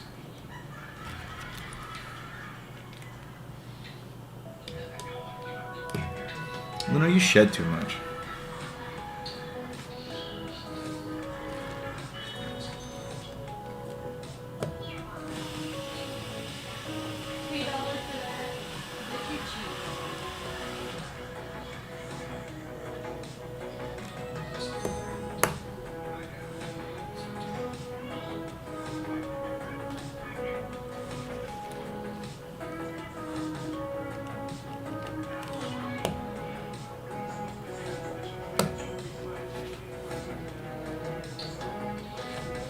No.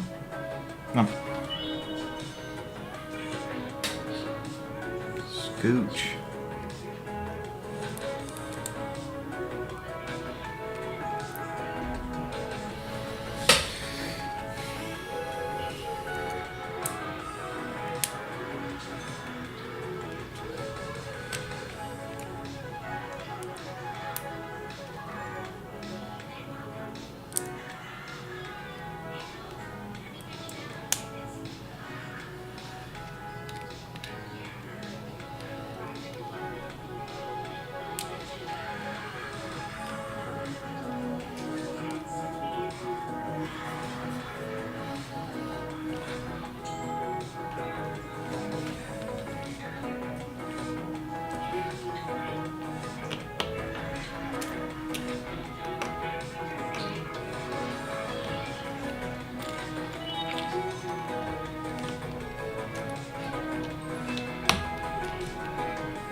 Una, you're funny.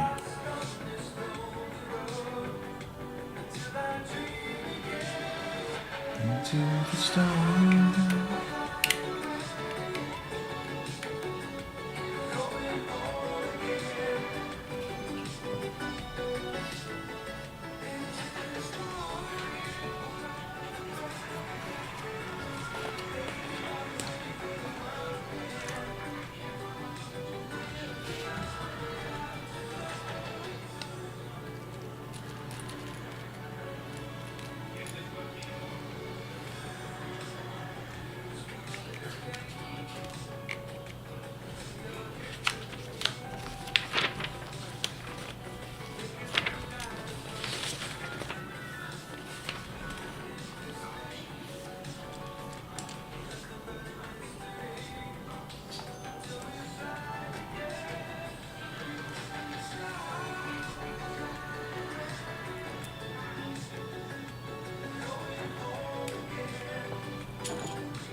the hell?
Are you winning your pizza game, Apples?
Jesus fucking Christ.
Use you. Ew.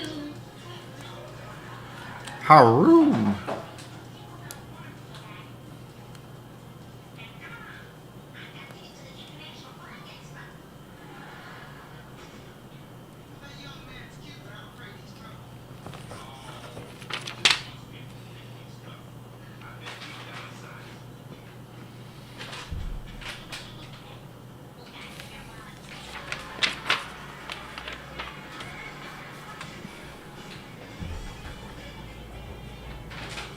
Still hungry.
What?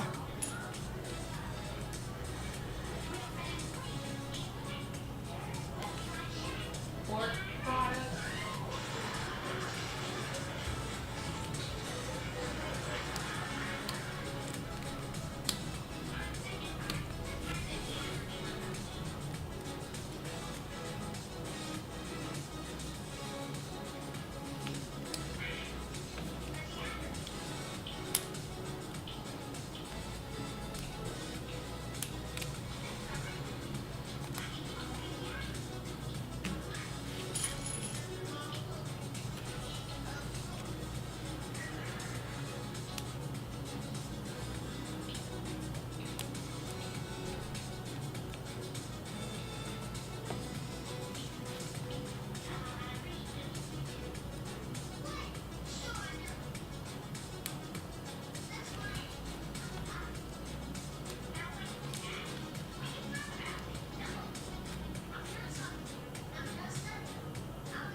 This guy was fucking to you.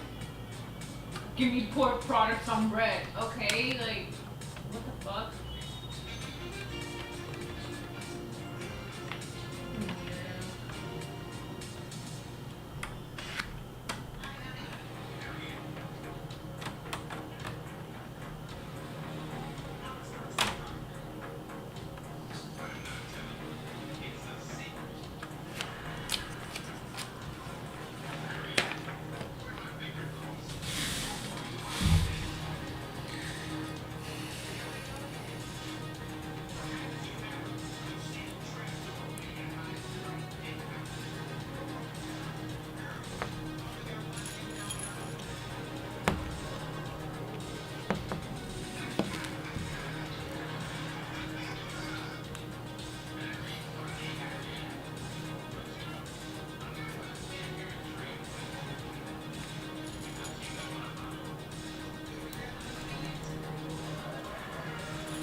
What? Legos?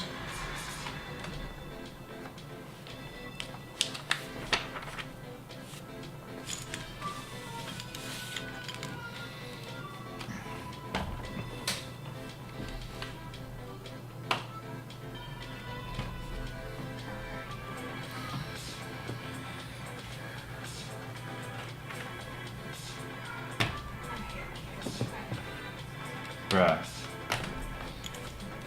The only one at that time was trying to capitalize off the Mary-Kate and Ashley.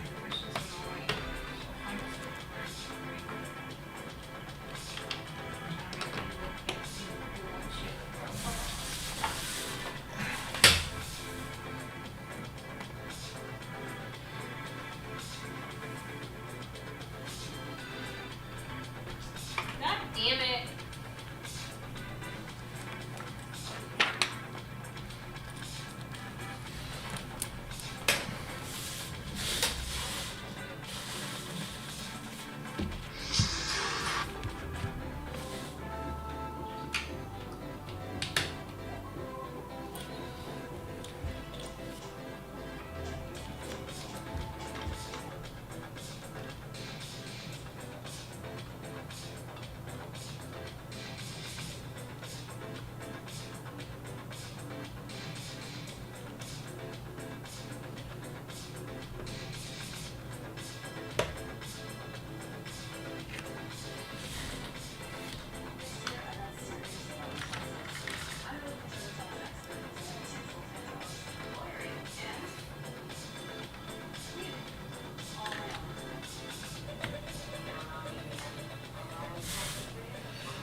Is it? And some people are like crazy and say like,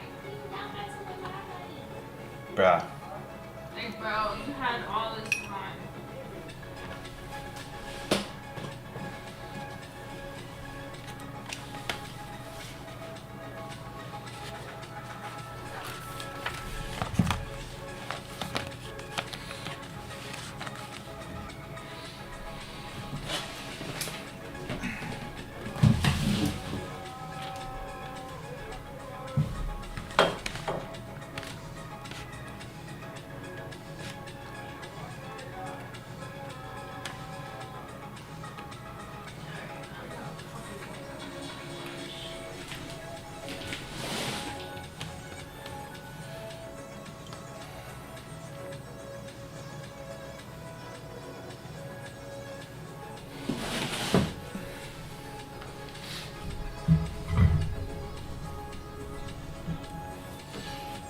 Alright, that's it for now.